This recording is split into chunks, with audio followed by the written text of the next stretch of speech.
All right, we're here. It's time. Marvelous Demystifiers assemble.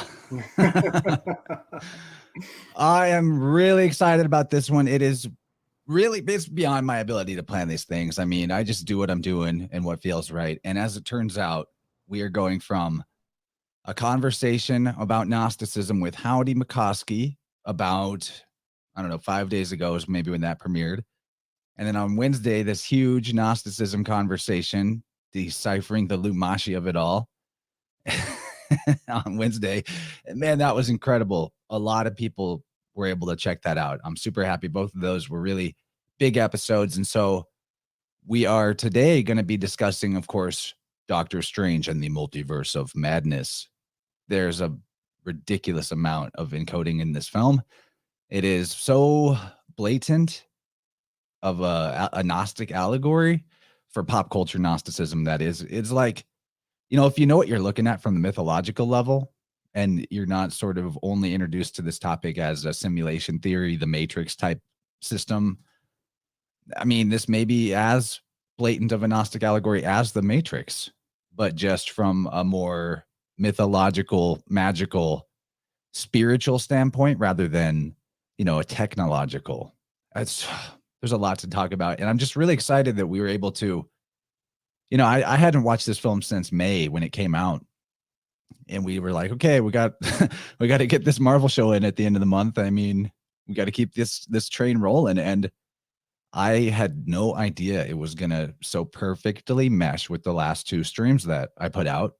And it really does. So it's kind of beautiful. I wanted to talk about the pop culture examples in film and in video games and things like that in the Wednesday night show, but we just didn't have time because it was already 4 hours.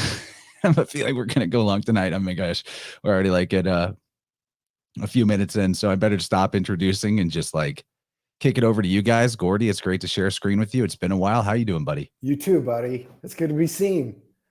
Good to see your handsome face. Slick, how are you, bud? Real good, man. Real good. Dude, I got the balls in the mail. Right on. Yeah, man. Thank you for that blessing. You bet, buddy. I want to get them into all of you guys' hands and just see how how you all mess with it, your own experiences, because it's been weird for me. And the more I give them away, the more they come to me. So it's been an interesting exchange with you guys and nature, and it's, like I hate to say it, but we just don't have time to talk about fondling your balls. We don't. We got a 2-hour film to break down. And if I know us, we'll take 4 hours to get through 45 minutes. So we'll see what we can do. I have a different game. I have a different game plan this time. I did not do screenshots for the whole movie in the sense of like walking us through the plot. I can grab images from like the video and just still frames that way on the fly. And if there's something we're talking about, I'll do my best to pull up a picture of it if it helps. And I do have screenshots just of more specific targeted stuff. So I think maybe we'll just let Gabriel take a rip at his introduction in terms of what you want to get everyone's attention on and themes for this film. Maybe we should talk about, the release date of the film, the encoding just in the title as a way to sort of show what the overarching ideas are.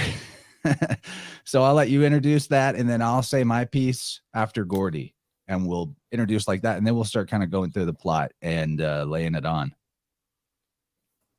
Right on. Yeah. Whew.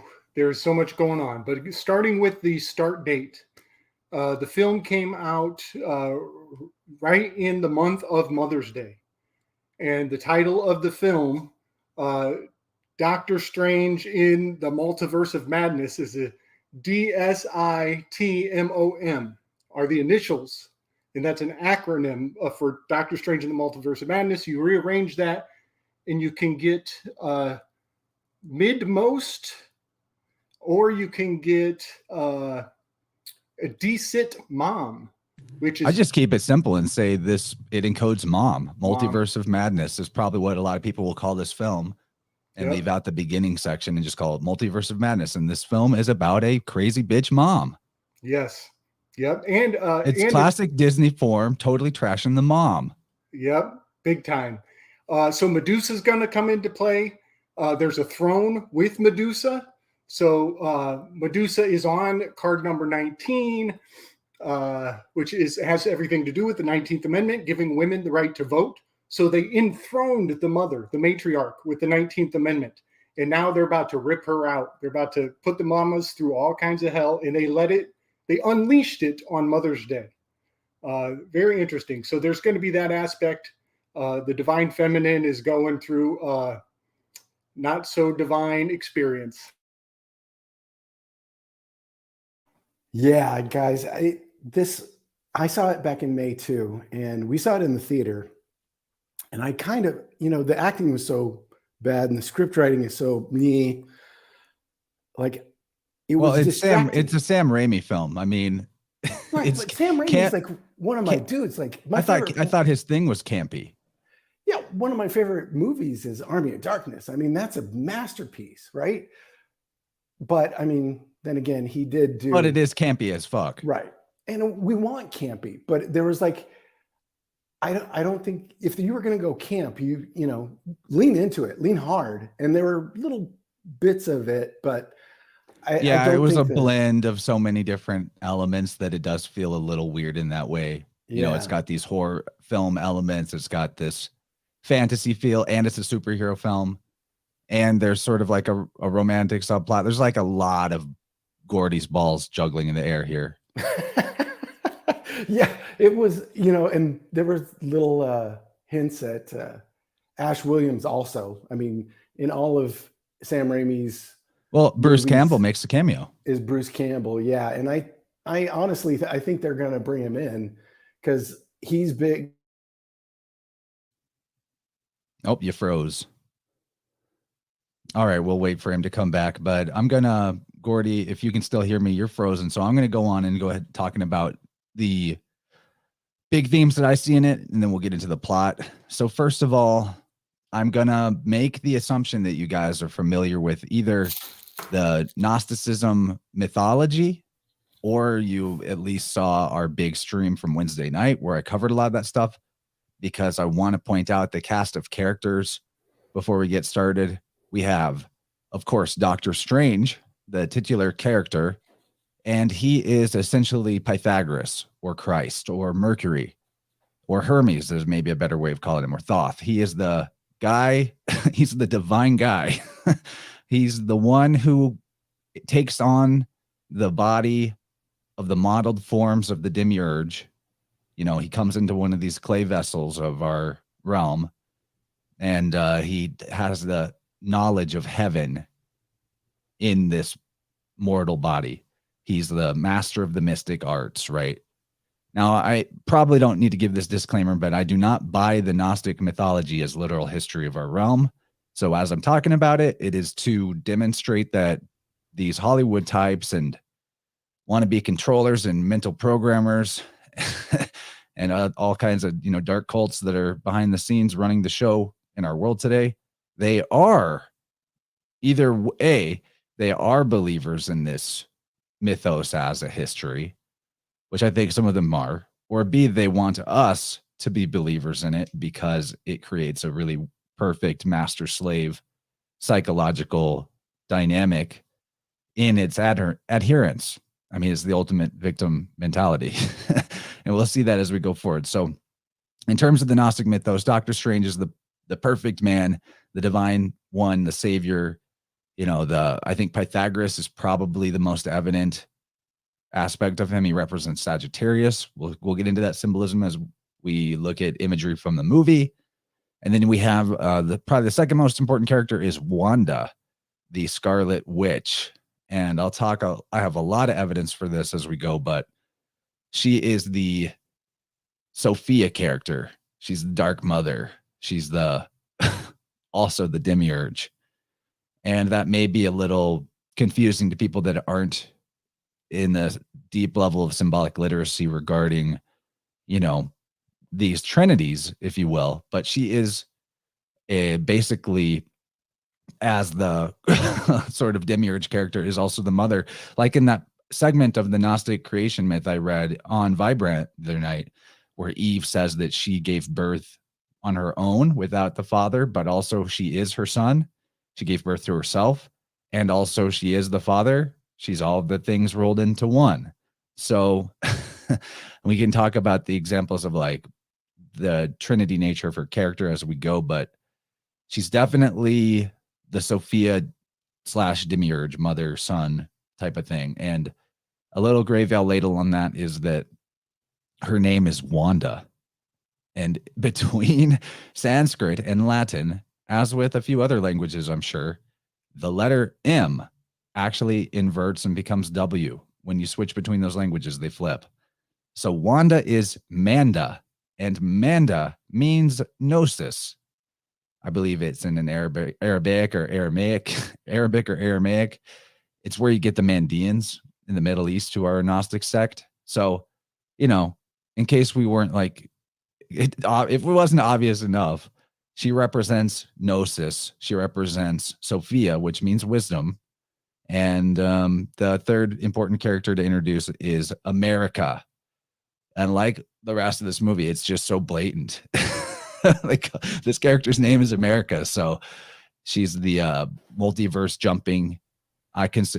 She's the one with the power to jump between universes. She's basically, in my opinion, Eve, but like the little Eve, the mortal type of Eve, sort of, but also Eve. Like the thing with these characters is like, as we attribute them to mythological Gnostic personages, there's a lot of overlap.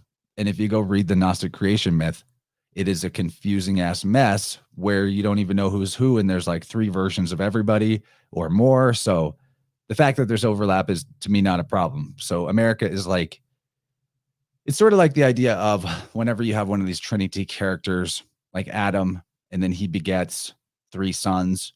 Well, the 3 sons are the next Adam, basically.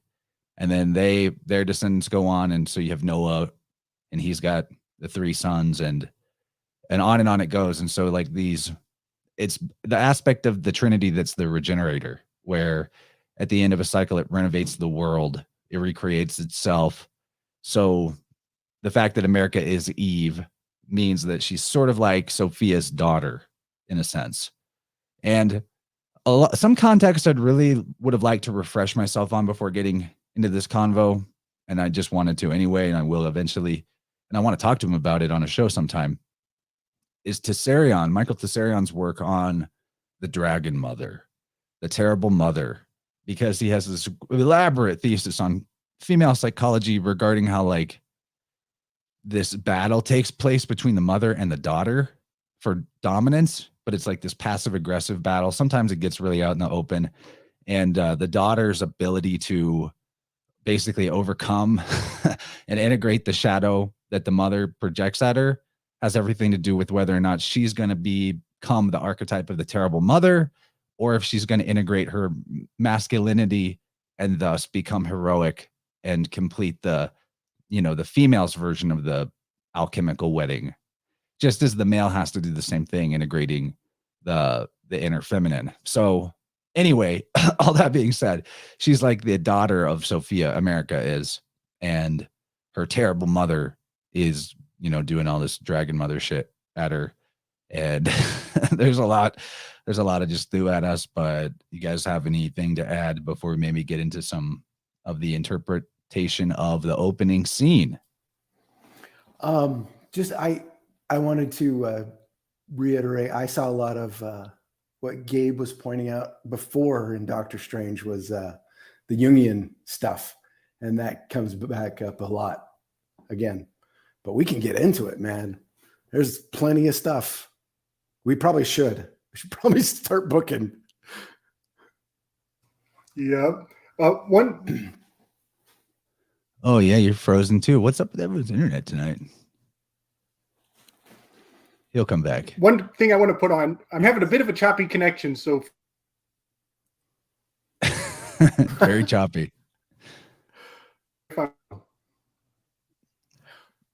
Well, you'll be back any moment now, I have a feeling. We'll let you take a swing whenever you're stabilized here. Okay. Am I in? Okay, it seems like maybe you're in now. Okay, nice. So a couple quick points I forgot in my intro about when the film came out. I did some, I think I did a little Slick Dissident installation on this, was the discovery about the word strange. And I discovered that the word strange is very, very powerfully correspondent with the word shortage. And it's kind of, we've been mentioning it as like an inside joke now, that the word strange in 22 different gematrological ciphers is a perfect root number match to the word shortage, which is a lot of ciphers. I've never seen anything 22 cipher perfection. It's really weird. But so the film, Doctor Strange, seems to have foretold shortages, but it's really weird that the Stranger Things episodes came out. And here we have that word strange again. There's a lot of strange shortages in the air. So I just wanted to put that ingredient on the table before we miss that detail. And for anyone that goes to chase down the receipt on that, what he means by root number match is that if you take the reduction of whatever the gematrological values are in these various ciphers, you'll get down to the same root number, which was what? Was it like 9? Not important. Well, it depends on the cipher, but no matter which cipher you put the words in, the two words match.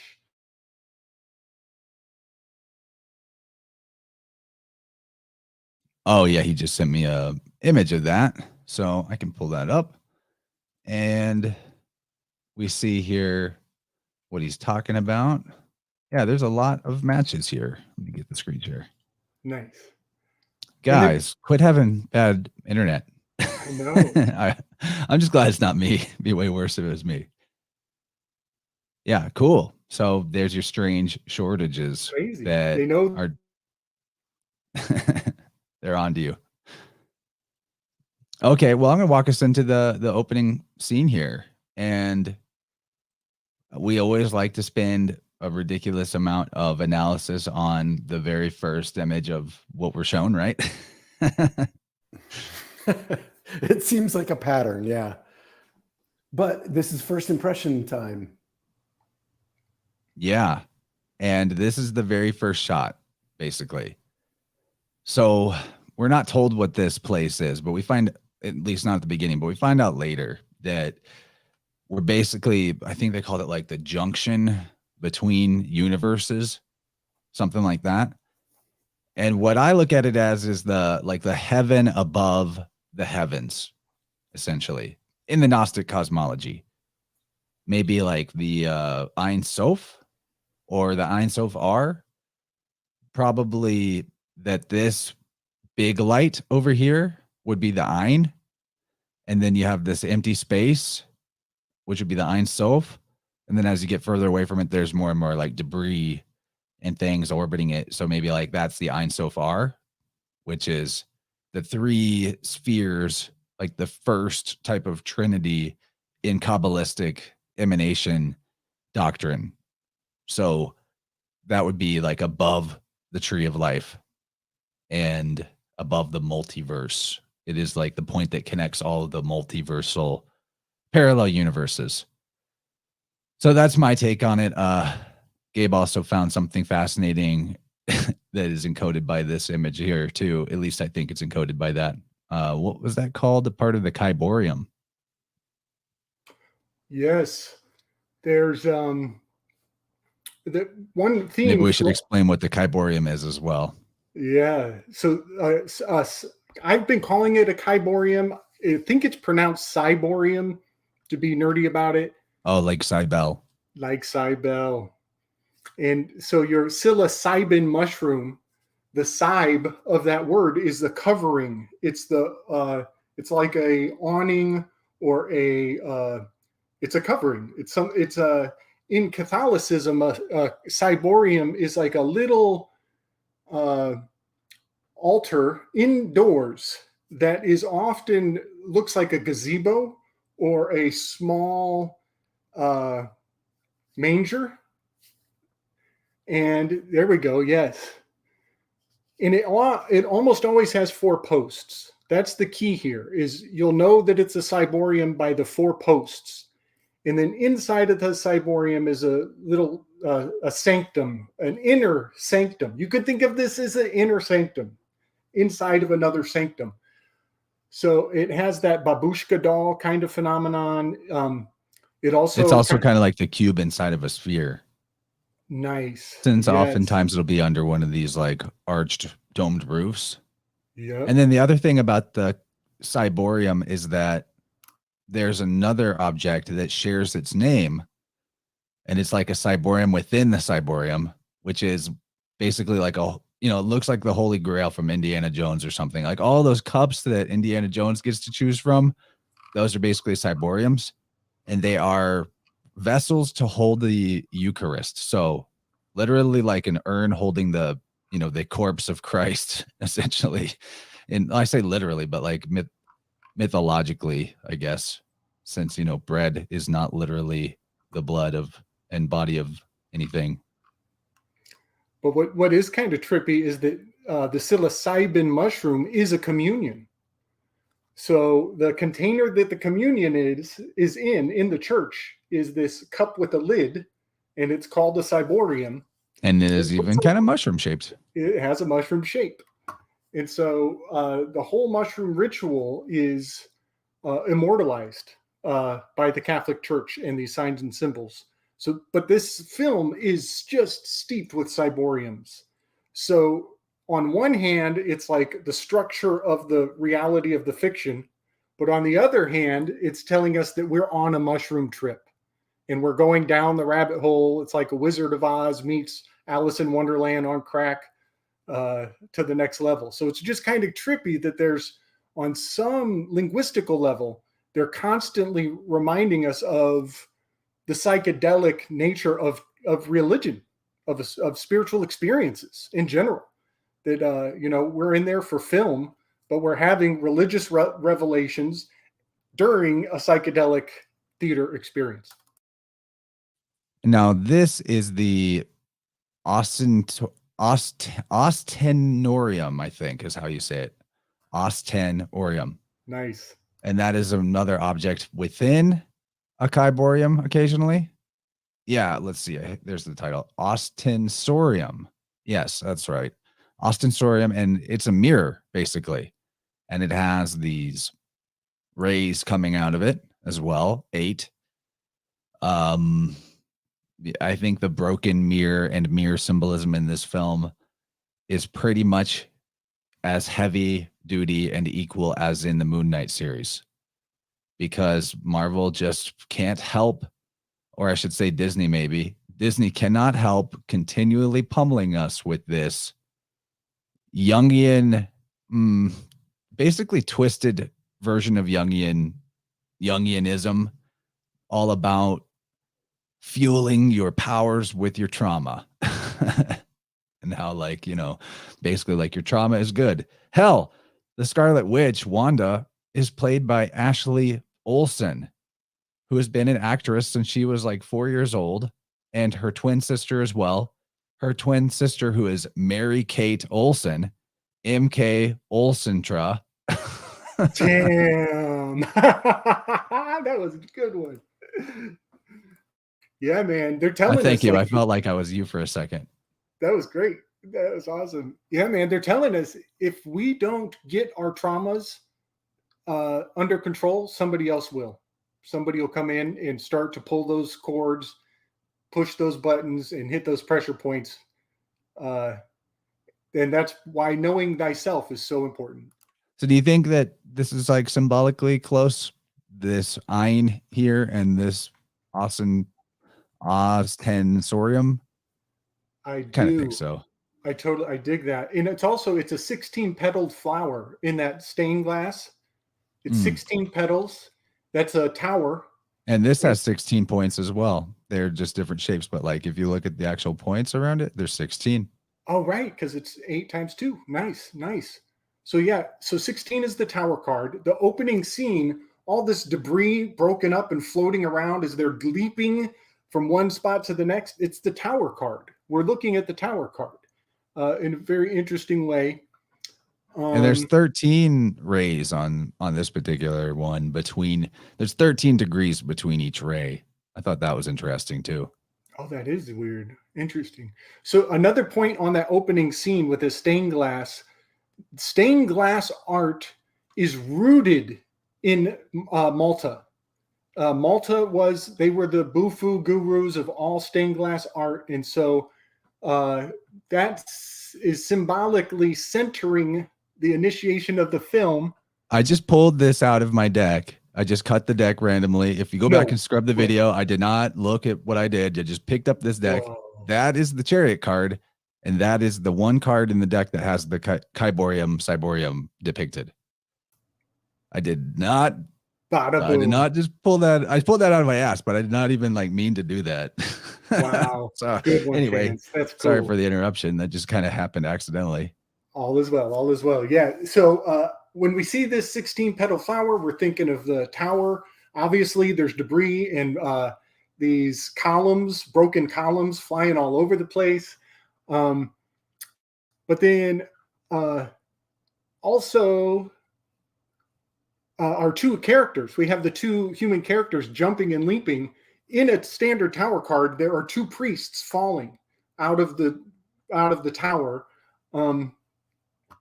And that's about it for Yeah, and I also had a sense of this track that they're running on reminds me of the carcass of a serpent or something.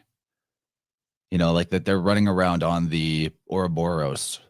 Nice. Yes. It could even be considered entrails. You see how all the tethers behind them, it goes on and on and on, winding. It could be considered the intestinal tract to some degree.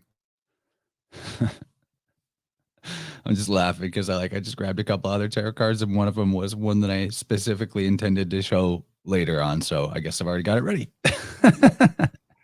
So one interpretation I had here with the initiation is that we're because they're jumping, there's the monster comes up behind them and then it comes up on the other side of them and they're jumping, bridging the gap. I'm thinking we might be looking at here and again repeated in the next reality. I think we're seeing Perseus saving Andromeda. And because Andromeda was about to be eaten by a monster, Perseus comes and saves her. Depending on which culture you're hearing the story from, it takes on these little differences of the detail. So you hear the story once from this culture, and it is one universe, one multiverse. But then you hear the story from Rome, and it becomes another multiverse. And so even the myths are dressed up in different cultures, which makes them parallel realities. Well, and if it is Perseus rescuing Andromeda, which I think that's a good read, actually, that puts us at the vernal equinox, right? You got it. Right at the beginning. This is the pagan initiation point. Yeah, which would be exactly, we're beginning the year, the beginning of the story. Good call. Now, there's the Cyborium. Very evidently, and in the middle of it is the Holy Grail of the film. The book is called the Book of Vishanti, and to me, that's so ridiculously evident of the fact that Doctor Strange, who is the one who has knowledge of the Book of Vishanti and the ability to access it, and into alternate versions of him know about it and have used it, we find out this is basically the MacGuffin of the film. It's the magical object that will solve everything, the Deus Ex Machina. If you can get it, then it'll let you do whatever you need to do. So it's your savior, basically. This book is your savior. Well, we know who Vishnu is, right? Oh yeah, here we go. The Book of Vishnu Shanti. Here we go. Well, Vishnu is Christ. Vishnu is Hermes. Vishnu is that aspect of the Trinity that's the savior. And, that's why I brought it up last Wednesday. Vishnu is Fishnu, V to F switch between Latin and many other languages. So yeah, to me, that's like obvious that they did the book of Vishanti. And what's interesting too is like a lot of this symbolism is fresh for the movie, but more of it comes straight from the source material comic books. You know, it's been the book of Vishanti for the whole time, for decades in the Doctor Strange lore. So yeah, this is Silver knew. Age stuff. And you're right. It's the Trimurti or it's the three-faced god, because it's three gods. Technically, Vishanti is like a three god thing. It's the Hogarth, which in the Silver Age, it's one of his invocations by the hosts of Hogarth. So there's that god, Ashtar, who is I think he's the father spirit in this, and then the Agamotto, who is the son, who is the eye of. He's the one that created the medallion that the Sorcerer Supreme is sworn to protect. It's the Eye of Agamotto, and that'll come up again as well. But these, you'll see the parallels. There's always a good and bad. There's always a positive and negative. These three are the gods of order. Okay. And we will see the gods of chaos in a little bit. I can't even take it. You're blowing my mind. I don't know any of this stuff that you're telling me, Gordy. I'm learning this as you're saying it, okay? Hagarth. A, Ashtar. G, Agamotto. H-A-G. H-A-G. That's harmony. Did we talk about this with Elsie King 2 days ago? That's harmony, arithmetic, and geometry. H-A-G. That's the Hag. That's the Hagia Sophia. That's the Trimurti. And Hag is of the same linguistic root as Sag, as in Sagittarius, or sage. Sage. S-H-A-G. The S-Hag. Wow. The sages. That's cool. Dang. Yeah. I know Lucas is watching too. Yeah, and Mario too. So we got nice. We got a really great crew in the chat. I mean, I should shout out everyone in there, but there's a lot of you. I love you all. Thanks for tuning in with us. Now, H-A-G, what a trip. Okay, so to go ahead and continue that whole Sagittarius weave, they're fighting this monster, and the monster wounds Strange in the thigh. So does anybody know what body part Sagittarius corresponds to? If you guessed the thigh, you're right. I mean, if you couldn't tell. And I found it interesting too that it's like this wound is glowing. There's like a gold glow to it. I mean, it's kind of reddish orange as well. But Pythagoras is said to have a golden thigh. So, and they're at the top. They're at the top of a mountain. I mean, metaphorically, they're at the top point of like the multiverse, and where Pythagoras, same thing, where Pythagoras revealed his golden thigh was at the top of a mountain. So to me, I'm like, there's just too much. I mean, we're not even going to come close to explaining all of the myths that we touch on tonight, nor will we even come close to revealing all of the stuff that's in this film, but we're going to do our best. I'll say that much. So, this is Pythagoras, obviously. Oh yeah. Chance, can you pop up that last graphic I sent to you on your telly? Because one thing about this, like this book of Vishanti and the Deus Ex Machina is the MacGuffin. The MacGuffin of the film. I just want to point out that symbolically, this book, this symbol of salvation, is representing Pegasus. And we have recently identified Pegasus as the astrological foundation of two-dimensional paperwork. And so having a book, papers, literacy, something written before you got here as the salvation of all reality that And the square or the cube too. The square and the cube, yep. The which is the shape of Kyborium. Right? It's a two-dimensional savior. And so this is just a quick layout. It's the Perseus myth up top with Andromeda. She's being sacrificed by her parents. He actually negotiates with the parents. He's not really into her. He just wants the glory. And it's very interesting if you look into the Perseus myth. He does it for not obvious reasons. You have to read into it. But anyway, this is an image of Andromeda being sacrificed, and you can see the location in the heavens. We've got Andromeda is the daughter of Cassiopeia, who was raped by Neptune. Yeah, and Cetus is the monster they're probably fighting right now. You got it. Yep.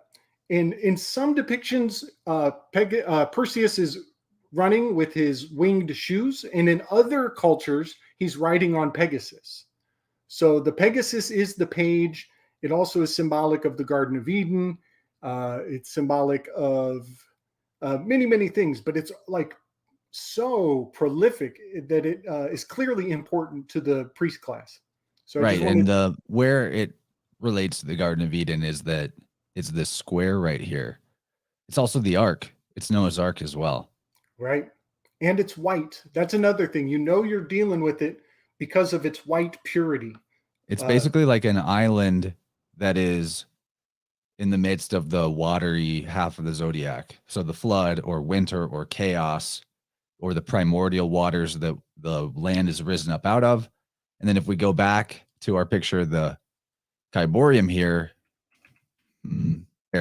see, if you're relating Pegasus to this book, then, it's on an island in the midst of sort of the chaos. Yep. And it's guarded by a monster. By the way, I didn't say this yet, but I think that some of the Gnosticism is intentional by some producer somewhere and some author somewhere, or they actually just kind of believe the world works this way, or they're programmed by their own industry and the pop culture they're constantly consuming. But as far as like some of the deeper Lumashi we're taking out of these, out of this star writing, I think some of it has got to be like just pure logos syncretism, because there's only one story and it's the story up there. And we're going to constantly see that story because it has all the cast and characters of everything that ever happened. Nothing new under the sun. Just wanted to throw that out there. So, yeah, we're going to be in the vernal equinox in the next reality too, I think. But just all of this will kind of play out in the next reality after this jump. So he also tries to take this like chthonic monster and trap it inside this sphere of Earth, which I thought was an interesting symbolism too, because, they they say that the old gods are chained within the Earth, and it also tells us the Earth is a ball. So I kind of took that as, this thing busts out though. It doesn't stay in there, but I thought that was interesting. That actually happens more than once. There's a scene at the end where they try to do the same thing to Wanda, like trap her in a ball. Yeah. I'm going to wait for a little while to kind of make that, to culminate that point. Because it will be important. All of these entities that Wanda is in control of, there's an underlying theme, but we'll cook that up and serve it later. Stacy made a good comment that the wound that he suffers on the thigh looks like the female, special orifice that only the female has. I think that's right on the money. It also kind of looks like an eye. But so does the yoni. So I basically 100% agree with that, especially because we find out the source of this monster that's chasing them is Wanda, the Dark Mother, the Dark Female. So he's wounded and also thus corrupted. Like if you see this wound, it looks like it's nasty. It's going to probably get infected, right? This we find out is an alternate universe version of Strange, not the one that is our hero for the movie. And after he he realizes he can't defeat the monster, he decides to try to steal America's power because he doesn't want it to go to the, whoever controls this demon, or maybe in his mind he thinks the demon is the end bad guy. I don't know. But look at his costume, this version of Strange. Look at his arms, the pose he's in, and look at the chest. But he's like corrupted by the shadow or the fall. Instead of him biting the apple takes a bite out of him. But this cross, I think, is pretty evident, and there's so much more symbolism later to tell you he's Jesus.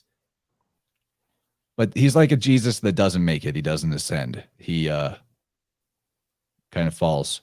And here again, if we're going to be calling him Pythagoras, when he decides he's got to take her power and sacrifice her, that's why he's a failure. He doesn't sacrifice himself. He tries to sacrifice her instead, which is not what the Savior is supposed to do. The Savior is supposed to be the one who saves.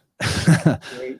But he says in the grand calculus of the multiverse, your life isn't worth as much as like saving all reality.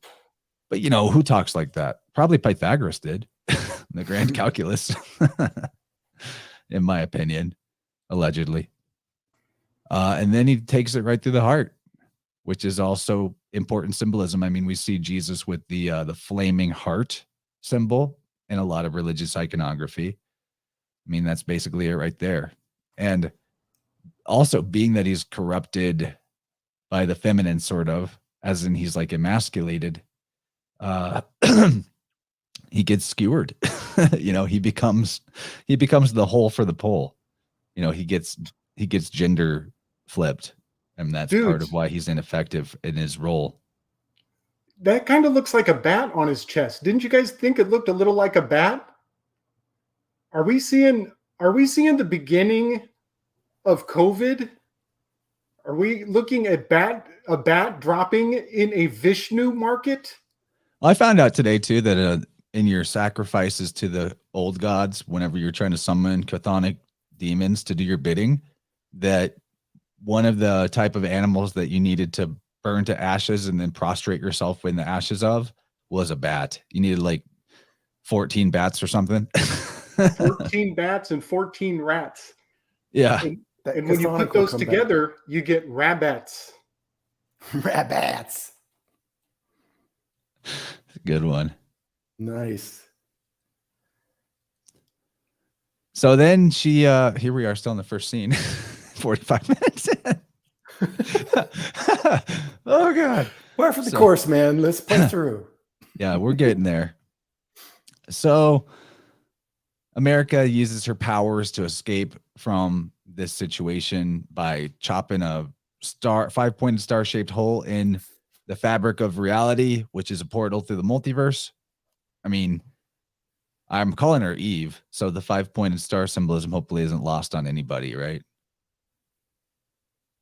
And Strange chops off one of these things' legs, or a lot of its legs, to save her. He cuts the legs of this thing, and I had thoughts about that, but I guess I didn't write them down.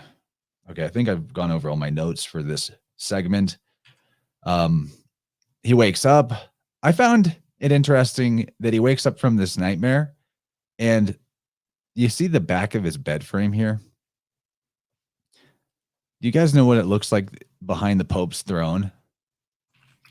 No, but I'm going to show you. That whole thing, that reminds me of the High Priestess card, which is going from Sagittarius. The next one over is the in Capricorn, the High Priestess. She has the 2 pillars, and she has a purple drape behind her. The Justice card has the same kind of thing going too, but guys, very High Priestess. This is the statue behind the Pope. Seriously? 100% serious. This is behind the Pope's little throne. Yeah, I'm not even kidding you. So these are like tormented demonic souls. I've never seen this. Yeah, and what is this alien thing? Yeah, it's called the Resurrection. That's the name of this statue. Which looks a lot like Doctor Strange at the end when he goes zombie status. Yeah, when he has that's all the what souls That's what I was going for. Yeah, you nailed it. Wow. Can Also you looks like a goat's can you head. believe this is what is behind the freaking Pope? I mean, I can believe That's a it. goat's But head. what I dude. cannot believe, That's a Baphomet. right? it's What I cannot believe is that other people don't care. That's what I can't believe. I can't believe that it's there and nobody pays attention. That's what I have a hard time believing. no one even really knows. Yeah. And I mean, I've what never else? seen this before. Do you know what else is in that room? The snake ceiling. Yeah, the snake ceiling. Let me Yeah. just grab this image. This is that room. So if you look, Wow. don't worry about this bottom right part. But so here's the statue, and then here's the rest of the room. These fuckers don't play. Like, how do you not see it? How is everybody not in that? Wow. They don't see the forest for the trees. yeah, They're too close to it. It's incredibly demonic Wow. looking. I'll say that. No, is this a new thing since the new Pope, or what? It's been around what is since the Paul building? VI, I think. I don't know how old it is. That would take a little research. Okay, You know, that's probably beyond the another day. scope of on the fly research, but just want people. Wow. Oh, okay. So symbolic studies is right. Actually, this is a mirrored version. My bad. Let me show it for real. Yeah, because in the rest of my images, it doesn't quite look like that. I'm sorry. They made it look more alien with that mirrored version. I'm not trying to spread disinfo here. I see what you mean. Yeah, the split with Sorry the about two that. heads going. Let me get a better shot of it. Because, I mean, it's wild enough how it is. It's plenty wild enough how it is. That's a more accurate depiction of it. As in, like, factual photographic depiction. I mean, it's still, like, pretty damn alien and creepy, right? Yeah, he's looking to the left, to his left. Yeah. On that left-hand path kind of thing. What a trip. So that's the rulers of the papacy there. Those who roll they ride the Pegasus. Okay. Where are we now? So he wakes up from a nightmare. He resurrects from dying because he was basically dreaming this experience of being the other strange. And then he dies and wakes up. In his dream, he dies and wakes up. So that's why I was thinking of the resurrection, because I know that this is a very small headboard, but just sort of like I don't know, it made me think of that. I know that's probably not intentional by the creators, but one thing I noticed is he's sleeping with his laptop's wide open. Yeah, I wondered about that too. I mean, that's pretty hard to miss. Is it just that's like normal, considered normal now? Was he like watching it's like something before he went to sleep? Or is something watching him through the laptop? I don't know. I thought that was bizarre because here we have the master of the mystic arts. Like he's probably got psychic powers out the ass. And what does he need to be watching Netflix before he goes to sleep for? You know what I mean? Like it just sticks out. It doesn't fit the rest of his whole aesthetic here to have that laptop, does it? So next he gets dressed and he goes to a church. In case we, it goes to a cathedral, really, in case we weren't accurate about our assessments connecting things to the Vatican. He does next go to the cathedral. I mean, this is the next place he goes. And he talks to his old coworker who was also a surgeon. He kind of had a competition with in the first movie, and they start talking about the blip where they both turned to dust for 5 years, which actually, that's part of the whole Avengers storyline arc, but they referenced it in all kinds of Marvel movies. That actually turns out that it was Doctor Strange who caused half of the world to die for 5 years. He gave the bad guy the stone, the time stone from the Eye of Agamotto, which allowed him to complete the Infinity Gauntlet and kill half of the universe, because he foresaw, Strange did, that was actually the only way to defeat him was to let him win temporarily, and that would lead to the win later for the good guys to bring everybody back to life. So this guy's, laying out all of the trauma that he experienced on Strange's feet,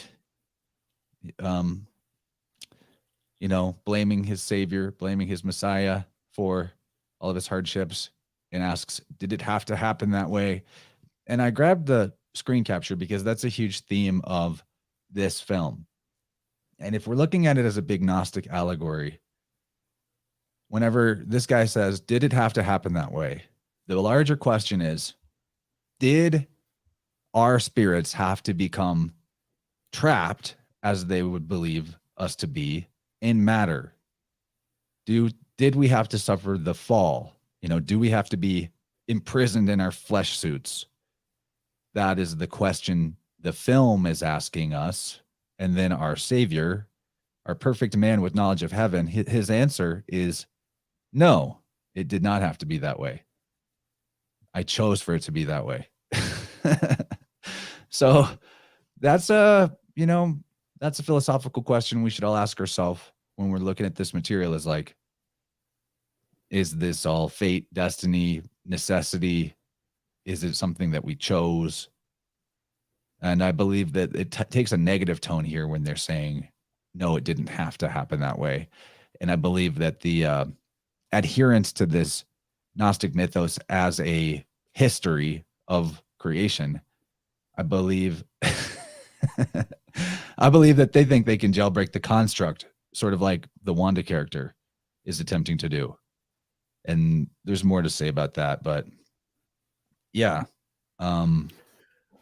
Now, Strange says no at first, but later in the film, he kind of takes on the perspective that everything happened for a reason. Everything was meant to happen. So there is kind of a shift in him through that.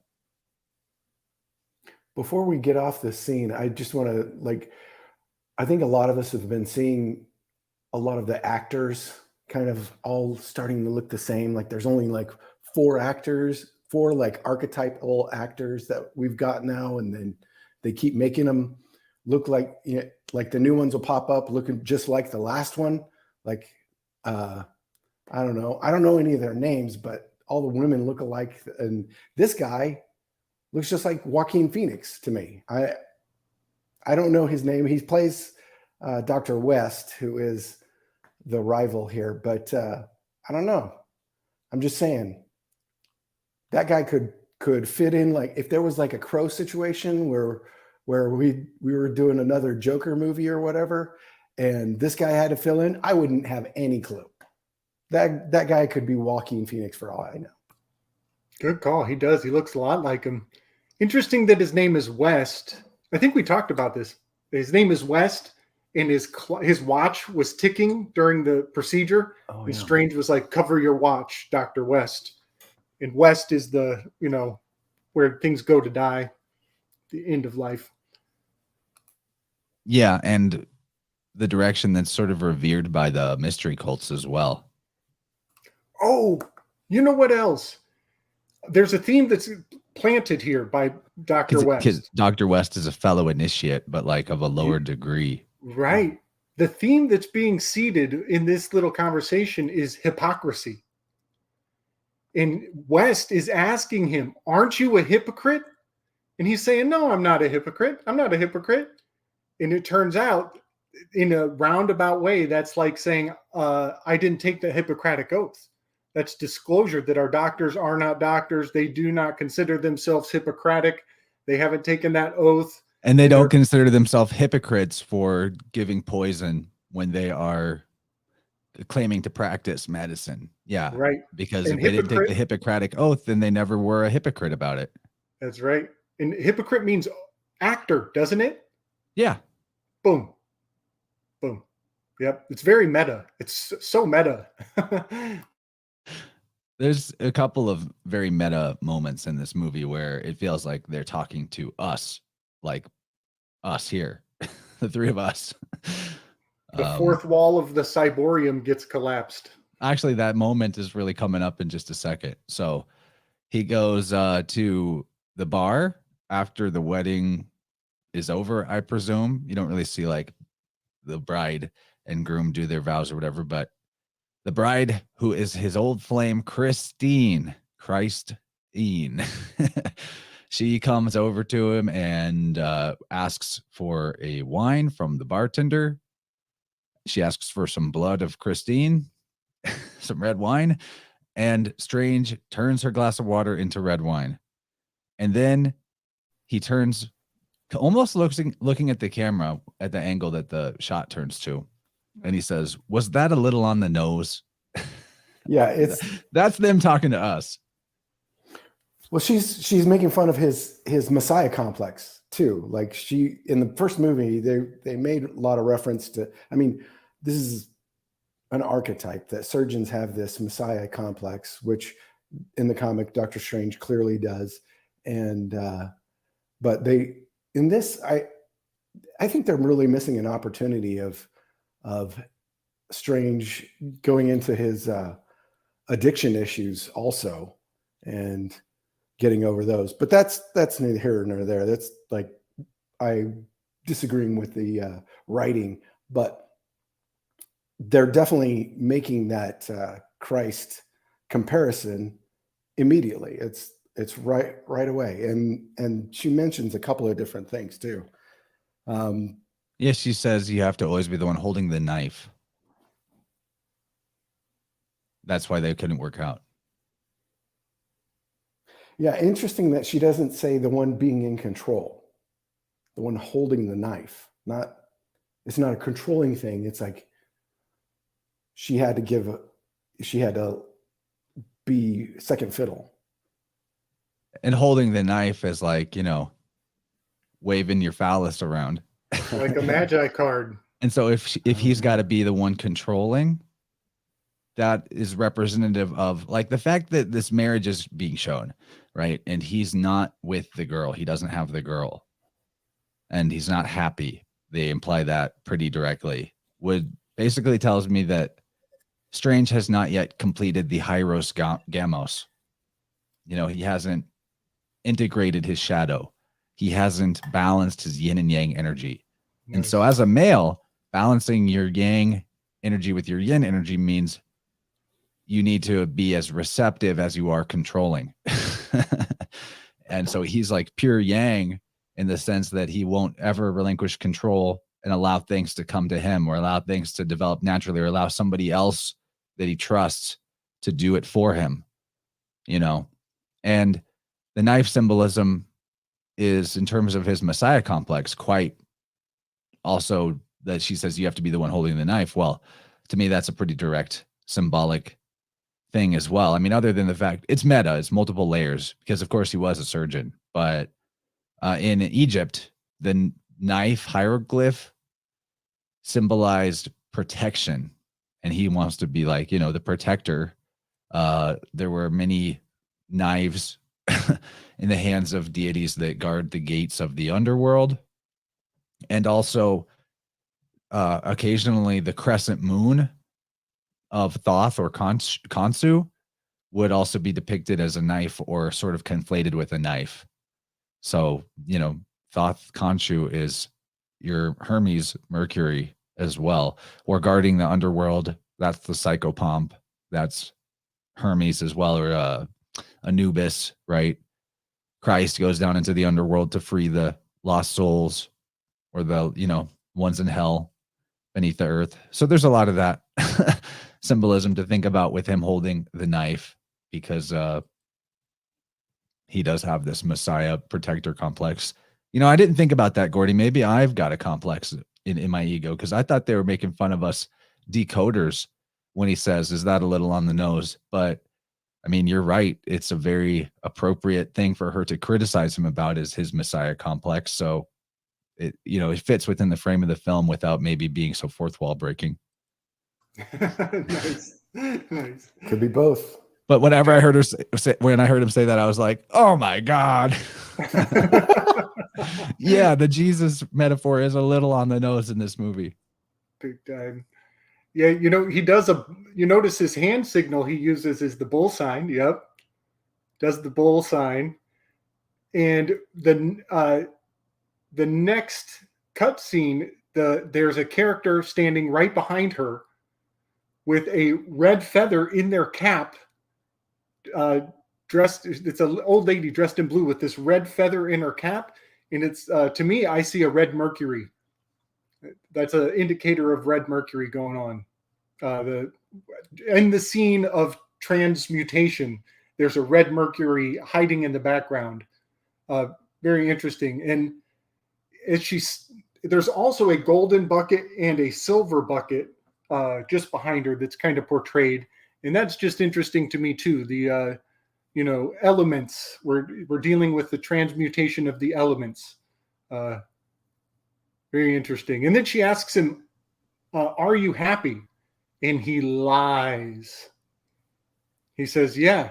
He says, yes, I'm happy. And then she walks away. And later on, we'll find out that he regrets that lie. But a couple seconds go by of silence, and and we're watching him kind of consider what that might mean, that she's walking away forever, and he had his one chance to maybe object. And then we hear the screech of a car crash. And what that's telling us subconsciously is that he's actually a wreck.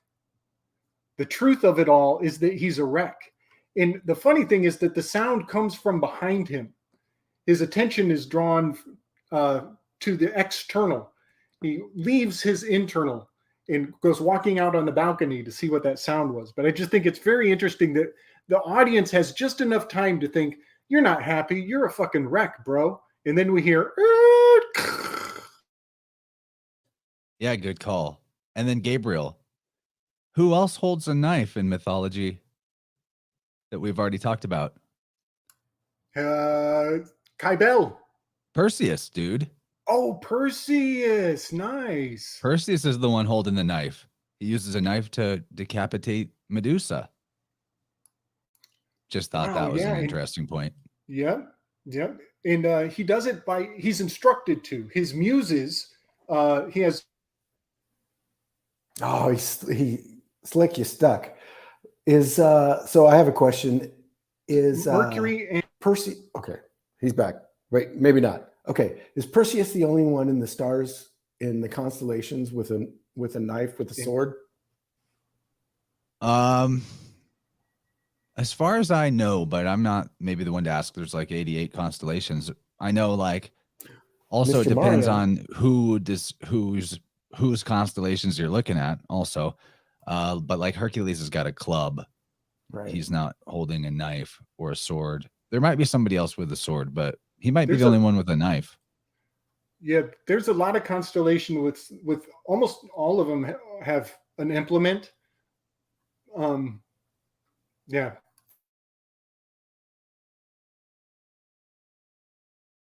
This is not the time for me to Google about that. Yeah. Okay, so this is what okay. This is what we find out causes the car wreck. I'm calling it a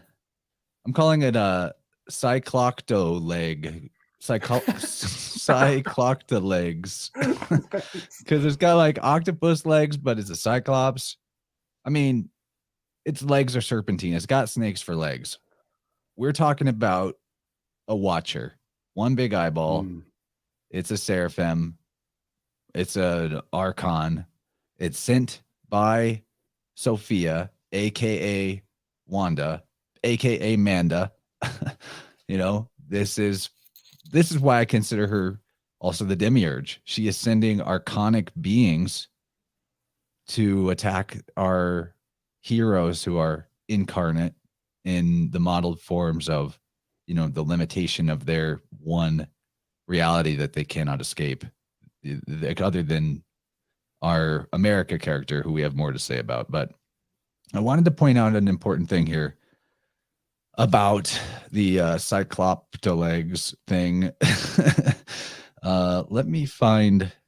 Yes, so maybe I'll talk about this more when we get into the Darkhold, actually. But let's not forget that this thing has an alphabet on its legs, because that's super important. Yes. And look at the shapes of them. What they call them and what they are two different things. Good call. This creature is a Silver Age thing. This is my jam. This is not so they call it an octopus. They don't name this thing necessarily in the movie. In all of the analyses and stuff, they call it not Gigantor, something like that. Anyway, they call it the wrong thing. in reality, this thing is it's an old god called I wrote it down here, Shumagoroth. So this thing is one of the old gods that's part of the Lords of Chaos Trinity also. He is part of the, I can't remember the other, word for the gods of chaos, but Cthulhu is one of those. And they call him Knoth or something. They reference it later on in the movie. But they find this, apparently they couldn't use that word because this god is supposed to be, they had to change it. The real God is supposed to be immortal, and he's the Lord of Chaos. And so his gods are his, he's got energy protection, reality manipulation, shape shifting, levitation, teleportation, and mystical powers. But he's a watcher. He's a watcher, and he's immortal. But what they say is that in this is that those are runes on him. Those are, I've seen some runes, and I don't know about y'all, but those don't look like runes to me. Right. And by their deduction that it's runes, they determine that it is witchcraft, not sorcery. Yes, which is very important because that tells us that this is correspondence. This is the second Hermetic principle, correspondence. That's what runes, that's what writing, that's what spells are. They fall into the category of witchcraft. And it's not sorcery until you're using fluids or bio-organic substances, shall we say. So it was interesting, just before this, earlier this week, My Maria 777 posted this thing, and she and Cheney had this conversation about this creature that came up. Chance, do you have that graphic I dropped in the Demystifiers chat of Instagram screenshot? So there's the pipeline that burst in Russia? Yep. So there's a story going out there that there's this creature called creature or monster 40. Oh no, that too. That's another one. That's from the poster. That's not. That was for me. That's my Pantherine thing that I keep seeing everywhere. But interestingly enough, so the story is that in 1957, there was supposedly this monster, this giant octopus thing called. Yeah, maybe just forward it directly to me in a DM whenever you want me to pull it up. Yeah. Sorry, that's kind of how Gabe does it, because in our group chat, for the three of us, things are there's all kinds of stuff thrown in there in kind of a random order. Yeah. So as you want me to show them, just DM them to me, and that's how I'll know that you want me to bring it up. Gotcha. So if you guys are familiar with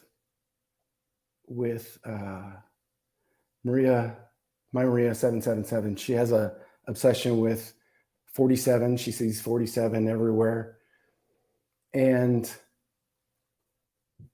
interestingly enough, this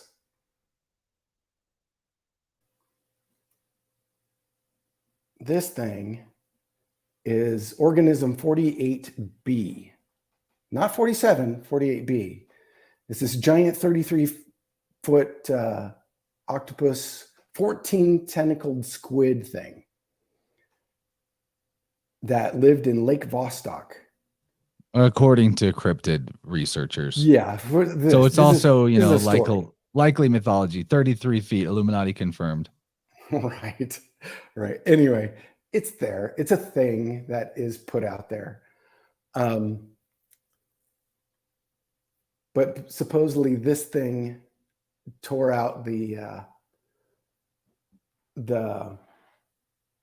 pipeline in Russia. And that's even though Uncle what Hairsniff said that the US would take it out. Right. And they didn't. Right. Okay. Anyway, I just thought that was interesting because this thing is the octopus of this thing keeps popping up. It's clearly not an octopus. It's an eyeball with tentacles. This is clearly not a squid. It's something else. It's a ball. It's more like, I think this is looks more like Mike Wazowski to me than a anyway. Nice. So 46b, 46 times 2 gives you 92, which is almost Neptunian on the periodic table. Almost. 93 is Neptunian. Neptunium. I did not know that. Yep. 93. 93. 93. Illuminati confirmed. Thelema confirmed. So, what other screenshots do I have? Yeah. So back to like the trauma programming of it all. We see the whole crowd from the wedding watching Yes. the battle with the most horrific demon that's probably ever been, out and about on the streets of New York City. I'm so glad you picked up on this. And look at their faces. Do most of them look like some of them have some concern, like this guy, but like a lot of them look like they're experiencing authentic joy. Like they're watching a movie. Like they're suspended in disbelief. Yeah. Are they all suspended in disbelief to such a degree that they enjoy the drama? That when they see real drama, they get joy out of it. And I mean, real suffering. And also, this thing is climbing up the side of a bell ding and destroying it. Ding, ding, ding, ding, ding. They're watching. Pleasure center. So, yeah, I mean, it's the other word you could use is desensitization. They've been desensitized to trauma and violence and suffering and horror to a large degree. There's also, you could possibly make the argument that Disney is showing us the whole like interracial couple thing as a push, because they just love to do as many things with non-standard or like non-average races and genders, and busting out of whatever so-called normal paradigms you possibly can. So that's a possibility too. Also notice that the bride is veiling her face. Thought that was interesting. But yeah, people's reaction to a literal demonic cephalopod archon that's incredible. Suspending disbelief, incredible. It's interesting that she's choosing to. It's a purposeful thing that she's not looking. Now, this dude over here, I didn't notice that guy. There's always somebody else looking away. There's one person looking away, and then everybody's in dark colors except for her, and she's choosing to not look at the dark stuff. At the dark stuff, right? Exactly. Now they switch to the street scene here, which as whenever Marvel does this or Disney does this, when they show street scenes, of course they're pointing to all these different codes. They show us numbers, they show us signs, and here we are, where he cuts a. Did I just nail what you wanted to show? No, but I mean, it all does. This is all it. Oh my God, no! I'm seeing more. Remember what time of year we're in, right? See this? Spring Street. God. Yeah, and this came out in May. Yep. Wow. We're on the corner of Spring and Mercer. Mercury. March. We're in March. Yep. That taxi cab that's right there when they show it again in another shot, its license plate is P307, which threw me onto this other loop. The telephone booth that they show later on, I DM'd you that one, those two chants. There's one on the side of the telephone booth that says Magic T. And later on, there it is. Later on, people thought that this was an Easter egg for the tea that he's later on roofied by, he's roofied later. Anyway, I don't think that's what it's referring to. I will come back to that. But the magic tea is, I think, personally, is theosophy. Keys, what's her name? What's her name, Gabe? HP. Blavatsky. HP. Thank you. Yeah. Yeah, we'll come back to that. But the P307, I think personally, is a specific reference to a page number that is in HP Blavatsky's Keys to Theosophy? Theosophy, yeah. Wow. So you think it's page 307? Yeah. Damn. We can come back. We can come back to that because it's talking. Yeah, about hit us with that after Christ. Gabriel weaves on this. Yeah, go. Yeah, that is cool, Gordy. I like that. I like that a lot. So I saw the same thing. It's kind of cool that, I mean, we watch these totally separate and we come together and we're looking on the same little hints, you know? Like one side of the street is that magic T. It stood out to me too, man. That's so cool, Gordy. That's on his one hand. And on the other hand is the taxi cab. And the taxi cab has that iconic T logo on the cab. And for me, putting a T on either side, it means a lot of things. But it brought my mind back to these Saturnian cults who worship time. And that time is signified by the shape of the T, mechanicalistically. I think I can say that. Because all mechanical clocks are dependent on a T that tips, the T tips back and forth. And it's swiveling on a rivet. And so you can see this T that this secret society initiate is dressed up in a cape, much like Dr. Strange. He's holding this sacred T and it's swinging on a rope. He's not allowed to touch the T because you can't touch time. You can't put your hands on it. So the T is too sacred to touch. So I brought that forward that this, they're talking about the it's magic. also the Omega. The Tav is the Omega, the 22nd letter, the last letter of many old alphabets would be the Tav. It's the terminus point. It's the boundary that you don't go past. Excellent. Excellently said. Yes. Nice weave on the 6192 because if it's FAIT, that fits the fate theme. Yep. And if it's FAIK, yep, it's fake news because we're looking at a big like disaster in the big city. It's fake news. That's right, man. You got it. And even if it's B, you can also put a B in there for 2. And then it's a fable. Or Fabian. Or fabricated. Yeah. Though the Fabians are also the ones that are the wolves in sheep clothing and creating fake news. Crying wolf. Buddy. Right.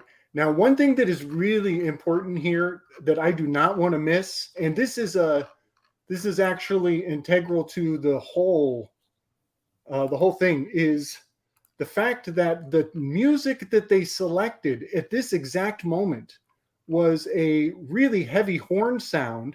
They were actually sampling from Fantasia.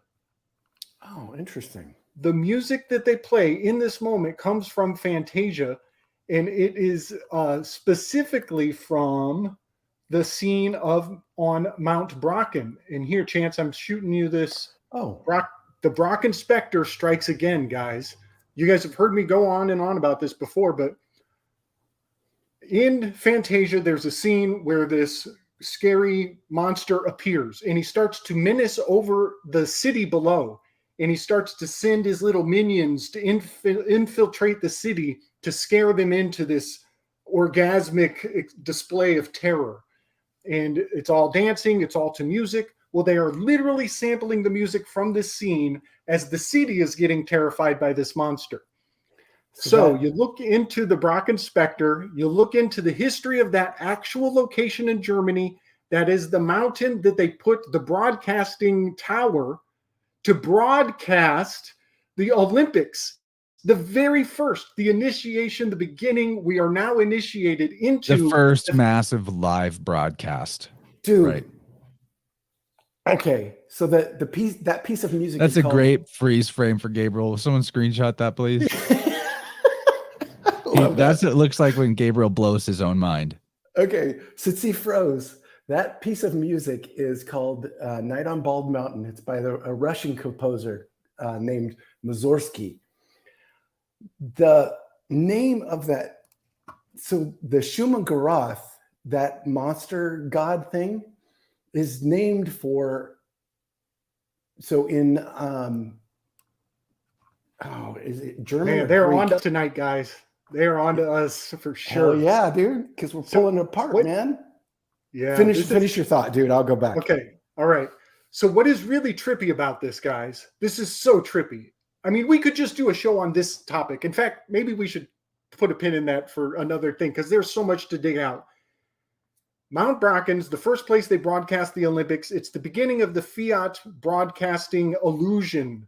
And when you read the poem that is correspondent with that location, it actually corresponds consistently with the scene in Doctor Strange Part 2. And art thou nothing, such thou art, as when the woodmen winding westward up the glen at wintry dawn, where o'er the sheep-tracked maze, the viewless snow mists weave a glistening haze, seas full before him gliding without tread, no feet, leaving no footprints, no tracks, snakes for legs, even snakes for legs. An image with a glory round its head. The enamored rustic worships its fair hues, nor knows he makes the shadow.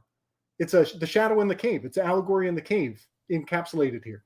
And then one more quick fact, because I know we got a long way to go. Oh, nice, Chance. This is the Brocken Spectre. If you get up on that mountain, the sun, at a certain time of day, the sun will cast your shadow onto the clouds below. It's like 360 days of fog below, and it makes you into a giant. And now you're casting your shadows on the wall like Plato's cave. So all of the cinematic experience of the collective world is centered on a mountaintop that is an embodiment of Plato's cave, where you can cast shadows and broadcast your fear. You're broadcasting fear into a larger population who is below you. The number of metaphors encapsulated in this fact never ceases to reveal. The longer I look, the more it gives. And one last thing is Carl Jung. He believed he was related to the author Goethe, who wrote about Mount Brocken, the place where the witches would meet. So Carl Jung, the master of the collective consciousness, is connected to this location where the collective conscious is getting broadcasts from. Is that a real mountain? Yep. Yeah, okay. In Germany. So in Germany, right. Okay. So Shumagorath means forest, and that Horoth is a place in Germany. Yeah, buddy. It's a forest in Germany. These guys, and Gore is Welsh for like lots, mega, extreme. Gore.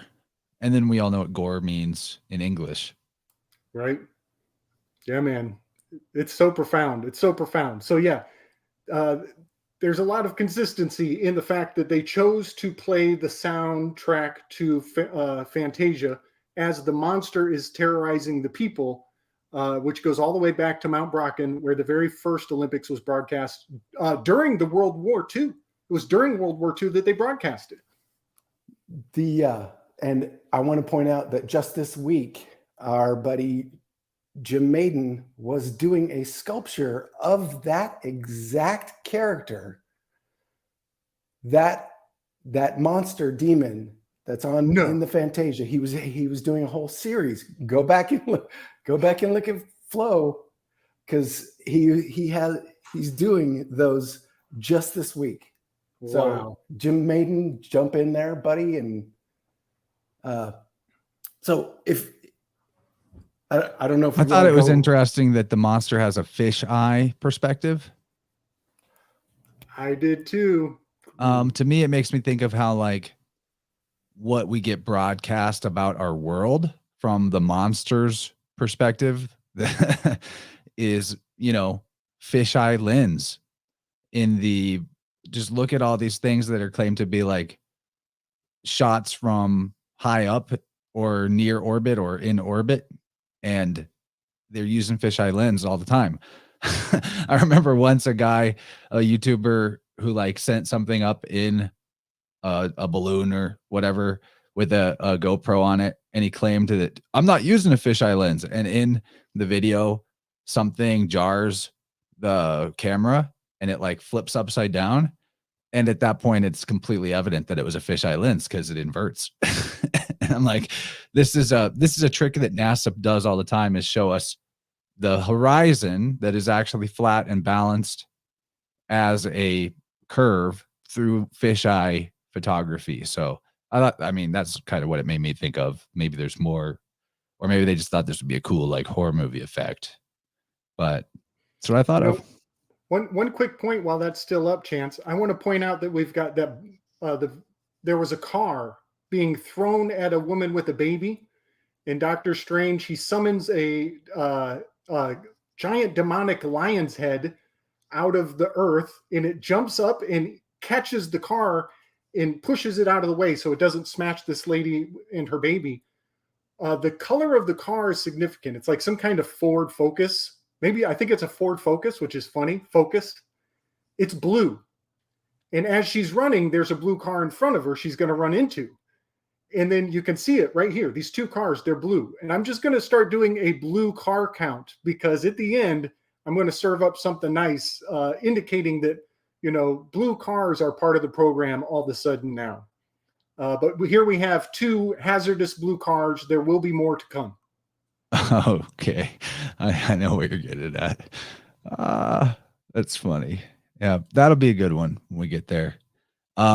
So here is the terrible mother, the dragon mother, chasing the daughter, back to the whole Tessarion thesis that I really can't go into depth on or flesh out because I need to refresh on it. But here's the eye as Yoni of the Dark Mother. Just thought that was worth pointing out. And then we need to also show, what was it that I don't know if I can exactly right on hit the point where she flashes over for 1 second to the dream version of herself, but maybe you have a screenshot of that. I wanted to point out where he defeats this monster, back to sort of the Hyros Gamos metaphor. He defeats it by throwing a light pole into its eyeball.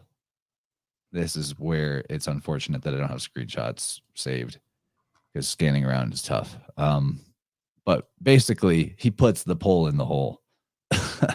You know, he hits the oculus. There we go. I found it. The moment where it happens. It's quite gruesome, actually. I found out that they actually had to tone down the violence in this movie because it was going to get rated R, and they didn't want that. It's funny what passes for not an R rating anymore at this point, too. But yeah, some of the scenes they had of Wanda killing people that they cut are just, you know, vicious, gibifying people, turning their heads into mist, pulling their bones out of their living bodies. Horrible stuff, actually. I'm laughing, but it's like mega nasty trauma stuff. Wasn't the first director supposedly, I can't remember his name, but he was replaced by Sam Raimi, but he was a horror director, correct? I don't know the details on that. You talked about the guy from Strange One. Is that what he? Yeah, no. He was the guy they had originally hired, that Disney had originally hired to do this movie, was a horror director, and he was like bragging about this was going to be Marvel's first horror movie, and then they fired him and replaced him with Sam Raimi. I gotcha. Like yeah, some of the horror movie tropes do come through.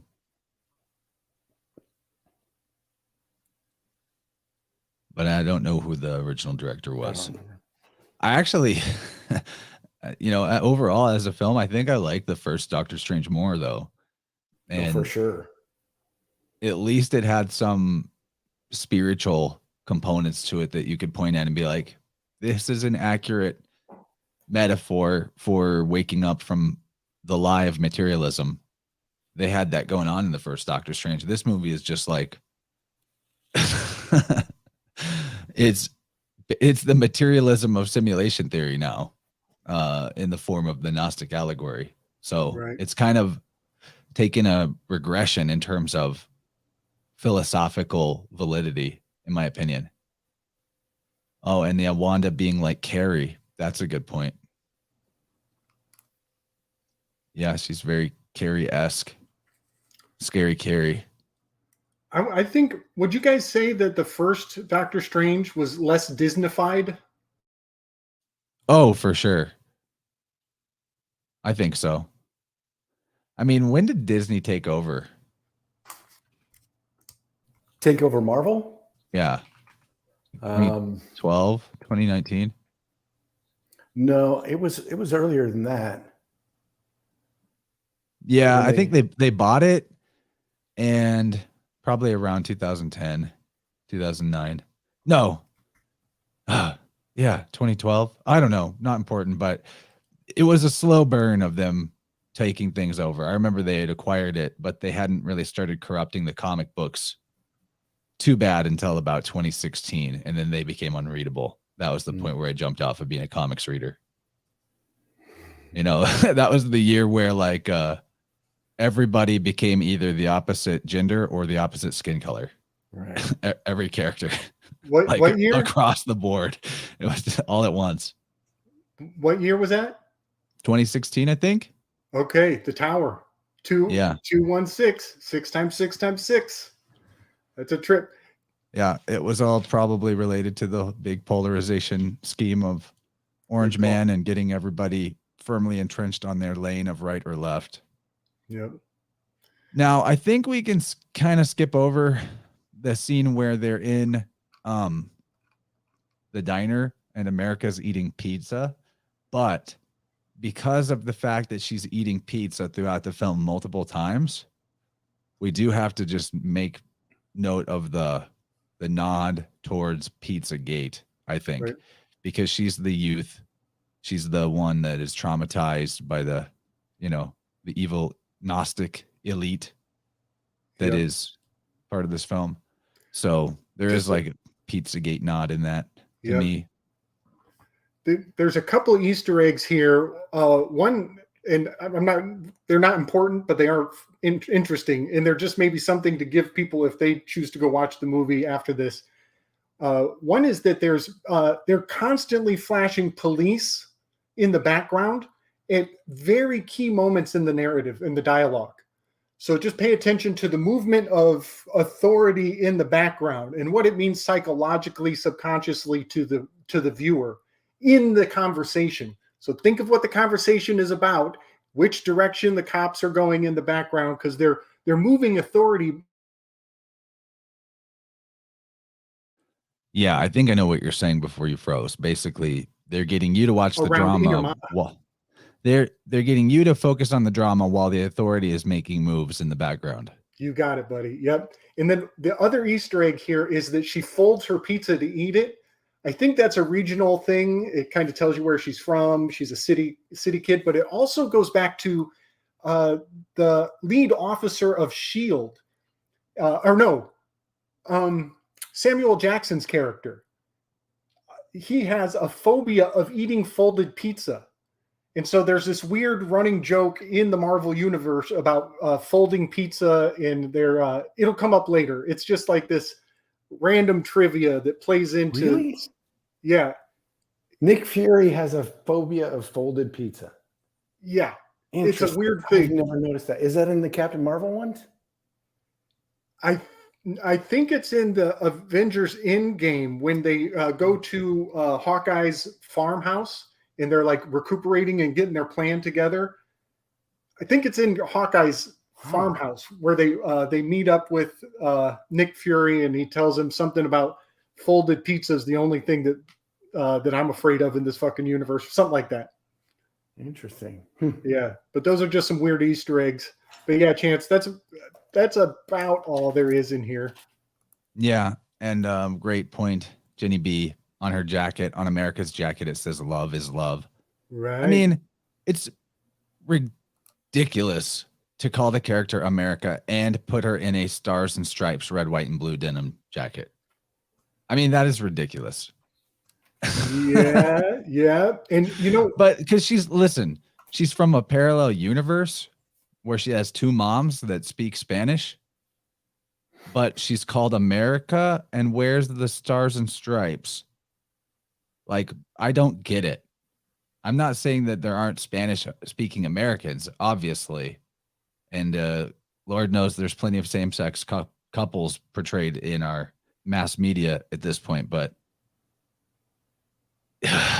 it's so on the nose. It's too on the nose. That's the running joke of this film, is it's a little on the nose, and then pay attention to the things that come out of her mouth. Yeah. Like, at one point she says in most universes, you don't have to pay for food. It's kind of weird that you guys have to. Such a trip. Which right after that, then she gets chased or gets, confronted for stealing. Or he has to pay. He pays for her food. Yeah. And the price is that the guy who did the work, he has to beat his own ass. That's the cost of her getting food, is the guy who fed her has to beat his own ass for 3 weeks. Yeah, and doesn't even get. Yeah, that's one of the weirdest parts. Strange casts a spell on this guy and makes him punch himself in the face for 3 weeks. And that's Bruce Campbell's character, by the way. Pizza Papa. I'll just fast forward ahead and we'll skip that when we get to it later. But this is Ash from Evil Dead. Pizza Papa. Pizza Papa always gets paid. It's a ridiculous scene. And he casts a 3-week spell on him to make him hit himself in the face so that they don't have to pay for the pizza balls. Which is also a Army of Dark or a Evil Dead reference, because his hand keeps, he's getting attacked by his own hand. Right, which is why he had to cut it off. And replace it with a chainsaw. When he cuts it off, he's like, "Oh, it's over. It's done. It's done." And then it's obviously not done. But he does that throughout. That's like a running theme through all the Evil Dead movies.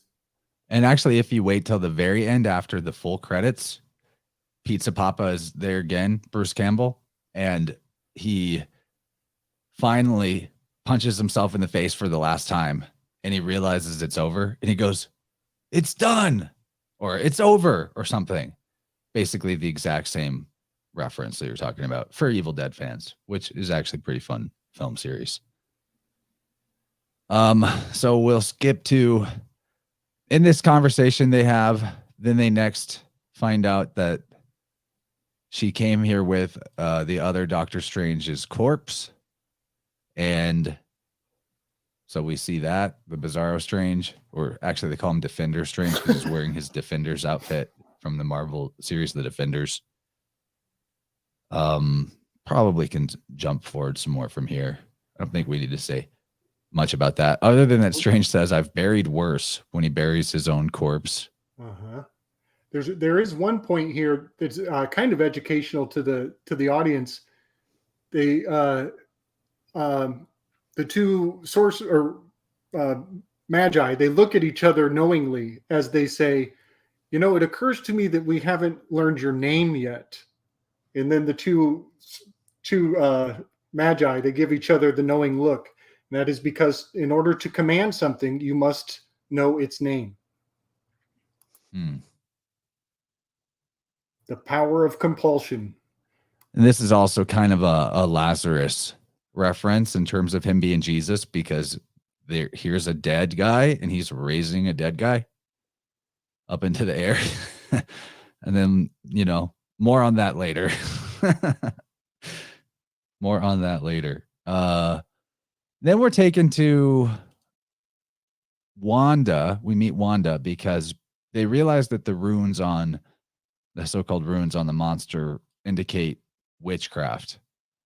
So they're like, well, we need to talk to Wanda. So then we jump ahead to see her, and she is portrayed with her twin sons. So this is the Taurus mother, because remember, this film came out in Taurus, and she's the mom of the film. And what follows Taurus is Gemini, the twins. So there's that. Gabriel just dropped out. And she wakes up from this scene, and there's probably things you could decode out of this, but for the sake of we will never touch everything that is possible to decode out of this movie, but we will press on.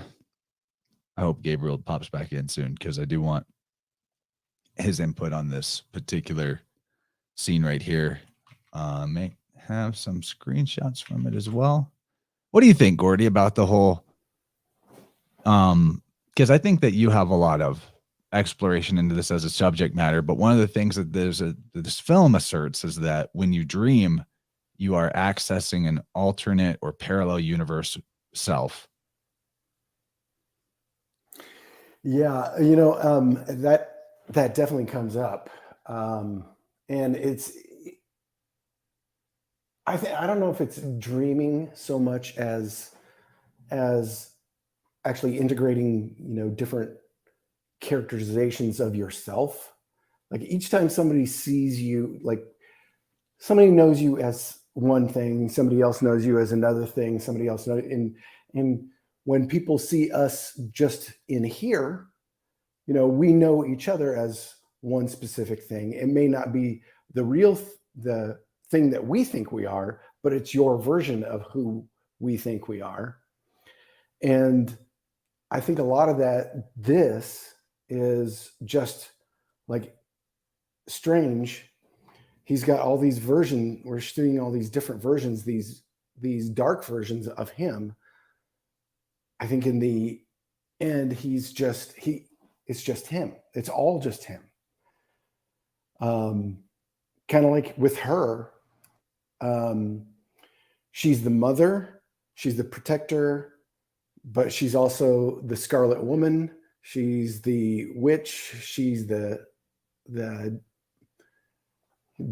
antithesis to the Doctor, which they've also, if you know the Wanda Maximoff actual story, that she is Magneto's daughter. And in the end, it's about her against the mutants. And she's also a twin herself. She's a twin herself. Yeah, Quicksilver is her twin. That's right. And what's Quicksilver? Mercury. So we have twins, and That's one right. of them is named Mercury. So there's Gemini, as on the nose as it gets. And one of them is red. She's Red Mercury. Ooh, Red she's Red Mercury. Bingo. That's why she's so infinitely powerful. Gnarly. Do you have more on that, Gordy? You were saying dreams. I mean, yeah. I feel like we access those things all the time. Those other realities that maybe we're accessing somebody else's version of their reality of us. I don't know. But like you were talking about in that first scene, being in that astral realm where all the stuff actually happens. Later on, there is a legitimate wizard's duel, which is I feel is an homage to the old Raven movie from 1963 with Vincent Price and Boris Karloff, which is a really fun, dumb movie. If you have never watched The Raven. It's a Roger Corman movie, and it's goofy as hell, and it's got Jack Nicholson in it. It's like one of his first movies. It's dumb fun, but these wizard duels, in reality, wizard duels take place on the astral realm. They're not two guys sitting in a room, throwing wands at each other. It takes place out there. When you're talking about accessing those dreams of your other selves in your dreams, that astral realm, that's where a real wizard's duel takes place. Well, I had a dream last night that me and Gabriel were part of a military unit, and we were on some sort of other foreign location, maybe even another planet, and our unit was sent with a larger detachment to fight against the gigantic bees. And I had some sort of like sticky ball launcher device, and I was showing the other men in the company how to properly target and hit the bees, the giant bees in their flying ice cubes that they were riding in, with the big sticky ball launcher. And then just to show off, after I nailed it with the sticky ball and knocked the ice cube vessel carrying the giant bees out of the sky, then I showed how there was a back part of the launcher that had like a retractable grappling hook thing, and I like threw it down a ravine, but then made it like retract back up to me. And I was like, see, you just make sure you always hold on to this part, and even if you lose it, you can get your sticky ball launcher back right away. I don't remember what else happened in the dream, but whose reality was that? That's awesome. That's awesome. That is awesome. Yeah, Gabe finds his way into my dreams more than almost anybody. So some kind of definitely is a wizard. Now, in terms of the doctor versus the witch, I feel like that's very important to point out too, that we're talking about Doctor Strange versus the Scarlet Witch. Why were the witches demonized? Did they not also carry the knowledge of healing, herbalism, right? I mean, pharmakia is also a word for witchcraft. So it's kind of like a classic inversion where the pharmacists are the witches and the who are called the witches were the healers. And now, pop culture has also carried that inversion forward. And it's like, it's cool to be dark and edgy. I'm a witch. Which, going back to Hippocrates, Hippocrates' quote is, let food be your medicine. Yeah, exactly. And now in this scene, Strange goes to visit Wanda. This is their first encounter in the movie, and she is tending an orchard of apple trees. Apples, he says. And she goes, eventually.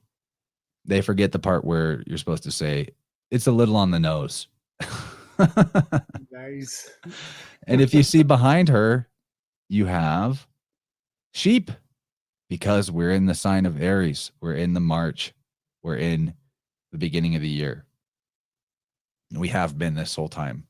We're in springtime. So vernal equinox, except it's not true. It's not the true vernal. Ver means true.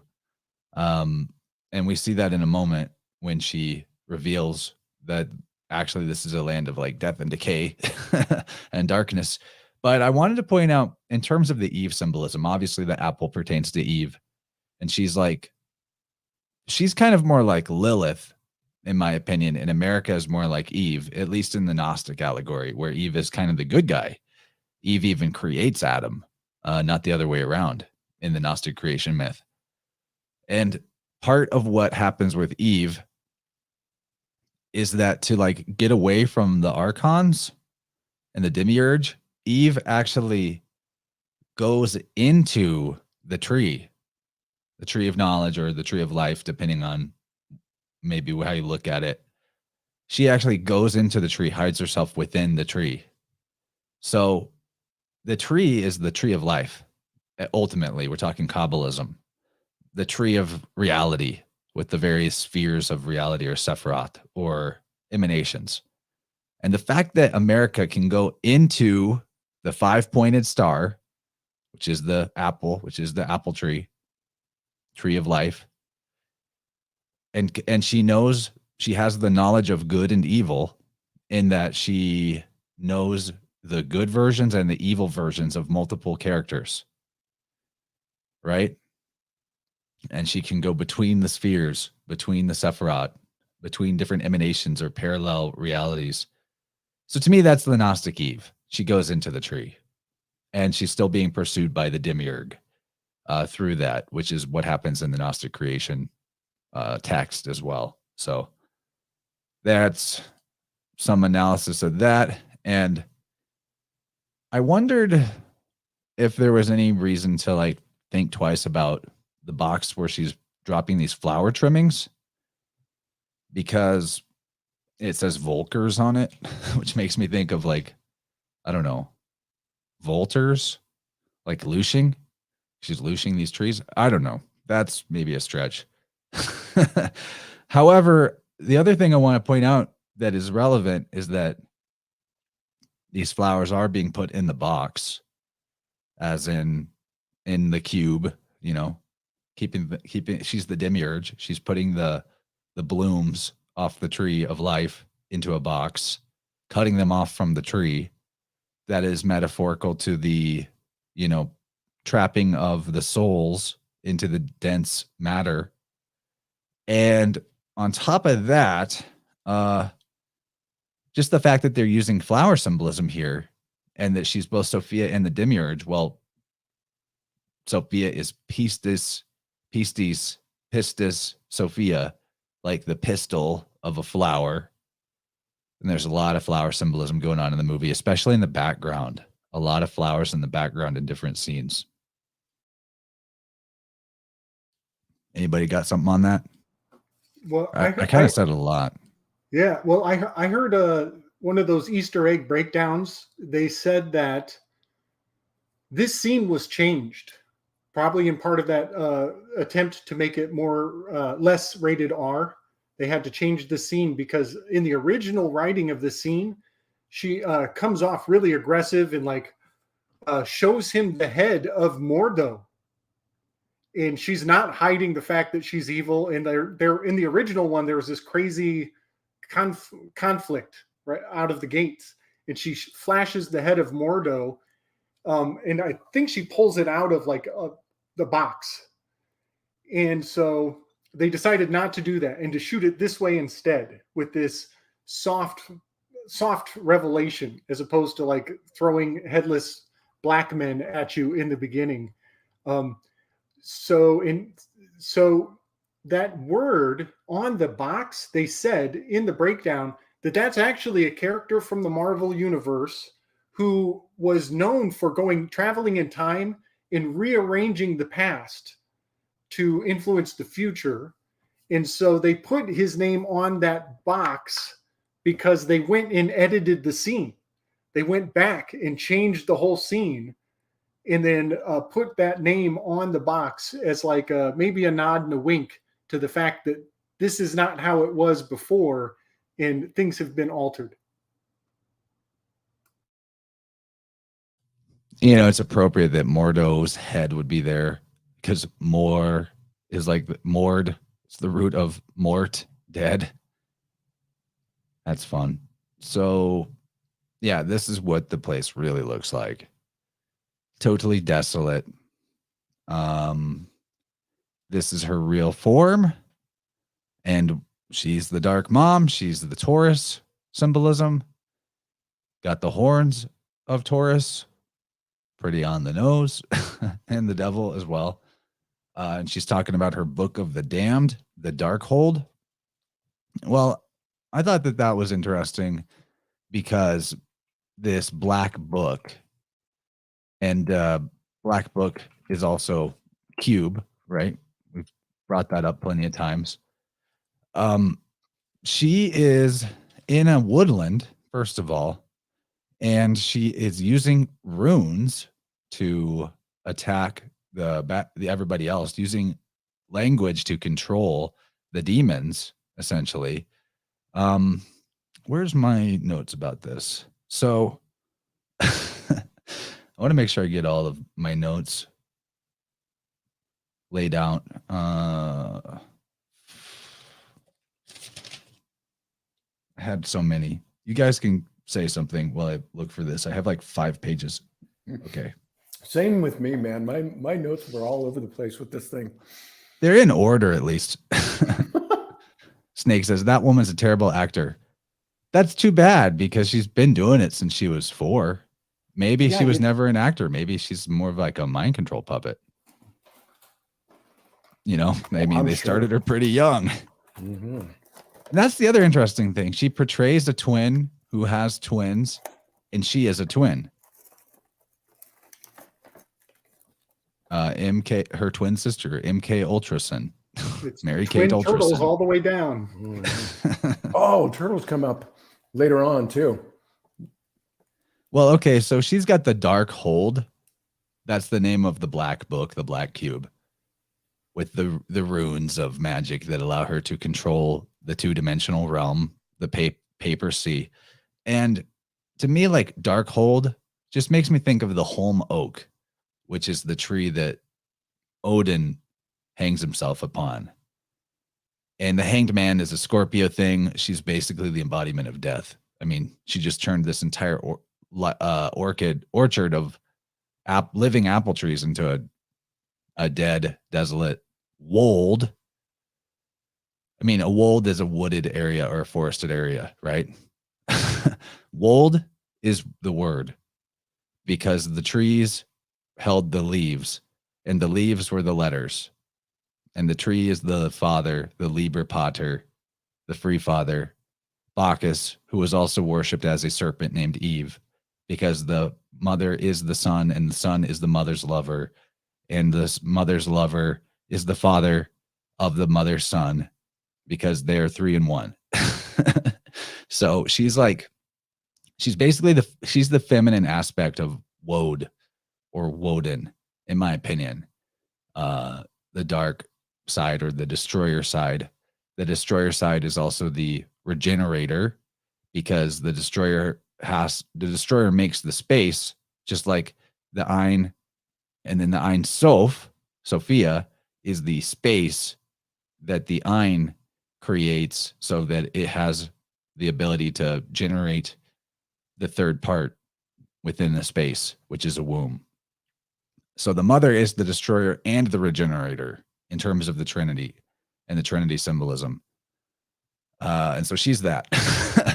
She's in the wold. The wold is the word and the wold are the world that she creates, because she's the all mother, all father, the demiurge, goddess of wisdom. Am I off here? I think this is like so obvious to me in the movie here.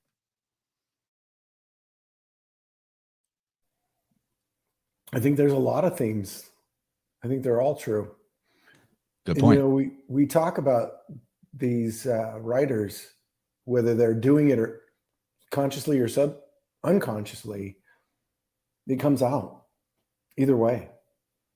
So I don't, and we clearly, as you demonstrated earlier tonight with your cut of the deck, that synchromysticism is a thing. Oh, you know what else happened? You know what else happened, guys? The other 2 cards that fell out after I cut the deck the last time, and I remember I said, oh, some other cards popped up that I wanted to show later. Here they are. The Taurus card, the Empress, there's Wanda, and the Lovers card. They were side by side in the deck. Whoa. And they follow each other in the zodiac. The Lovers being Gemini, of course. The twins. Gemini twins. Wow. Yeah, man. They did that a long time ago. I was just waiting for this moment and to be like, yeah, got them right here. So whether they know Hot they're hands doing tonight. it, whether they're doing it or not, they're doing it or not, it's happening. Yeah. And I honestly think that they have no idea. I think it's their worldview just coming out in their storytelling. Some of it. Yeah. You know, I actually saw a quote from one of the producers that revealed that there is information in the MCU universe that is not disclosed to them. They actually said, I'll try to dig out the quote. I'll see if I can find it. But they actually, somebody asked him a really penetrating question, and he said that is above my pay grade. Let me see if I can elaborate on that, because that means that even within the producer circle, there is an inner circle that they are not privy to. So as much as we're trying to penetrate their mind, there's a mind inside of that circle that is the real source. You know, that's true. I remember reading many, many years ago that, and I think it was Chris Claremont. I'm not sure. One of the X-Men writers somebody was asking them about, because, you know, they do the whole background of each of the characters, you know, extremely detailed backgrounds and character studies on each of these characters so that they can get them down. And when they do that, that becomes like these egregores that really come alive. And one of the things that I think it was Chris Claremont said was Nightcrawler not only had 2 fingers, but he had 2 dicks.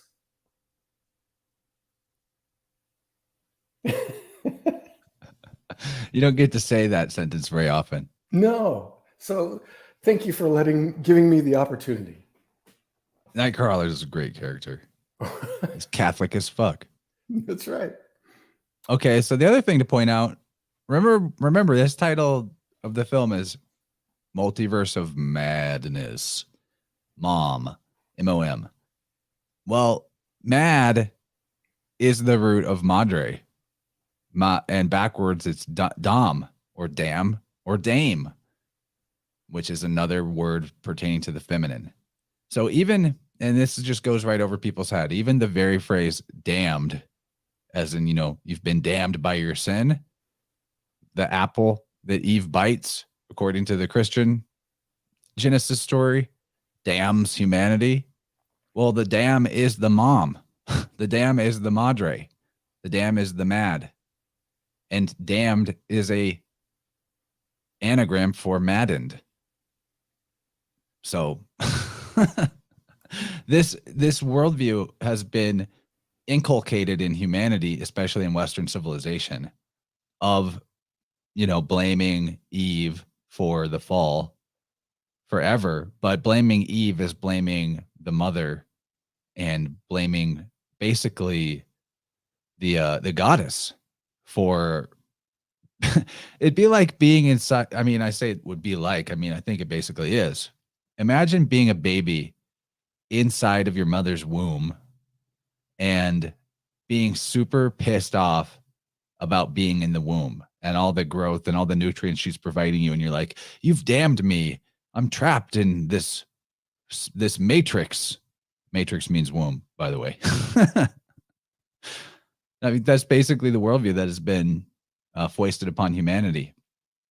And it's the same as like dividing us from the true understanding of how electricity works by conflating the term negative with both the force and the polarity sense and with badness and evil. So, you know, good and evil are not equivalent to positive and negative in terms of like truly, they're not truly synonyms, even though they're used that way in language.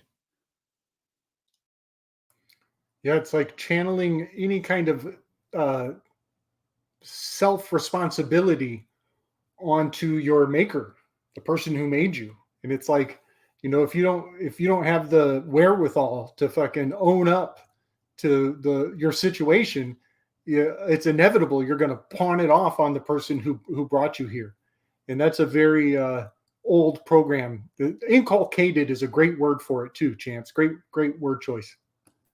And Snake says, Yaldabaoth is the child in the womb.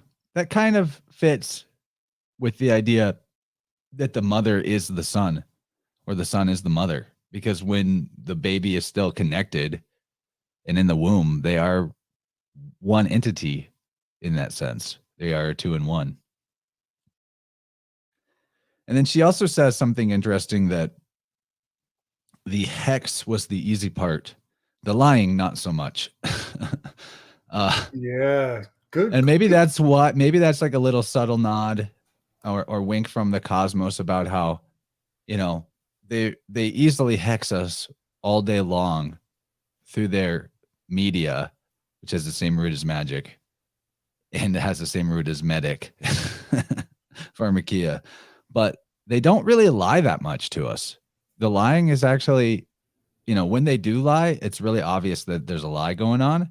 Most of the time, they just put the truth in plain sight, and they give us this, you know, multiplicity of definitions, so that we are sort of led to an interpretation that is inaccurate, but the interpretation that is accurate and truthful is always right there and present and apparent, right? Truth is never actually able to be hidden. I think that's part of the nature of reality. But the other quote that she says here, it's ridiculous. She says, "I'm going to leave this reality." Her name is Wanda, which is Manda. Manda means gnosis, so she's a Gnostic. And the Gnostics are always like, the pop culture Gnostics are always like, I'm going to break out of the simulation. I'm escaping the matrix. I'm getting away from the white light trap. And the funny thing is, a self-proclaimed Gnostic who does understand the allegory in this film will watch this movie and go, they're telling us the truth, man. I think that's why, I think that's part of why this is always pushed in films like The Matrix and like this. It's a slave mentality, keeps people in the victim posture. And I also see that I think that the elites maybe do want to do some sort of a jailbreak on the construct. I think that's what Sabbateanism is all about. The most despicable against natural law behavior that you can engage in, as a way to almost like glitch the matrix in their eyes, I think.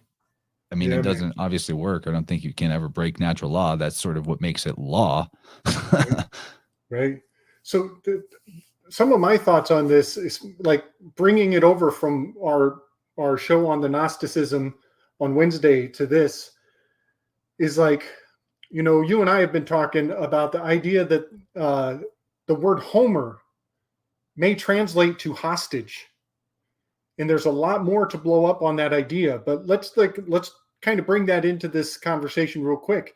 And if you're in prison, you actually get to do whatever you want. They just put walls around you so you can't expose the rest of the world to it. The real prisoner in the prison is the warden.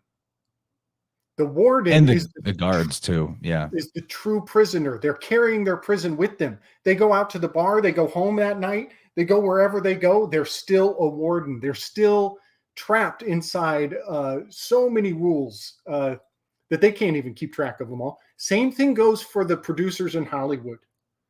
The fact of the matter is they are trapped. They are in a prison. They are locked in non-disclosure agreements. They are hostages. We have the freedom. And so these people at the top who are locked into their whatever control of information, whatever all that means, they are in a prison. And so their whole attitude, their whole mentality is being trickled down, exposed to us in a way that I think a lot of people pick up on it and presume that they're in the same situation. And so I think that the fact that the source of this creative expression is coming from people who can't even live their own life or speak their own truth is maybe being misread. That, you know, the prison planet is only the case for the people at the top. And the fact of the matter is, all of us down here at the bottom, we are free, baby. We're free. We're beautiful. We're the source. We're the creators. The individual, the ultimate empowered minority. So in this scene too, between them speaking here in the Darkhold forest, the dark wold. Oops, almost refreshed the page. That would have been tragic. She says to him, if you knew there was a universe out there where everything you wanted was true, or you were, happy, wouldn't you want to go there? That's basically the apple that Eve dangles over Adam in terms of the temptation of this, taking this allegory to heart and believing that this is a fallen world. Is that the same? It's the same thing that is really done in most religious systems where, it's about what you can get in the next world, in the afterlife. Don't worry about being a slave in this life. Just be obedient. Just, don't be bad, and you'll be rewarded in your next life. And he says, I am happy, which is actually a lie. And, there's something to dissect with that too. Maybe that you can't always be happy. And that's part of accepting the isness of, the ability to exist in a creation requires this triangle, these 3 points between happy, sad, neutral, tragedy, comedy, in the middle point, right? I think it requires that. I accept that. I can't conceive of any philosophical way to have experience, to have manifest form, to have a story. Ultimately, none of those things could exist without that triangle. When someone tells me how they could exist, go for it. I would love to hear. But that's the fantasy that is believed in, is that you're going to go to the heaven. You're going to go to just one corner of the triangle, and somehow you'll still exist, first of all. Yet in this belief system, according to how it is put forward by people like the way Howdy described it, if there's anything to perceive at all, essentially any ego, which means any sense of self or any consciousness, you're still in the illusion. You're still in the Loosh farm. So, I mean, without coming right out and saying it, what people like that are saying is, I want pure self-nullification. I want pure oblivion, which the irony is, you're already in the womb of the goddess of the universe in this life. You are in a womb right now. Like it's wombs within wombs. I think, personally, I think that that's part of the fractal of it. You die, you come through another yoni portal, pop out, you're in another life. Womb hopping. But the irony is, like, they think they want to return to the womb state, the pre-birth state, pre-incarnation state, not realizing that you're never not in that state. You're always in a gestation period before a birth. There are these events, these demarcations of life and death, birth. You go to sleep, you wake up, this happens. This is the cycle. This is the creator, destroyer, regenerator, and then savior. It happens. It does. We go through it every day in a 24-hour period. And you're never going to get to a pre-existent state. Yet that is what is sold to us by technology, the comfort of, everything's taken care of for you. That's what's sold to you by communism. Mommy government is going to take care of you. Your womb, it never ends. That's what's sold to you by the metaverse. Just go back into this no responsibility pre-life state of nothing but dream and no doing. And that's what that is what the nihilist trapped in these belief systems is actually seeking.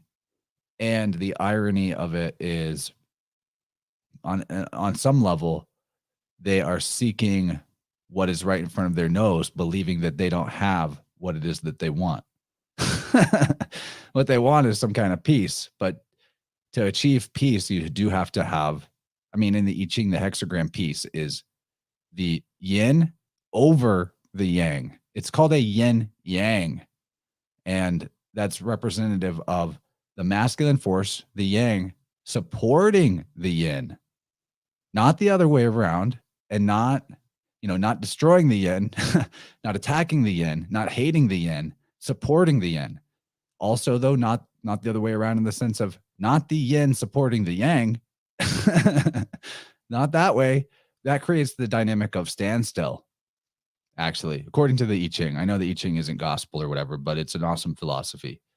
Very, very hermetic. So I just bring that up because I had a client today that achieved the hexagram of peace, which is 11, by the way. It's number 11. Been kind of ranting for a little bit there. This is just me on a long diatribe against pop culture Gnosticism.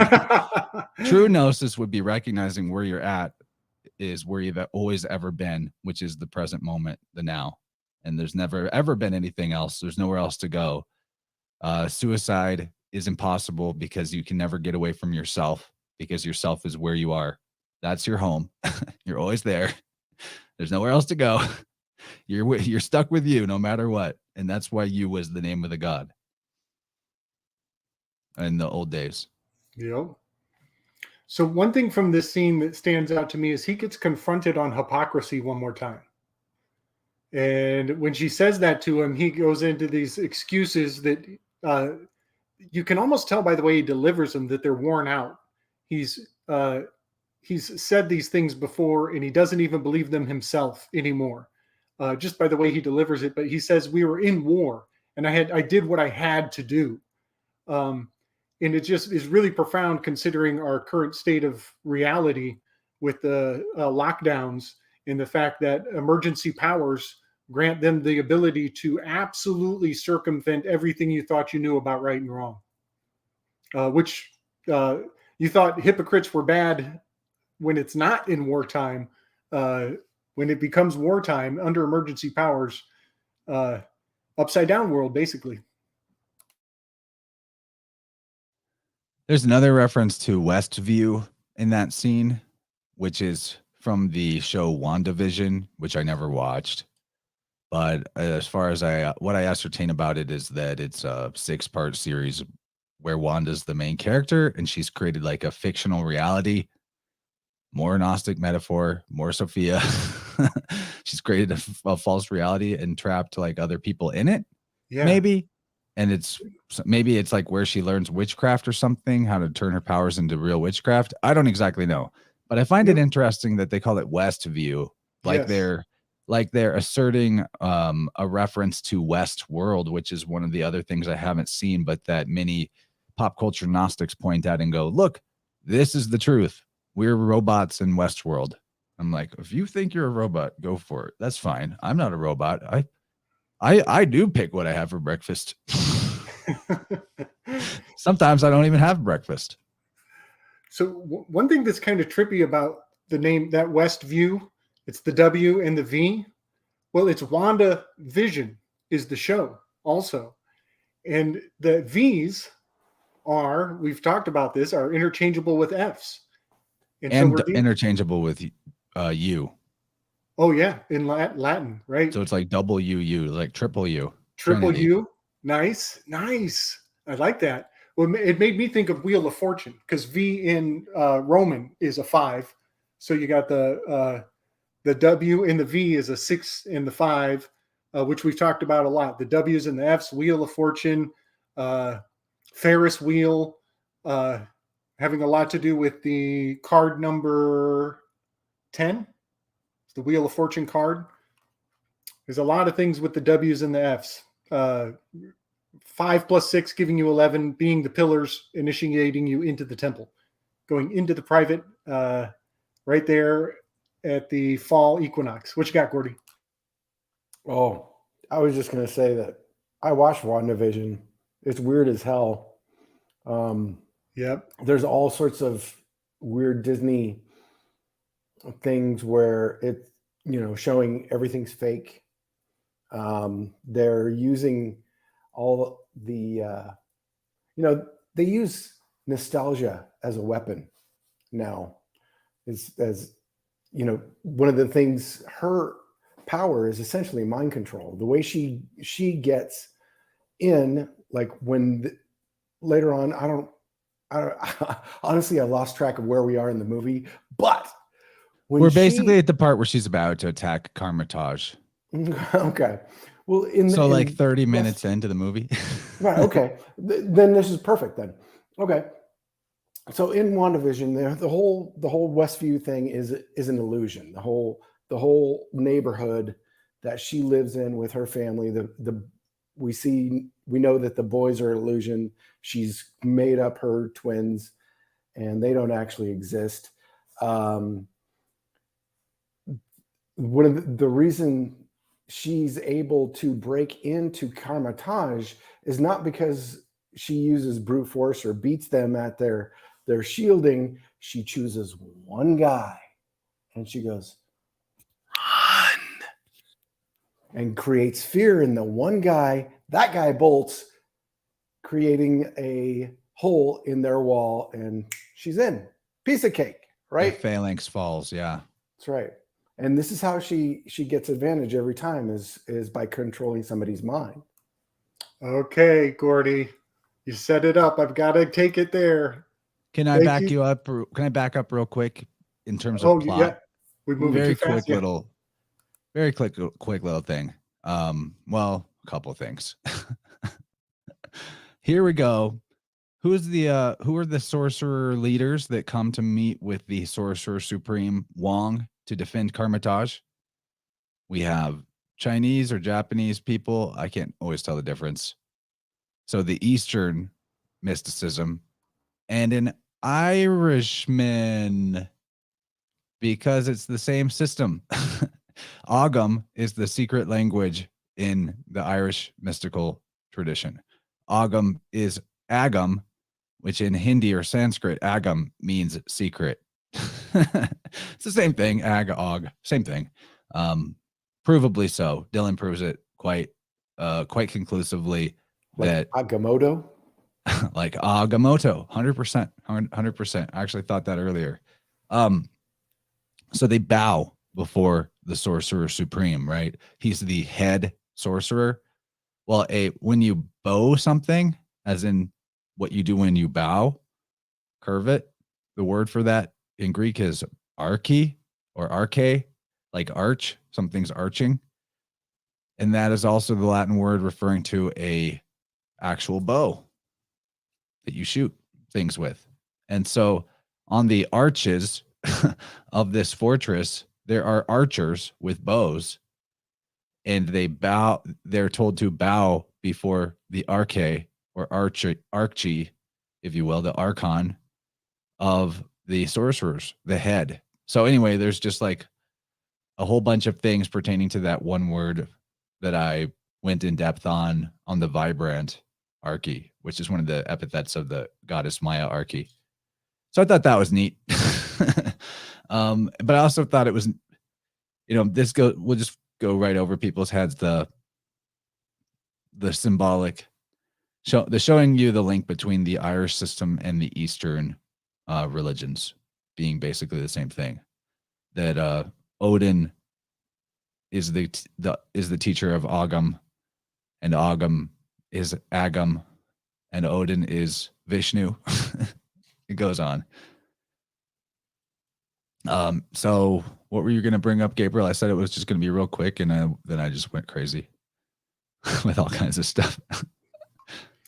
So one thing about the bowing that was that I got out of that, the fact that he's like, oh, I'm aware of the traditions, and he withholds in a couple of places, even when others are bowing. Well, the Sagittarius has command of the bow, and so the bowing he withholds, and he is Wong's superior in every way, right? And Ophiuchus, right there at the beginning of Sagittarius, right between Scorpio and Sagittarius, November 22nd, Ophiuchus, he's stepping over the cosmic void. He's stepping across the cosmic plane. He's superseding the bow, the archway. So it's very interesting that Wong keeps hinting that you should bow. He like comes right out and says it. And he's like, I'm aware, I know, but he just doesn't do it. And he does it in the moment that he wants to. And it's at the very end, at the end of the full arc of the movie. That's a good weave right there. I'm trying to find my note regarding her showing up as a cloud, because I kind of realized. I got you. Can you pull up the most recent one I sent you, man? I'm so stoked for this. I'm so stoked for this, guys. Okay. You sent me a couple. Oh, they're the same one. All right. This one's really 2 in 1. When you make these vertical ones, they don't always look as good on the screen, but I can zoom make though. them on my computer. Yeah, there's this app also called Canva that you can use to make graphics that you may find works really well for you. And it can also make PowerPoint style presentations. I want you to practice with that and then make us a presentation for Horsemen. Oh man, hell yeah. Anyway, I'm giving my orders. This is my realization in this project, was that she is the echidna. We find out later she is the Medusa. She has been prophesized with an image of Medusa. It's on the book, it's at the temple, and she says, "This is my throne." As she takes the throne, she becomes the echidna, the Medusa. So we also have known and asserted already that she is Sophia, which also corresponds her to Persephone. We know that she goes on a journey through the underworld. She's drenched in pomegranate blood red themed colors thematically.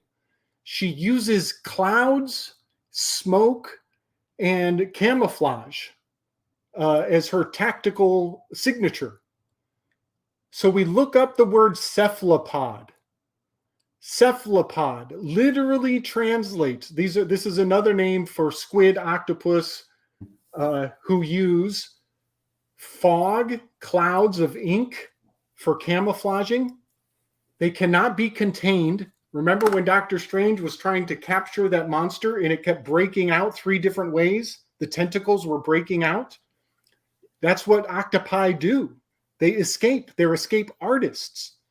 So the fact that she uses clouds of ink to attack is very indicative of a cephalopod. Now look at the literal translation for cephalopod, guys. Look at the literal translation. It means head, feet. She is a mind walker. She's walking through your mind. Her feet are in your head. She's walking through people's mind. That is her. It's also the transition between Pisces to Aries. No, an octopus.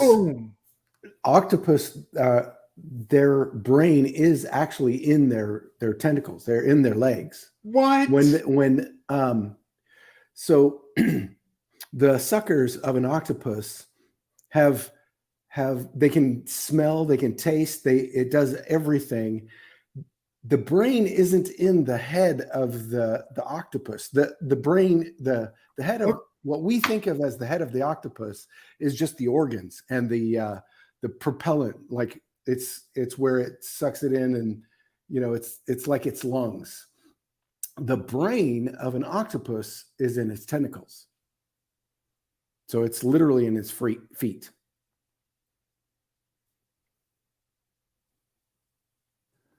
Yeah, that's good stuff, both of you.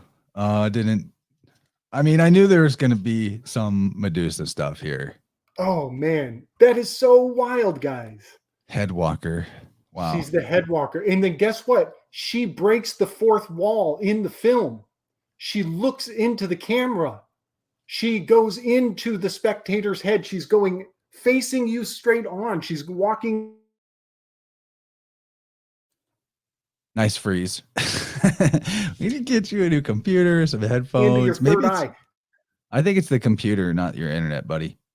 If I had to guess. Could get overheated from long streams. Okay. But yeah, you were saying, you're pointing at the forehead, talking about the third eye. Okay. Are you guys with me? Yep, you're back now. Are you back? Maybe not. Nope, not yet. Well, okay, so speaking of being the mother of monsters or the Medusa, though, I pointed out already multiple times her name Wanda means gnosis. If you look at it as Manda, she is symbolic of the dogma of pop culture Gnosticism. I want to leave this reality, her exact words. That is the dogma that I am doing all of this work just to dispute and refute. That one phrase is why all these hours of work is being done, to refute the I want to leave this reality phrase. So she's the dogma, you know, she's a bitch, total bitch. Okay, right, I think you're really back now, Gabriel. I lied. You're not. Well, we got Gordy. Okay. So they know that we know. They know. God, did he freeze again? It's because maybe if we like take away the Medusa staring at us, I think it's because we had Wanda on screen looking into the camera. She was gorgoning you, dude. You were freezing. I'm sure that it'll get better now that we took her down. Later on in Professor, we get a load of the Illuminati.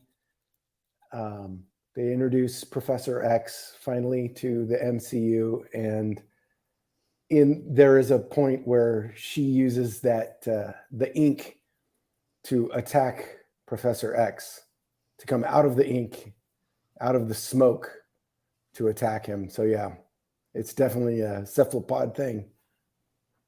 That's really good. Gordy, I'm tripping that you just told me their brains are in their hands. There's a lot more to that. I got to do it now. I'm going to try to be fast before they jam my signal.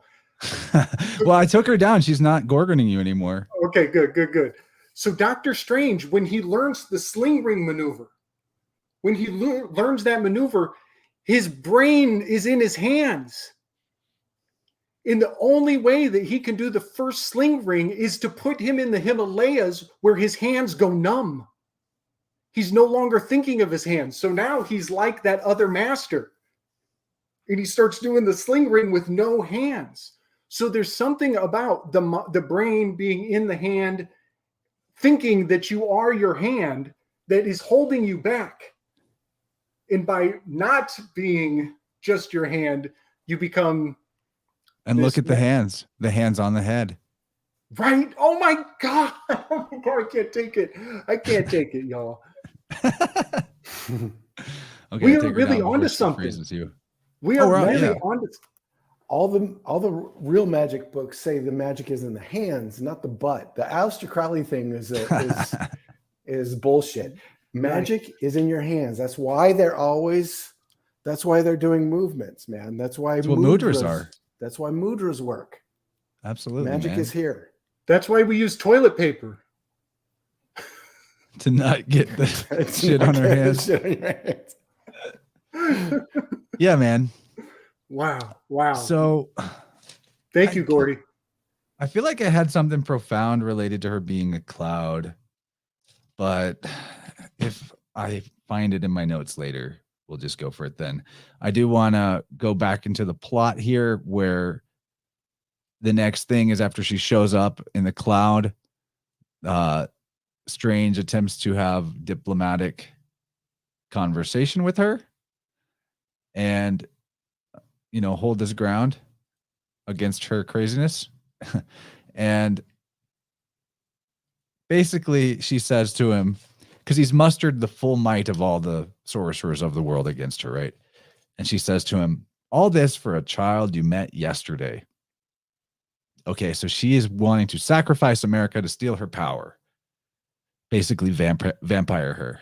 And what is it called when you murder a child? And what does Sophia, what is it said about Sophia that she does to create her own reality? Abortion. She has an abortion to create a new heaven and realm underneath, sub to the main heaven. So she's trying to abort America to create a new reality. America is being sacrificed to create a new world. I mean, is it a little on the nose? It's definitely an abortion. And then the other thing that is just too obvious to me is how Wanda, who is Gnosticism, I mean, she can be seen as Sophia, she can be seen as the Demiurge, she can be seen as a believer, the elites who believe in Gnosticism itself, as the pop culture, not actual knowing the meaning of the word. She is ironically quoted in this scene of saying, I've been very reasonable. I was being reasonable. Now I'm going to not be reasonable anymore as a threat. And that's the irony of this stupid dogma, is that it claims to be reason. It claims to be logic. It claims to be logos, when in fact the dogma is based off of a copy of a copy of a copy. It's based off your interpretation of somebody else's interpretation of somebody else's interpretation of a translation of a scripture that might not even be authentic, that is based on another language and its version of what the star constellations mean, that were decided in their meaning by an earlier civilization. It is a copy of a copy of a copy of a copy. And that's what you're taking as your reality. So in a very literal sense, those that believe the Gnostic mythology as factual creation story history have made that reality true for themselves. They believe they are in a reality that is a copy of a copy. It's a hyper reality, as Baudrillard says. And that is nothing, there's no logic, or it's not reasonable. They're not being reasonable. They're not using their reason or their actual senses to determine. They're using pure, chaotic emotionalism with no logic. That's what makes it the dark feminine. And that's what she represents: pure, unbridled, chaotic emotionalism. And when you listen, I consider Howdy a friend. I like Howdy. Okay. I don't mean to beat up on Howdy. He was just the most recent person we talked to about this. He's one of many people who feel this way. But when you listen to the rhetoric that he shares about it, I feel this, I feel that. He says feel a lot, and there's nothing wrong with feeling, but if it's feeling that's untempered, chaotic emotionalism and logic is thrown out the window, because face it, fear is an emotion. And a lot of this is like the fear of, well, what if I'm wrong? What if this really is all fake and I didn't believe in it? And so then I get stuck in hell forever. The exact same thing that the Christian who's afraid to go to hell if they don't believe in Jesus, so I might as well just believe in it, does. Pure chaotic. That's why the occult feminizes you if you're not careful, if you don't balance it with actual logic. If you don't balance it with grounded masculine activities or behaviors, martial arts, not just mystic arts. Nice. And I think that's what makes Doctor Strange. He's the MMA fighter. He's the master of the mystic arts. He's the MMA. Nice.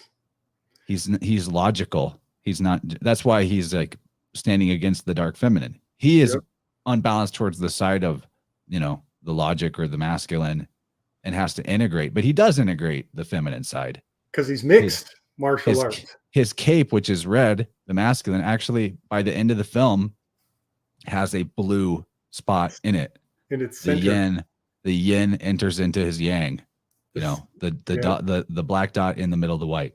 Yep. And the shape of the hole in his cape is the shape of the coffin inside of Ophiuchus. It's the shape of the coffin constellation within a constellation, which is called a help me out, Chance. Asteroth? Asterism. Constellation, and a constellation is asterism. I want to point out why the dark feminine is so fucking scary. And it's in this moment when he goes up to talk. Oh, no, we lost him again. Just one of the gods of Vishanti is Aster. Maybe you would do better coming in from your phone, Gabriel. Maybe I would. Tonight is weird. I think the Russians are trying to get us. All right, real quick. The reason the divine feminine is so fucking scary is if she decides to know, because reason is her is her arena, should be. But if she leaves reason behind, men are not able to handle her. When it is no longer reasonable, it becomes physical. And it's time to become physical. And there is so much stigma around touching a woman. And you better believe they know that. You better believe they know that. And so communicating with the opposite sex is a very delicate situation, because if they leave reason behind, then it's no longer time to be around each other. Yeah, and one thing that is left out with the whole domestic abuse situation is how often, and I'm not saying it's only one way. Obviously, I don't think anyone in this audience is going to jump on me for saying this, but we know, of course, that some men abuse women, but some women abuse men. Some domestic disputes start with Wanda attacking Karmatage, and they have to fight her off. And when she comes up all bloody and battered and calls the police and says he attacked me, who do they believe? Because of the programming that society has got, it's almost always #me too, when we don't know, we weren't there, but at least some of the time the woman comes off the handle and attacks the man, and he has to defend himself too, because just someone smaller or weaker, if she's holding the knife and he's not the one holding the knife, shit, man, doesn't matter if you're bigger. So there's that. That happens, and this movie's about that. Now the other thing too, you could consider these initiates that are the followers of Wong and Doctor Strange defending Karmatage. You could consider them like the cult of Kirke or church, right? They're the church. And, you could consider them the Gnostics even in terms of like as a group. They are wiped out by Vatican in this scene. This is like the massacre of the Cathars or the massacre of other, the Templars potentially. You could look at it that way, especially considering the Templars literally did have fortresses like this. And then they're wiped out by the Dark Ma, Vatican. Yeah. So one point that comes to mind in this, right here in this scene, the only person who strikes Wanda physically multiple times in the film is Sarah, who is a black woman, who is, we think is Wong's sweetheart, actually. Sarah is the black woman who is like a admiral or a commander at Karmatage. She strikes Wanda with the cannon and actually hits her and throws her off course. Later on, Sarah comes in again, and she's the only one, the black woman is the only one who gets a solid hit in on Wanda in a couple key moments, actually. Cat fight. Well, she kills them all, so it's kind of ironic. One of the reasons why I liken them to like maybe the Cathars or something, a group that is wiped out by the Vatican, who are proclaimed as Gnostics, is because they actually believe in her. Like they believe in the prophecy of the Scarlet Witch, and then it actually destroys them. Damn, nice, man. Nice. Their belief in Sophia, if you will, their belief in the Gnostic dog Ma gets them killed by the dog Ma, Vatican. That's how I think that's what it is. I'm not saying that you should bow to the Vatican either, but like I feel that, I don't know, it's controlled opposition. You create these groups, Cathars, maybe, Templars, maybe. You see who will rally to the banner of heresy against your all-controlling order. And now they're all rounded up in one spot. You know who's ready to dissent against you because you've given them the opposition, which you actually control. Then you go wipe them out. It happens throughout history in all kinds of places aside from religion. So to me, I think it's the same thing. Yeah. Another thought right on this scene, the collective is the good guys, in that one individual is the bad guy. And that is another part of this program, that the independent one is evil. And it is also, she does that infiltration thing where she slips up. The outsider. Yeah. And she slips up behind the one guy's ear and says, run, like you said, Gordy. And he runs away, and it gives her the weak link that she can infiltrate. Well, he is the. And in most universes, you don't have to pay for your food. So communism is what you're pointing out, is communism programming in this movie. Yes. There's a lot of it in Marvel. Yeah. Now that Disney owns it. And the fact that the bad thing that happened was one of the people of the collective decided, maybe I'm not with all the rest of these guys around me. And maybe I'm not part of this collective. And because he faltered. It's a white guy. And he's a white dude. Totally. Yeah. So I just men going their own way. And men going their own way lets down all of society. MGTOW fucking breaks the phalanx. The magic TAO MGTOW. So broken mirror symbolism, Strange as a way to defend or slow down Wanda, he drags her into the mirror universe, which is this is really the only usage of the mirror realm in this particular movie. So she sees her own reflection.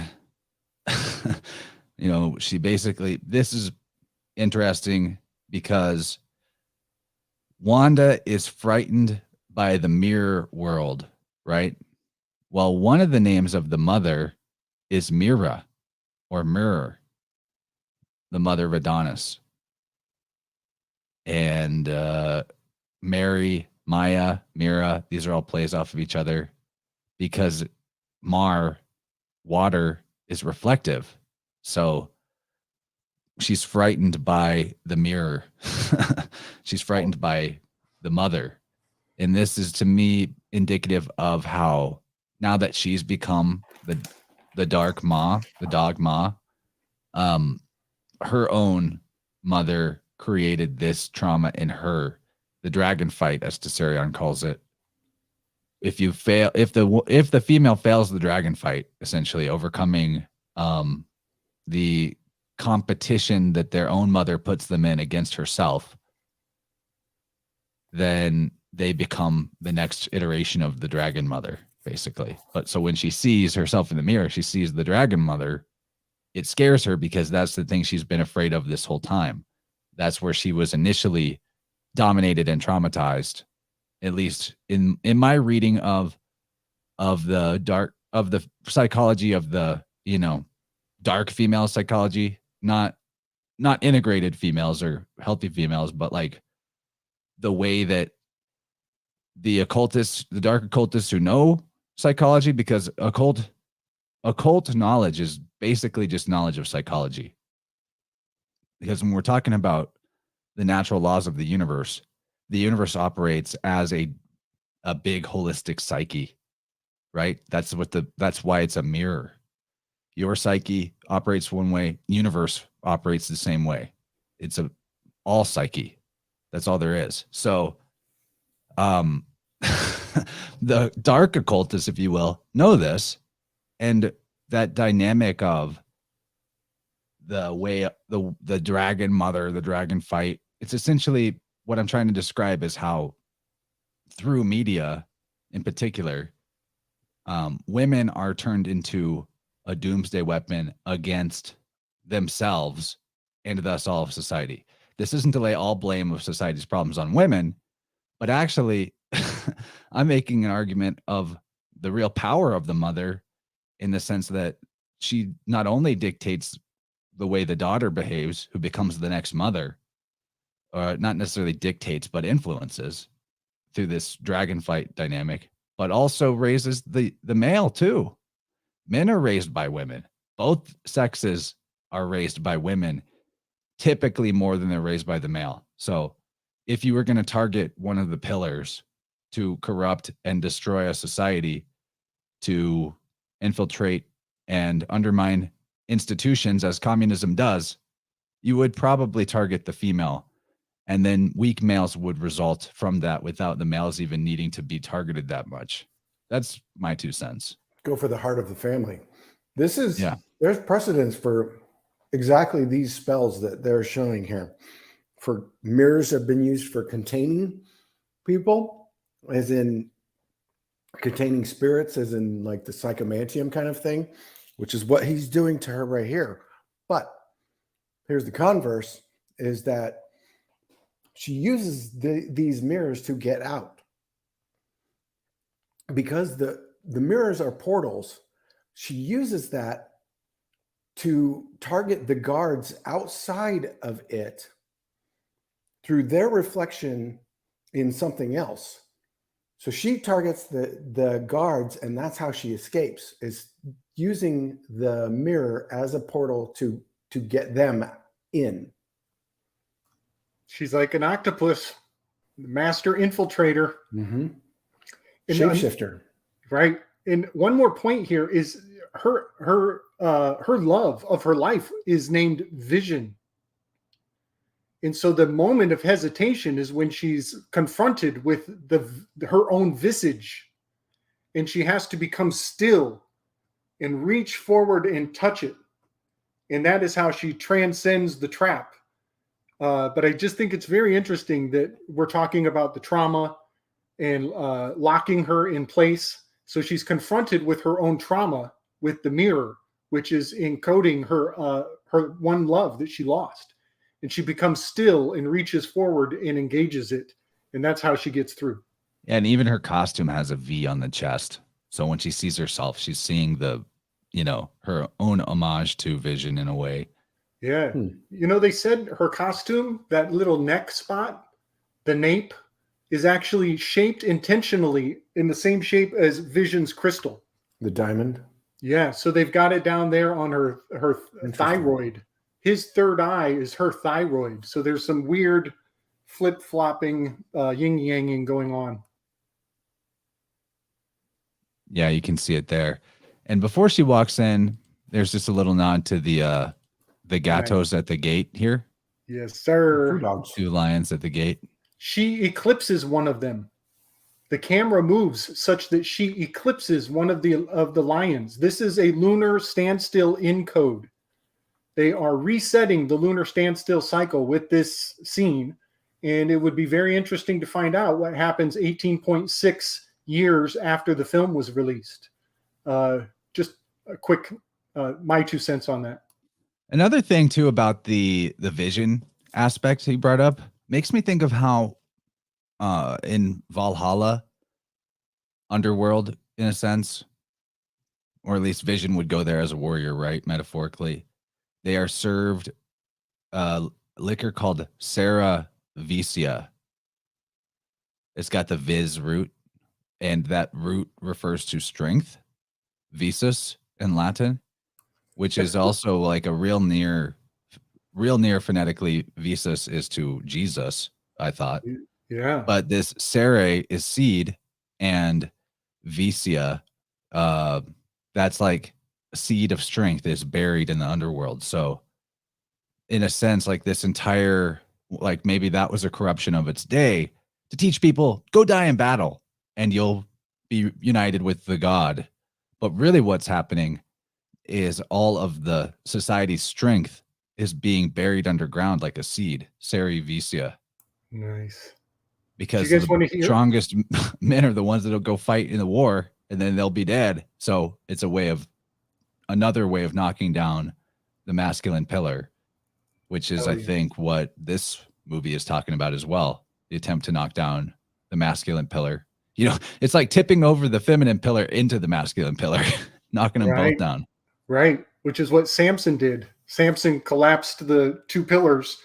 They decided if he can't beat them, you might as well join him. And the best thing he could do was just kamikaze, collapse the whole thing, which will come into play at the end, but we'll get to that. 3 hours in, 25% through the actual movie in terms of plot. You guys want to take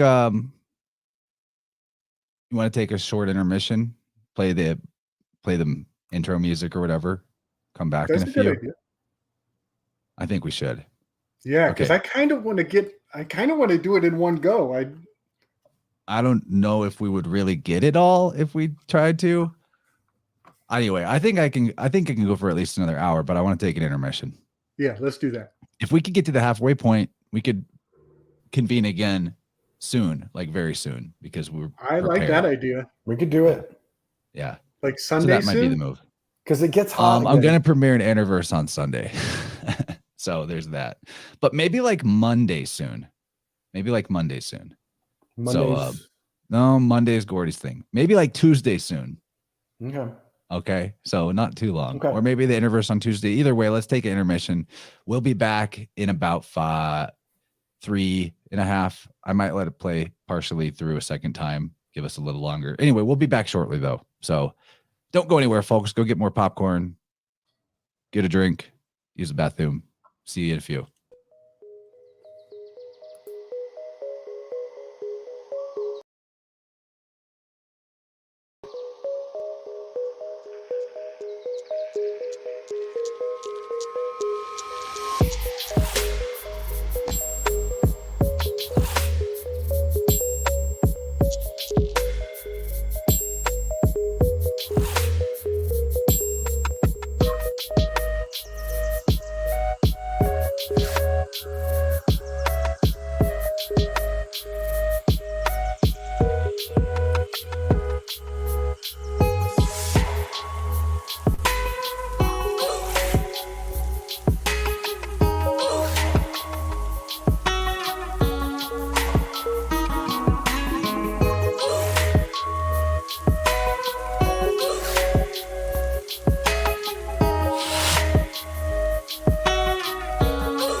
Oh, good. I was thinking I was going to sneak in before anybody else did, and then I was going to hijack the whole thing and go ahead, hijack away, dude. Turn it into. I'll even go away. You talk. Hey, I do want to show this thing. So this is the actual movie poster from this that my wife brought back from California last May when it premiered. You notice, and I think I've shown this before, but we got the oracles up here in these corners. Definitely the triangle thing, the 3 points. And again. Yeah, and that's again with the also like pamperings. that's Tesseract as well. The 8-pointed star can be called that. Oh, right. The Tesseract. Yeah. Which is the hypercube, the Saturnian cube. Which this looks also exactly like what a torsion drive is supposed to look like. When what's his face? What's the guy's name that was supposed to work at Area 51? Anyway, Lazar. Balazar, yeah. When he drew out the torsion drive, it was one of those. Here's another one of the movie posters that, I mean, it's supposed to be multiverse stranges, but I get the strong Vishnu Brahma sense off of that. I mean, super Hindu. Yeah, and they revisit that a lot in later on with the many-armed, the many-armed doctor, where he has all the arms, because that's the fighting of the I am become powers. death. Yes, which is a quote from Vishnu. Right.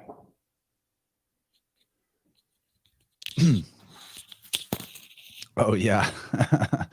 Dylan here says, I was hoping when you mentioned Maya, Mary, Mira, and Mirror, you'd mention Maya, illusion in Sanskrit. Yeah, dude. I totally just wasn't going off my notes. And yeah, Maya is illusion, which is the entire Gnostic ideology, is that the world is an illusion, that this is a copy world, a mirror created by the mother. So very good point. Thanks, dude. Glad that you're tuning in. And what else? Where are we? We should chug along here. I'm hoping to get like maybe to a halfway point of the film. So there's a part here where Strange is confronting her after she's broken through the defenses of Karmatage. And she says, I'm not a monster, I'm a mother. Well, that's because she's the mother of monsters.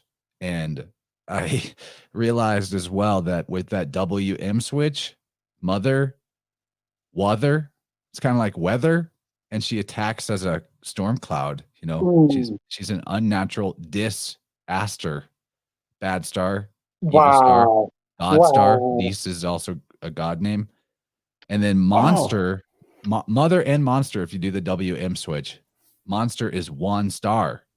The one star.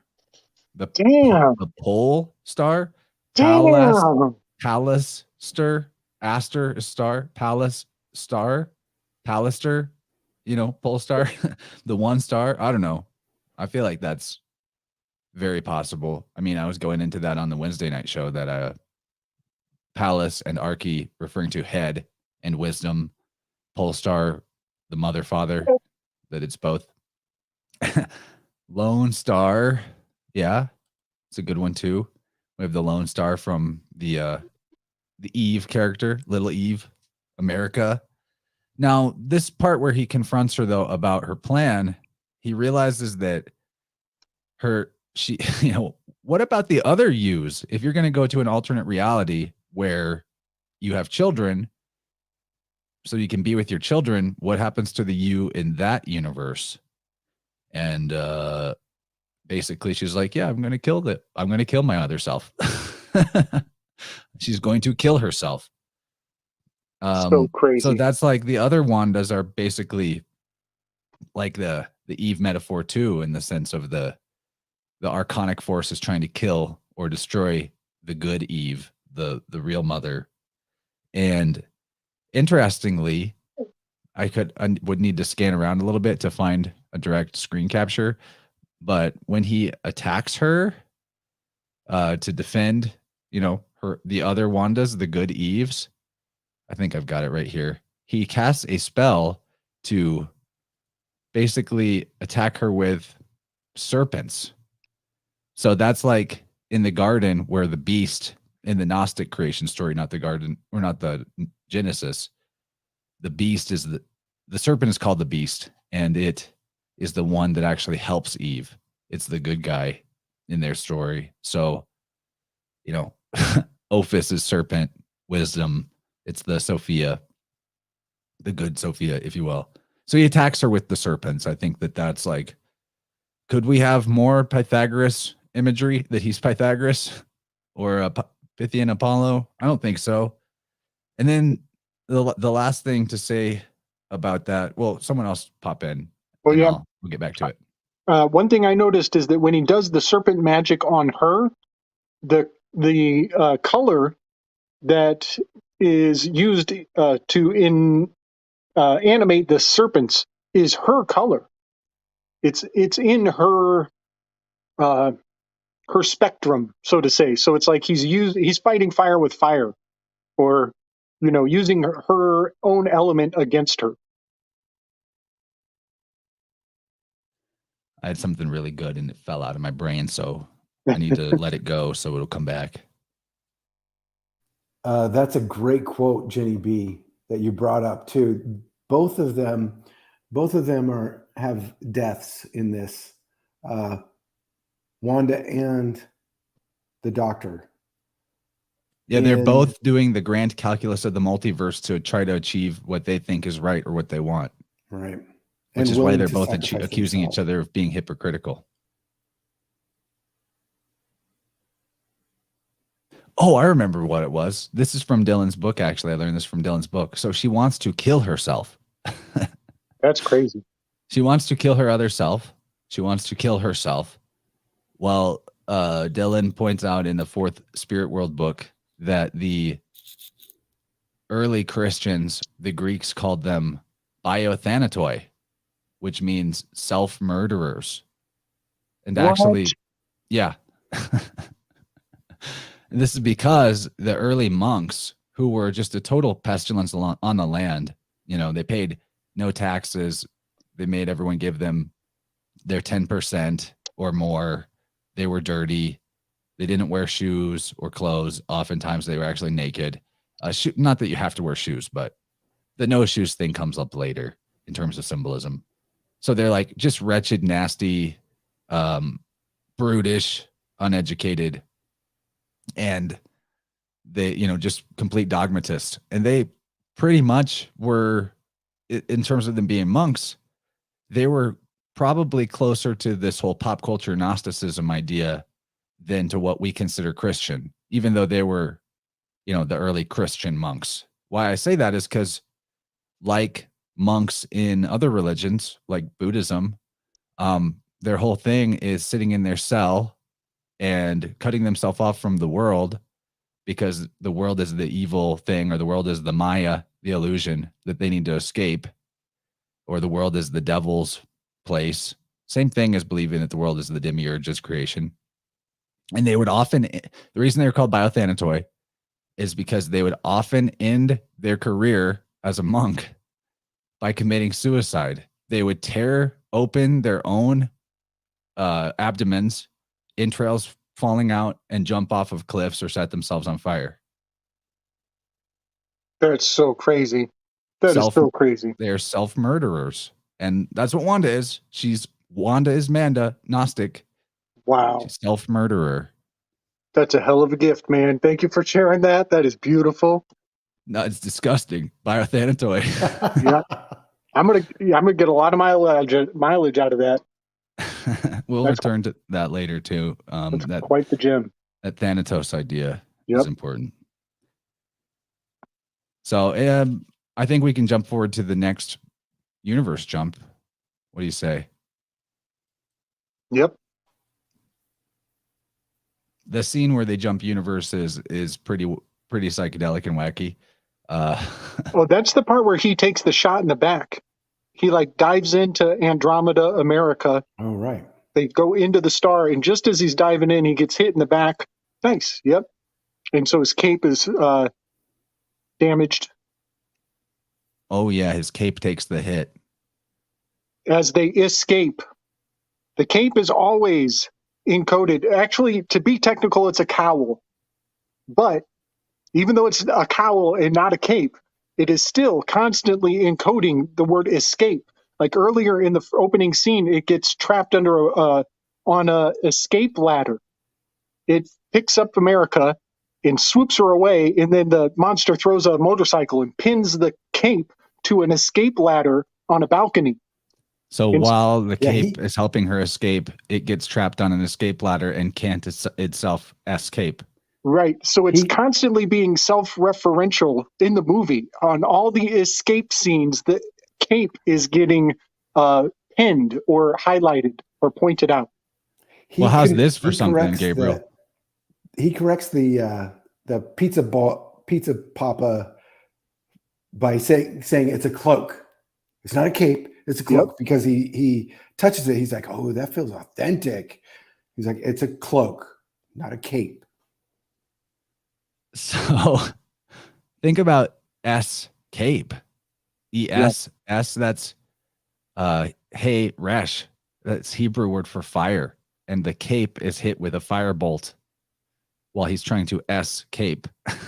Yes. So if the cape, I think that you should go into what you were sending me a voice message about earlier today about the superheroes and their capes and escapism, and maybe like if you could attach that to the symbolism of the placenta as well, because the placenta is, hit with the fire, in the sense that when it's stolen from the family at the hospital, they send it off to like some processing facility where it's probably alchemically incinerated to be reduced to some other usable material, right? Yep. The S cape. Yeah. So this, man, it's so intense. Okay, this is scapegoat programming, and this is designed to make you want to be the scapegoat. Okay, what I'm about to say. So let's start with Cape Canaveral.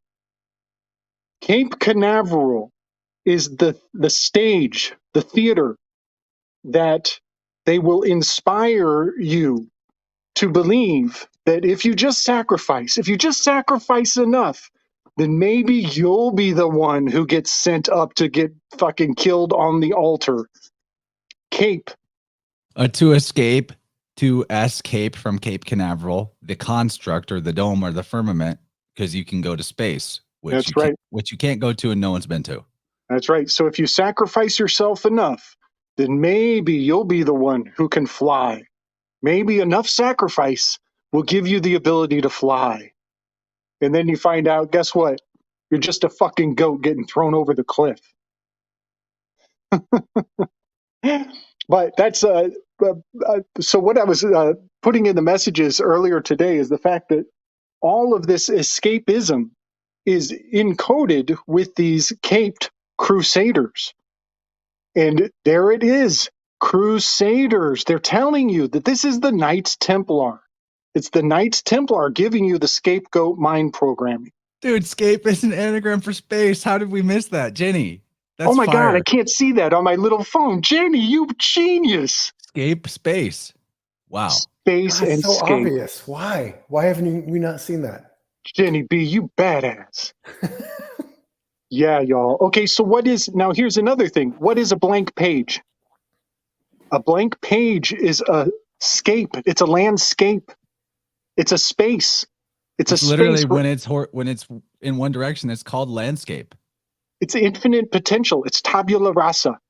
And what does Perseus fly on? He flies on Pegasus, which is the page. It's the piece of paper. It's the two-dimensional paperwork. So all of these things are steering literally us. The constellation is like a sheet of paper. The constellation, it's the Garden of Eden. Yep, it's the ship, it's the vessel, it's the Pegasus, it's the page, it's the tabula rasa. It's so profound. It's the infinite. It's the infinite page. The page Infinite means it's undefined because it's blank. There's nothing written on it. Yeah, man. So, okay, this one, well, no, I'll just leave it at that. But yeah, the cape is, it's encoding the placenta. It's the red garment that you were blessed with, that your full estate. And it has escaped. It escapes your mind. It escapes logic. what the implications of its absence is on culture on the whole. So there's a lot there, but how was that, Chance? Because there's more. If you've got more, I mean, go for it. And then this is a weave right here. Benjamin, leave the dome. The dome is where we're damned. You know, the dam, it's a barrier between us and the heavens. The dame is the mother. Yes. Or the Elites are mad at the dame because they can't leave the dome. Right. And they think they're damned. And that's another thing about so Sophia is sometimes described as ever faithful. That she will never leave, and that is true. That once an idea gets into your head, that's what pistis means, is faith. Right. It never goes away. When I say something to you, if I get I've had some thoughts that I'm like, I shouldn't say that. I shouldn't say that because once I say it, I can never unsay it. It's going on a recording. We're live, and there's a lot of people who don't want to think of the things that I'm thinking of. So I'm sparing a lot of the audience from some thoughts that can never go away. There are some thoughts you just can't take away, and that's what Sophia is about. Once it's in there, you can't undo it. You can only, here's the thing, you can only alter it, rearrange it, or you can put a cowl over it. You can obfuscate it or cover it up in certain ways, but you cannot erase it. It's in there. All you can do is rearrange it and work with it, transmute it, own it, and make it yours, or else somebody else will. This is why we pay you nothing. I mean, the big bucks. This is what I come here for. You should be paid for this. You need to find a way to be paid for what you do. You have a great brain. Yeah, we'll talk off air. Seriously, though. Later. Yeah, I feel like I owe you money. Oh, it's all good.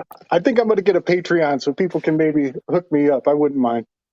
Yeah, you should. You really should. Yeah, just get it. I mean, that's important. Total side weave, but important that just creating the space for it, a vessel or container for that, then you can attract something to it. But if there's no space for it, then it can't happen. So, Here's your dream. This conversation is your dream from last night.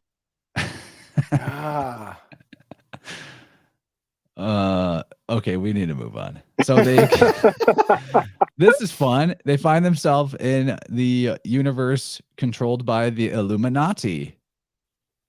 And the Illuminati is the highest rank of the Orphic and Eleusinian mysteries from which the Christian church derives, and esoteric Christianity is based on, that the Vatican stole and gave people just the caught them in the catechumen rank and never let them go up to the next rank, the faithful, misty Illuminati ranks. So anyway, he gets here, and the first thing that happens is he pukes.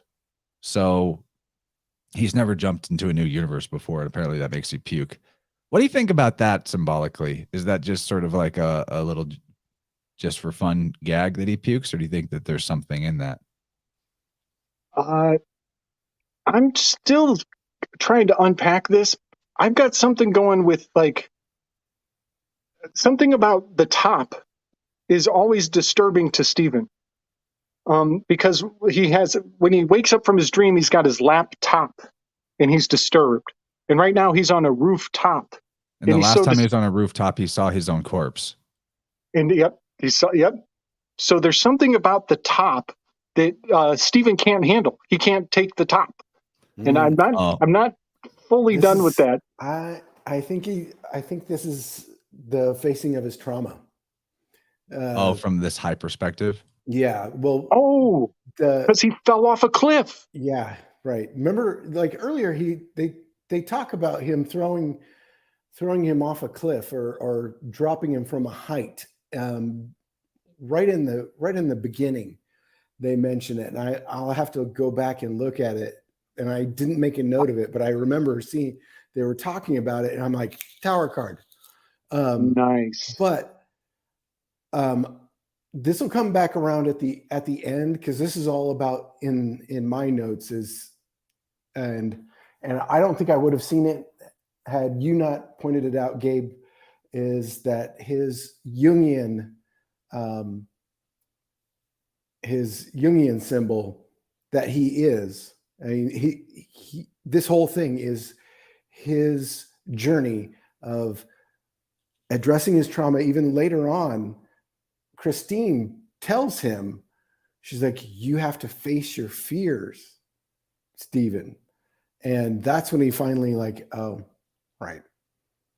Because like he's vomiting and he's losing because he's seeing these things. Like he can't figure it out. He's trying to save her, and he's keeps having to jump and run, but he doesn't actually get it until he faces his own fear. And his fear was of letting her, supporting her to do it, which is right. The 11th hexagram. Yin supported by Yang. So at the end, when he faces his fear, he allows America to fight the witch instead of trying to protect her from it. Lets her fight the dragon fight for herself. And that is the integration of his yin side, because it allows, he's being receptive. He's having trust. He's having pistis. He's having faith, right? And that's his wisdom that he gains in the film. And then the other thing, like another time where he's at the top and there's trauma, is the very opening scene. They're at the top of the multiverse, and he doesn't have faith that she can do it. So he tries to control her, and it gets him killed because he's killing his own inner, yin, his own inner feminine. So it's self-murder. He's biothanatoi at that point. One thing I want to point out is when we get to this universe, they've shown a whole bunch of different universes. One made of paint, one is animated, all these other things. But when you get here, the whole world is colorful, but the people are not.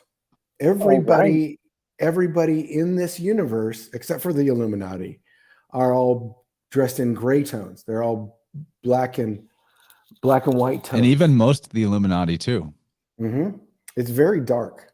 That's a great point, Gordy. They're showing the people. There's flowers everywhere. Mm-hmm. Right. They all have faith in their government. They'll have faith in the illuminated ones at the top. They have pistis. There are pistols everywhere, flowers. Also, the rainbows in the sky. Mm-hmm. Not only is that obviously weather manipulation, a completely fabricated simulacrum kind of environment, but it's not just weather manipulation. It's an indication that this is where the rainbows thrive. Yeah, it's the LGBT rainbows. The red is on top. You got it. This is LGBT world. And everybody dresses like a Jew and carries a Freudian umbrella. And she excels in this realm. She's incredibly familiar, and she's teaching him how shit is done in this world. And she's got that LGBT whatever button on her.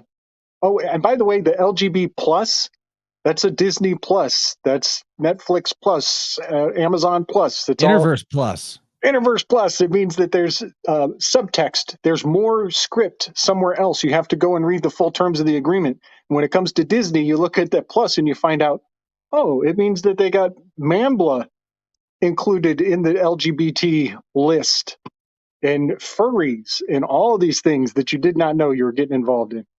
Oh, yeah. And she speaks Spanish. This Strange doesn't speak Spanish.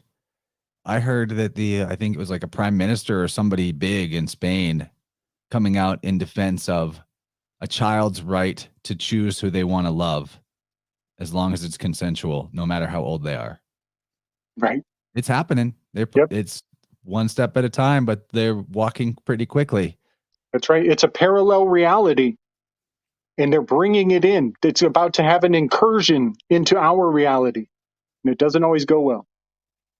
Yeah, and I have throughout my notes, the whole time they're in this universe, all the examples of red means go or inversion, because that's sort of like that's sort of their clue. They give you that this is inversion world. Yep. Ruled by the Illuminati are trying to create inversion world by telling you red means go in this world, because he tries to walk out into the street whenever the street light turns red, thinking the cars will stop, and actually they go. So yeah, it's inversion world. I just realized that the version of Professor X that they use in this isn't the Professor X from the X-Men, the previous X-Men movies, even though it's being played by what's his nuts, Captain Picard, Patrick Stewart, because that he plays the same character. But if you look at his chair and the music that he comes in on, it's the one from the comics, or not the comics, the 90s cartoon. 90s cartoon. Yeah, he's a cartoon. This is all illusion world. And that Reed Richards would be a controlling figure, because that was one of Reed Richards, for, if we haven't gotten there yet, he's Mr. Fantastic. He's supposed to be the biggest genius in the world. And I think you mentioned it earlier, Gabe, that he invented all these wonderful technologies and things. That's 100%. I mean, he is the genius that creates all these great technologies, but he's never been that controlling figure who would take over. He was always the one giving power away. That's totally antithesis of his character. So there is a version of him where he's like that in the Ultimate Comics universe. In the Ultimate universe, Reed Richards becomes Dr. Doom. He has a vision of how the world will end. Climate change.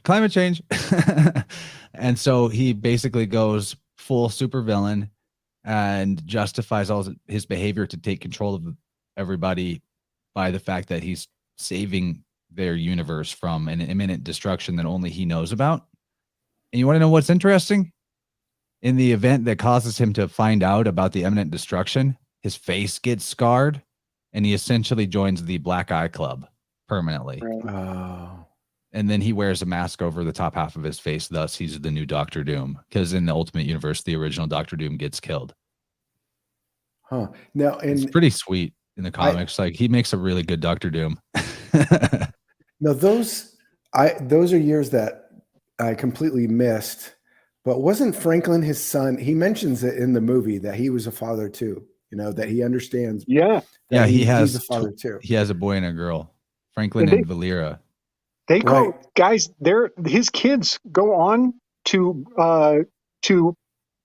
become the parents of the like Time Lord from the Time Lord Association, or the TSA, or whatever they call themselves, TVA, Time Variant Association. The Bufu of that organization is the grandson, great super great grandson of Reed Richards. So yeah. Isn't Franklin the kind of antichrist of the mutants, though? Because they thought he was a mutant, but he wasn't. He has godlike abilities. Right. He saves the multiverse from the incursion crisis, which is referred to in this. He has apparently he had a simulated X gene. So his powers allow him to warp reality. So because he believed he was a mutant, he became a mutant. He became one, but he wasn't really a mutant. So this is perfect because, like, symbolically, the children of the Illuminati, they have reality warping powers. They think they are what they are not. You know, their power is literally warping their own reality. That sounds about right. Yeah, I don't think he really has any. I don't think we need to focus on Franklin Richards much more, though. Interesting, though, in the comics, he's basically there's points where he literally gains the ability and the access to shape and create universes. So he's very much like a Yaldabaoth type sort as well. But like as a child, though. Now, I want to point out this is one of the most on the nose quotes from the whole film. Appropriate that is happening while we have 33 viewers at 3 hours, 33 minutes. And I'm going to say it at 33 seconds. America says, I never dream. She's woke as fuck. Boom. America is woke as fuck. Yep. And then just to like, let you know what they're referring to. Very next thing that happens is they show a scene down on the street. And you have a white guy wearing white and a black guy wearing black. And here is a sign that says, stay in your lane. Stay in your lane. Mm. And there's a right arrow and a left arrow. The Q-tards believe that they're super awake to the world and that their God Emperor will save them. The lefties are super woke and they're going to save the world and save the environment. Just stay in your lane. America, you're woke as fuck. While subtly in the background, the real two lanes that exist are the goy and the uncut people. As you can see here, the circumcised phallus and the uncircumcised phallus. Fucking intactivism. So much in just one image there. It's ridiculous. Stay in your lane. Whiteys and blacks. That's right. If you don't homogenize your fellow man, then you must be racist. What the fuck? What the fuck? It doesn't get any stupider than that. Yeah, doesn't get any stupider than that. Nope, not really. Yep, upside down world for sure. What else have I got to say? I'm just gonna look at my notes. Somebody else talk. Yeah, that reality is very informative. There's actually a lot to learn about the way things are there. That's what we should call it. Okay, well, that's a good call. Yeah, we could draw it here, and then that. Okay. No. I mean, we should call this world Inversion World, not call it on the show. Oh, okay. Well, you know what? I got a great point, and maybe this is a good line to draw if we decide to. At the moment that they introduce Reed Richards and he starts to tell Stephen Strange that his presence here is dangerous. And by the way, Reed Richards' voice is like incredibly compelling and soothing. There's something, if anybody goes and watches the movie, just pay attention to the moment that Reed Richards starts to speak. It's almost like he's using, what do they call that? Neurolinguistic programming. NLP, yeah. He's probably really good at it because he can really bend his fingers in extra ways. And also it's Jem from The Office. So everybody has nostalgia programming of Jem being like their most relatable character. Nice. Yeah. So in that moment, when he starts to explain why Strange is dangerous, the moment that he goes over that line where he says that an incursion will incur, and then Steve says back, incursion? ? That is the exact halfway point of the film. That is 1 hour and 4 minutes into the film, leaving 1 hour and 4 minutes left in the film. 14 and 14. Very sacred numerology. Maybe we can expand on that. That's 1/2 of the moon. You got it. Yeah, that's the moon cycle. That's the new moon. Yep. That puts you in the new moon in between. So there's a lot to that. There's a whole lot to that, but I just thought I would point out that they are doing high magics in the time codes, timestamps, in correspondence with the lines in the message of the movie. Now he's pretty dark in this one. Reed is okay with killing Doctor Strange as a sacrifice to save the other universe. Apparently, one of the idea of this Strange in this universe, why he had to be sacrificed, is he sacrificed was willing to sacrifice a whole world, another universe, for their own to be saved, and then they end up killing Doctor Strange himself as a full-on execution, and they show it. But Reed is okay with that. Like that's an inversion of every single one of those characters on that panel. Like that was That's not in the character of Professor X or Captain Marvel. Besides, you know what? I like my black Captain Marvel with a fro and a nice tight white outfit.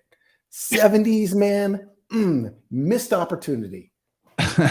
Yeah. The black Captain Marvel being an inversion of the it's inversion world. The black Captain Marvel is so manly that I actually thought it was a dude until they spoke. I'm assuming it's a they, pronoun wise. Probably a they. Yeah. So you guys want? Do you want me to break down my theory on the panel? Are we there yet? Are we at the panel yet? No, they haven't been captured yet. Okay. We really ought to talk about memory lane. Yes. Oh, right. Yes. We can Thank skip you. Pizza Papa since we already talked about Pizza Papa. Yes. Good job keeping us on track. There's probably tons of stuff that we could discuss just in the mise en scène of, inversion world as they're walking down the street. This is the eco-friendly Illuminati future, right? Yep. Where red means go and green means stop. Guys, look at the street sign. Oh, I noticed that. It looks like Braille or something. That must be their language. I don't understand what that is trying to tell us. I think it has to do with augmented reality. Yep. Okay. Yep. Those are like QR codes. Those are QR codes for augmented reality. Nice call. Okay, good call. And maybe I'm going to pay more attention to the crowd and see if they're all wearing glasses too. That would be interesting because that's, or I guess, I mean, shit, they probably got contacts. They're not, but it's probably contacts or something. Yeah, Reed Richards, man, smart motherfucker. Probably implants, actually. So yeah, all of the innovations of this reality, they kind of imply are Reed Richards' brainchilds. And so as they're walking, like he kind of talks to her about her. Oh, no, we haven't got there yet. But they come up on the memory bank. And I didn't catch that the first time I watched it, that it's called the Memory Lane Bank. And that's an acronym. That's a MLB. That's BLM. Yeah. And what else has banks is the river, which carries water, and mem is water. Mem is water. Bank. Your mem in the bank. And so when he activates it, so just keep in mind that we're talking about BLM, okay?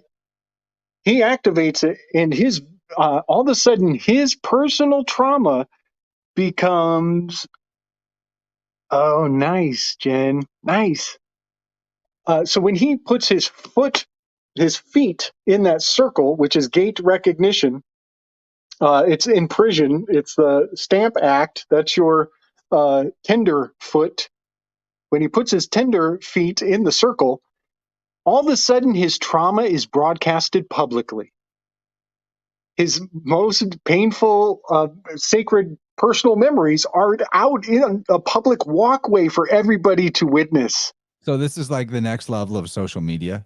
Yes. Where you like whine about whatever to the entire world. Yep. Broadcast your trauma because that's your identity. Totally. And so then in his vision, he's having a dinner with his old sweetheart, and oh, you caught it. Nice, Chance. How could I miss it? He makes a joke about selling a kidney from somebody he operated on to pay for his fancy dinner. He's at Bureau of Land Management, the Bank of Land Management, and he's talking about organ harvesting instead of taking a loan. Oh, yeah, because Memory Lane Bank is BLM. I see. He's talking about organ harvesting. That's land management. Organ harvesting is land management. And then she jumps on and it goes into her story. But I was absolutely blown away when I realized that BLM is encoded in this memory lane bank. But that's all I got on the strange part. You guys got something? Well, just other that she gives him the watch, and the watch is an important object throughout the rest of the first film and this film. you know, that you know, we already said this, but like part of inversion world is that she believes food is free there. Turns out it's not, but she says food is free everywhere else. Like most universes, it's free. It's weird you guys have to pay for it because she's woke as fuck, America. She's been to 72 universes. She tells him she's been to 72. Pentagram number. It's yeah, that's exactly right. That's the angle of the 5-pointed star, the angles in it. So there's that. And then that encodes a lot of other priestly belief systems, including procession, as in, you know, maybe the idea encoded here is that at the 72nd year, where we shift 1 degree in procession, because of that degree shift, we're in a new universe at that point, because the clock, the watch, which is like the next thing we see here, is shifted. You know, the second hand is moved, because they call those degrees seconds, right? Those 1 degrees of the arc of the ecliptic. The watch. Yeah. Yep. The watch becomes the key later on. The watch is his tangible symbol for the trauma. It's his heartbreak, because it's his love, and when you see it later, it's broken. It's because it's his accident. It's how it happened. But he ends up using that watch as the key to the lock to open the gate to the book of Vishanti, the book of Vishnu. So his trauma his integrated trauma, or his intention to integrate his trauma, opens the gate. Right, exactly. And that's, I mean, we'll have to save something for later, but this is what happens, why he gets the third eye. Integration. I dig it. You know, this is something that I forgot to bring up when we were talking about the cephalopod part of Wanda, but I'm just going to throw this out there kind of out of order. Her using the Darkhold command over the runes, using the alphabet to attack, you know, the paper C. Her fingertips are blackened, which is like the ink of the cephalopod, and the ink of the scribe as well. Yes, absolutely. Yeah, that kind of creeped me out. Let's see. 72 dodeca Timoria above the horizon at all times. 72 disciples of Jesus. 72 conspirators of Osiris. Yeah, buddy. Yeah, man. Yep. 72 inches under the ground. 72 virgins if you blow yourself up for Allah. That's what they told us in the mass media about Islam. I don't know. That's a whole hell of a lot. It's a lot of, yeah. I believe that in Arabic, 72 is kind of like a colloquialism for a shitload. A whole hell of a lot. And also, somebody told me about hanging upside down for 9 days on Yggdrasil will yield a 72. I think you end up dropping a 0 somewhere, but Yggdrasil for 9 days gives you a 702, 720, something like that. That'd be interesting, considering that the Mercury character encodes 27 in so many gematrias, and that if you flip, you know, if you make the 27 character the hanged man, you flip him upside down, he becomes 72. Yep. So about the watch representing his trauma, Gordy, and the integration aspect, that is my read on it too. I think it's pretty clear, especially because he says, when they're watching the memory of the watch, we don't have time for this. And so part of the male inability to integrate the yin feels like I don't have time. If the yang is trying to control the yin, it's like, I don't have time for this. I need to do, act. There's no time. And so like the integrated male knows how to relax, knows how to let things come to them, knows how to be more magnetic and not always just electric, so to speak. So that's part of it too, is like, you know, the time crunch that they're under throughout the whole film. They're always running from something or running towards something, pretty much, usually always running away from Wanda. Anyway, America, in the next scene, we see that she is she's named America. We've never really talked about where America comes from in the comics. Gordy, do you have much on that? Not at all. She's a Young Avengers character. I can't remember what comic she originated from, but I'll just say that she's like an extremely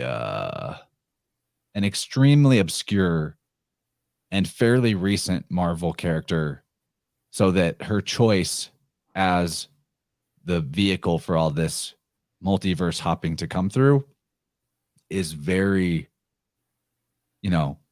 it's very deliberate to give us America saying things like, I never dream. The American dream is dead. There's so much in some of her one-liners are just incredibly on the nose. That's what this film should have been called. Doctor Strange, a little on the nose. I agree. I totally agree. And anyway, her name's America. She wears the stars and stripes, yet she's from Space Mexico. You almost got a spit take. That was awesome.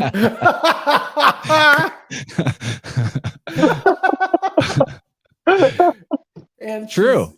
She's the only one that can escape all the borders. She's a border hopping Mexican. She's a border hopper. Oh my God, she's going to get put in a cage in a little bit. She gets put in a cage. Yeah, she gets put in a cage. The kids in cages, man. The kids in cages. Get used to it, I guess. Fuck. That's fucking crazy. Yeah. Space Dylan, Mexico. Dylan asked if they're trying to emphasize the Hebrew letter mem. Here's three moms or two moms. Mem and mom sound a lot alike. I guess the memory lane place does emphasize the word M the way that the shot was. Oh shit. It's well, it makes me think of the prophecy in Daniel 5:5. Many tekal parshet is comes to mind. And what's the prophecy in Daniel 5:5?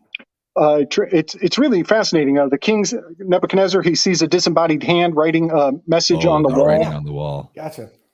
And the message is written in Daniel 5:5, and it's translated by Daniel in Daniel 25, where you multiply 5 times 5, you get 25, and that's where the solution comes into play. Yeah, that's a real interesting one, but that comes to mind. When he translates the dream, right? Mm-hmm. Yeah, okay. Oh, well, in Daniel, he translates the dream also, yes. But one of the other things he does is he translates a message that was written by the disembodied hand of God that all of the other wizards couldn't figure out. But Daniel, he was raised by them eunuchs. He knows the code. He was a hostage to the eunuchs. So here's the point where we're seeing the trauma on public display of America. Yes. Where a bee stings her. The A to the B, the alphabet. I say this because she, being the Eve of the Gnostic creation myth, sends herself into the tree of knowledge. She sends herself into the multiverse. The tree of knowledge being the leaves are letters. The tree of knowledge is language, metaphorically. So when she gains the knowledge of A to B, the alphabet, AB sends her into the tree. And she has a fall. She falls, Oh, hell yeah. I think that definitely it fits symbolically to me. Yeah. It also, so that's a thistle flower, I think. I could be wrong. I think that's a thistle flower. It's the national flower of Scotland. And so there's an interesting Scottish rite going on. Scota. They have a lot to do with bees. Yep. And the Maccabees is probably in play here as well. The nettles are generally kind of thistly and barbed inherently. So the fact that she picked it I don't know, just makes me think that she's afraid of what hasn't even happened yet and oblivious to her own tolerance for pain. It's like she's afraid of the imaginative pain while she's holding a thistle that should be poking her hand already. So it's not the pain that is, it's the pain that she imagines happening that flips her out. Does that make sense? Yeah. Yeah. Is that like a metaphor for abortion? Maybe. Maybe. Is it a maybe? Maybe a metaphor for that? The baby may be, or it may not be. Maybe, baby, I have you. So they find out that there's a strange in their universe from Pizza Papa. And here's some on the nose for you. The statue of, oh yeah, there you go. The bee is Apis in Latin. Apis is the bull, sun in Taurus, all symbols of the Lord who rules Taurus, who exalts in it, Venus. And also this film came out in Taurus, and it's all about the mother. So much Taurus symbolism. Man, how did I miss that one? The bee is at Apis in Latin. I knew that from reading your book. Thanks, Dylan. Hell yeah. That is sweet. This is what I mean. There's just so much that we think we can get it all, but he just told us it is. It's not a maybe, it is. It's literally a maybe. Yeah. It is a maybe. The Apis is the maybe. Definitely maybe. Definitely a maybe. Definitely maybe. Thanks, Dylan. That's a good one. That's good. Thanks, dude. Glad that you're here. Glad that everyone's here in the chat. I mean, scape and space. Boom. Space. That was a total headshot. I'll never forget that one. Yeah. That's nuts. So anyway, because this is Vishnu / Christ / Osiris / all the other black gods, Doctor Strange representing the Savior, who is the sun. Well, he's a black statue. May is named after Maya. Yes, indeed. Indeed, the illusion. She falls into Maya. She falls into the multiverse. Yep. Yeah, that to me, multiverse even indicates language. That phrase, multiple languages. As soon as you have multiple languages, you have multiple competing versions of reality. When the fiction is that they're different, and in truth, they came from the one same source. And I think that that's part of what is being encoded here too. Whether maybe not encoded. Encoded is a strong word, but like revealed to us. Yes. Polysemal words. Polysemal meaning inseminating multiple potentialities. Polysemal words oftentimes mean two opposite things. Like, I'm going to dust this table. That means I'm going to make the dust not there. So the word dust as a verb is polysemal. And polysemal sure does make me think of policeman. The policeman is going to tell you good cop, bad cop all the way to get whatever he needs or wants. And so in the context of multiverse and multiple realities, it's very, very valuable to know your polysemal words so that when they come up in a conversation, you can differentiate between did they mean it this way or did they mean it that way. English is so, what do they call it? Equivocal. It says many things at the same time, saying two things at once. Equivocal. Good. Yeah. So this is Christian of the Black God.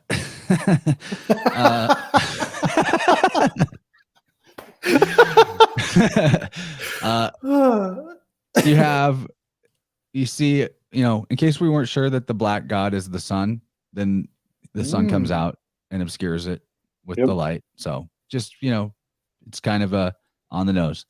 So, and then go ahead. Well, I'm gonna bust out the Preto. Oh, I think that's a good spot for it, right? Thank you. Yeah, I forgot about that. buddy. What language is this coming from? Because I'm going to find the receipt on this. Yep, it's Portuguese.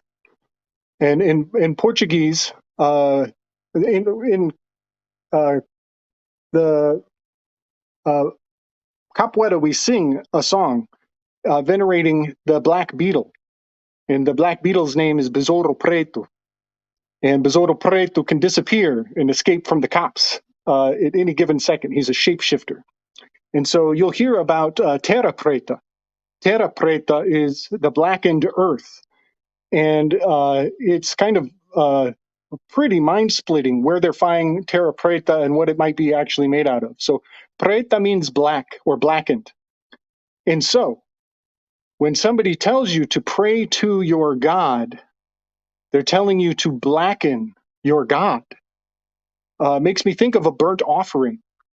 And the fact that your prayer is a black offering because it's internal. You're going into your mind to send up this communion. Pray to a black God. You're blackening a black God.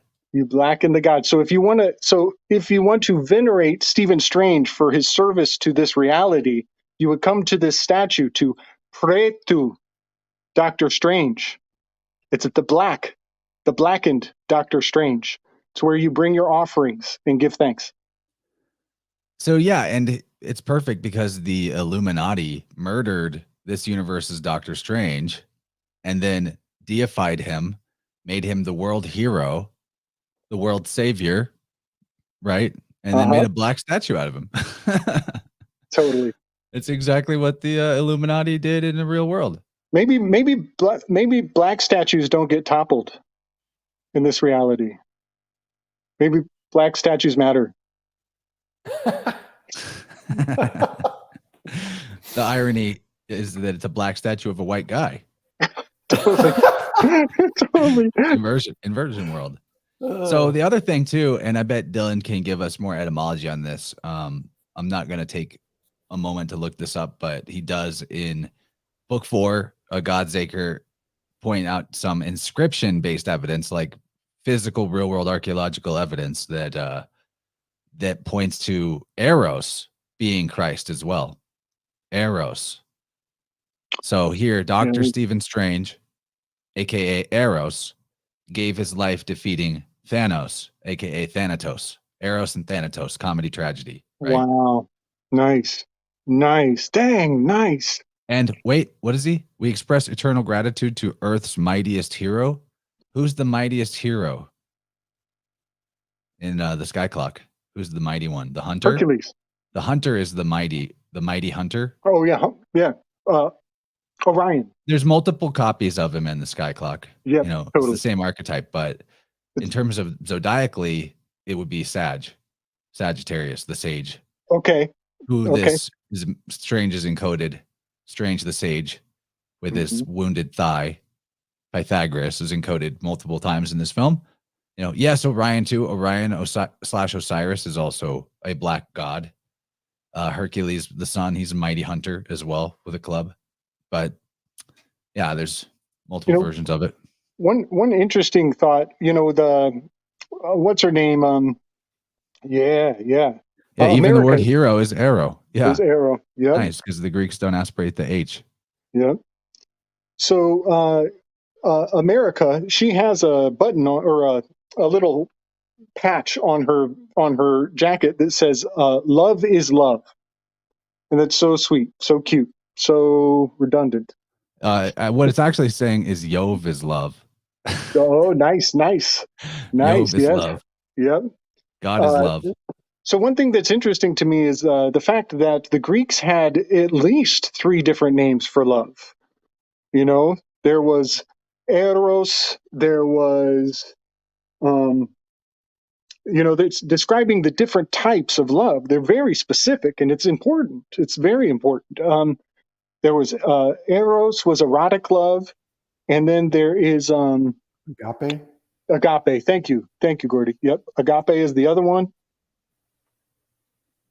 There we go. Yes. Aota. Yep. So they do Omega, Sigma.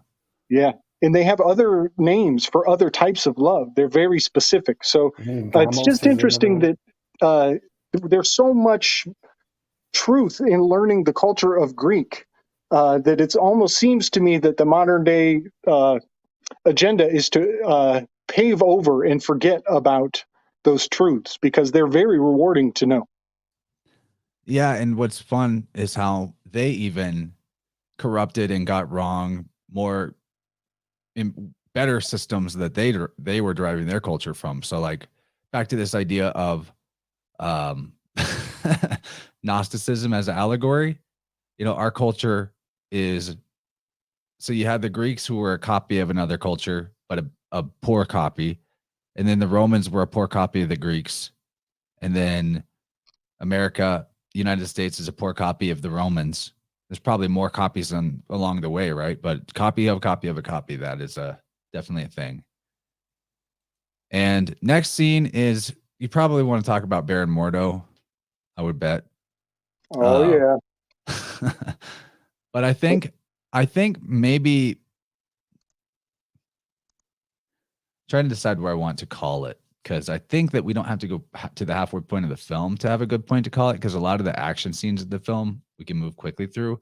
But I do want to reconvene and do, like, you know, another set on this, because we have, you know, we're getting past midnight here, and we don't have the same strength of viewership. Not everyone can hang this long. So let's go through Baron Mordo and this scene where he drinks the tea.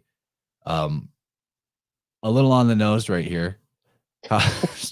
Strange in a crucifixion position. His arm even lowers later in the even Christ has one leg often bent at the knee in the crucifixion. Yeah. But his other arm that's up actually lowers, so he's spread eagled as the shot continues. But this is just a better shot of the 12-pointed solar disc, the zodiac that his head is in the middle of.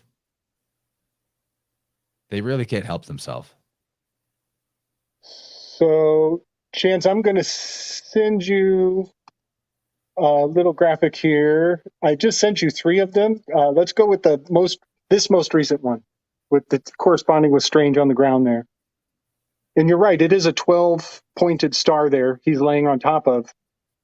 But his body is covering up 3 of those stars.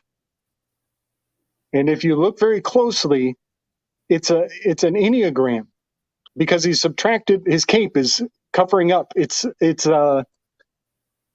cowling. It's obfuscating, obscuring, cloaking. Thank you. It's cloaking 3 of those tips of the star. So the only ones left are the 9.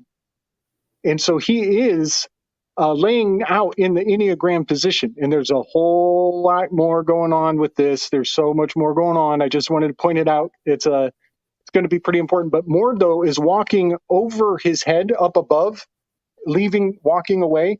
And as he walks away, he says the words, I'm only acting as you would. And if you know your Enneagram, those top 3 prongs, 8, 9, and 1, those are in the act trine. Those are the acting trine.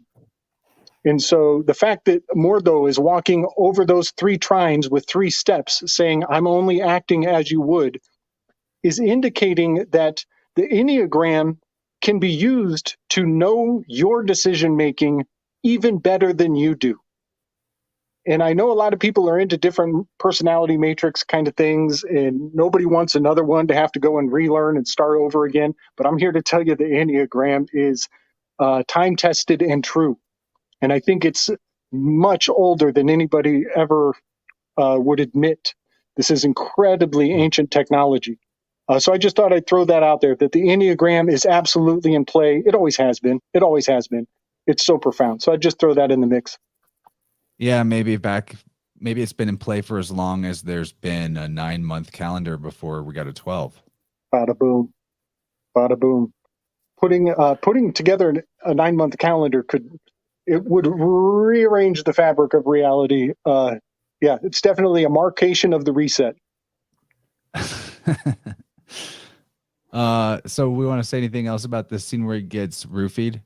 Oh, also Mordo roofies the underage 16-year-old who believes love is love. You know, Wow. child, as the Spaniard politician says, the child has the right to love who they want if they give consent. Wow. A kid got roofied in a Disney movie. That's a great point. Yeah. Literally, like completely roofied by the magic tea. All right.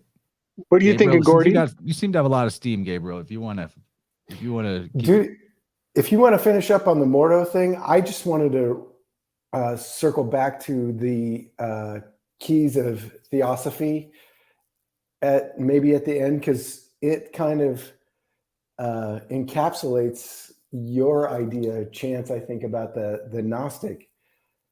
Nice. Beautiful, dude. Yeah, that'd be a great place to finish. And we have plenty of stuff that we can get into and reconvene in a few days. I just, after 4 hours, I don't have as much steam past my bedtime, and I want to bring a game to this because there's plenty more we could talk about. As Dylan says, I can't believe all this stuff is in a movie. We can't either. Every single time we do this, it explodes, and we're like, oh, we'll just spend do one show. We could do a whole show on just Moon Knight. We can't. We did a whole show on just the first 5 minutes. Yeah. We can't stop this. Yeah, it needs to be revealed, though. It needs to be revealed. Yep. Yeah.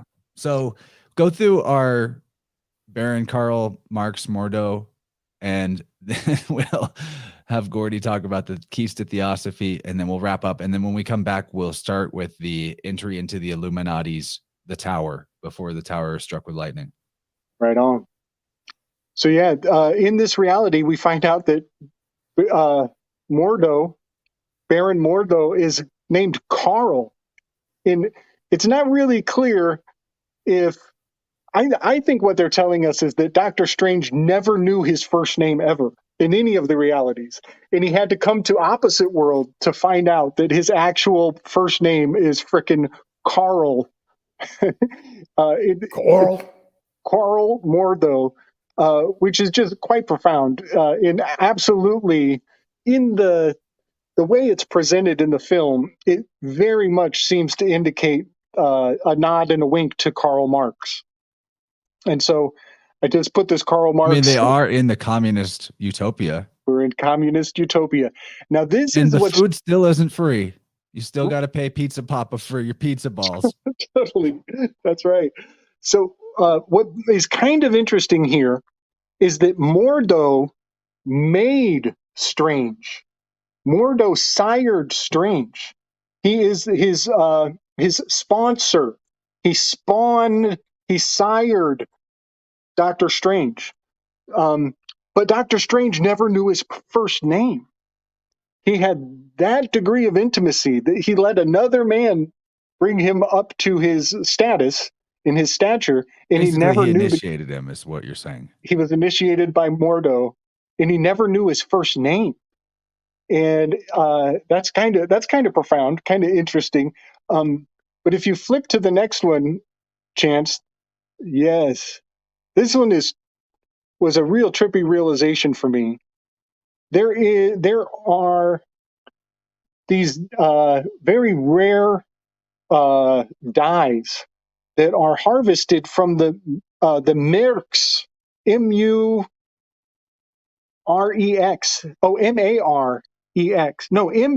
Murex, Murex, which is like this ocean king, the king of the sea. And the Murex seashells are incredibly labor intensive to extract the dye from this seashell. Incredibly labor intensive, and that is the reason why the cloth that is dyed by this is super valuable, and it is the sacred cloth that the high priests wear, the high priests of the ephod. And so it generally generates a shade of purple, but I believe it's integrated into this blue. Can you zoom in there on the corner there, Chance? You'll see the costume of the ephod. He's wearing the blue. That's the shade of Doctor Strange. That's the garments of the initiated. And so Doctor Strange is wearing the Murex blue garment of the high priest of the ephod.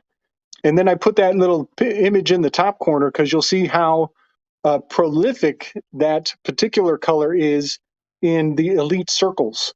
The entire Oval Office is colored in the high priests of the ephod shade of blue. And you'll even notice all of their ties are uniformly the same shade of blue.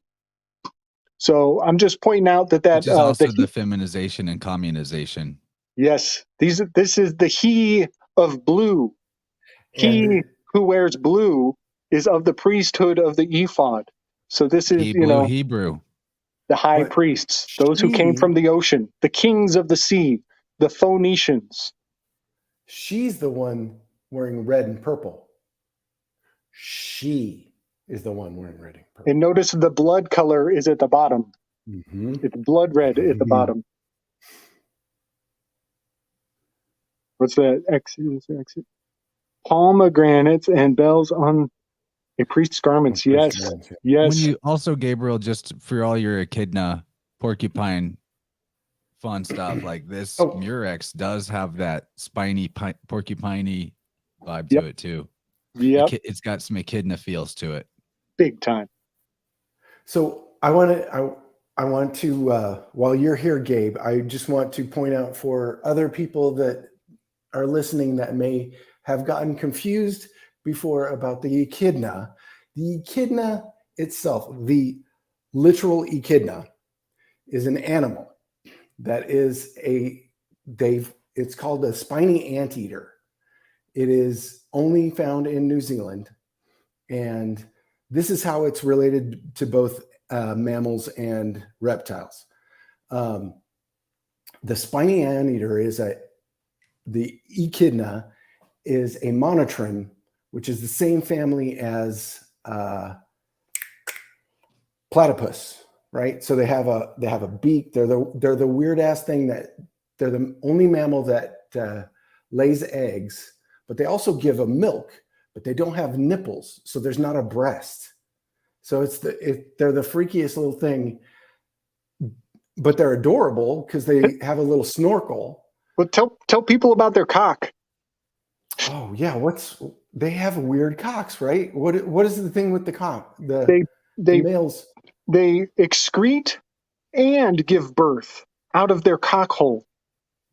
Yeah, it's called a cochlear appendage, I think. It's not even a dick. It's some weird thing.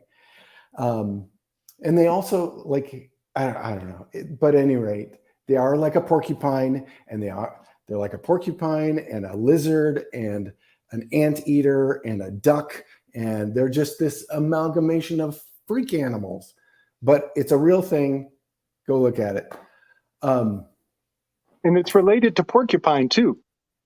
Well, the shape is the shape echidna is the porcupine. Yeah.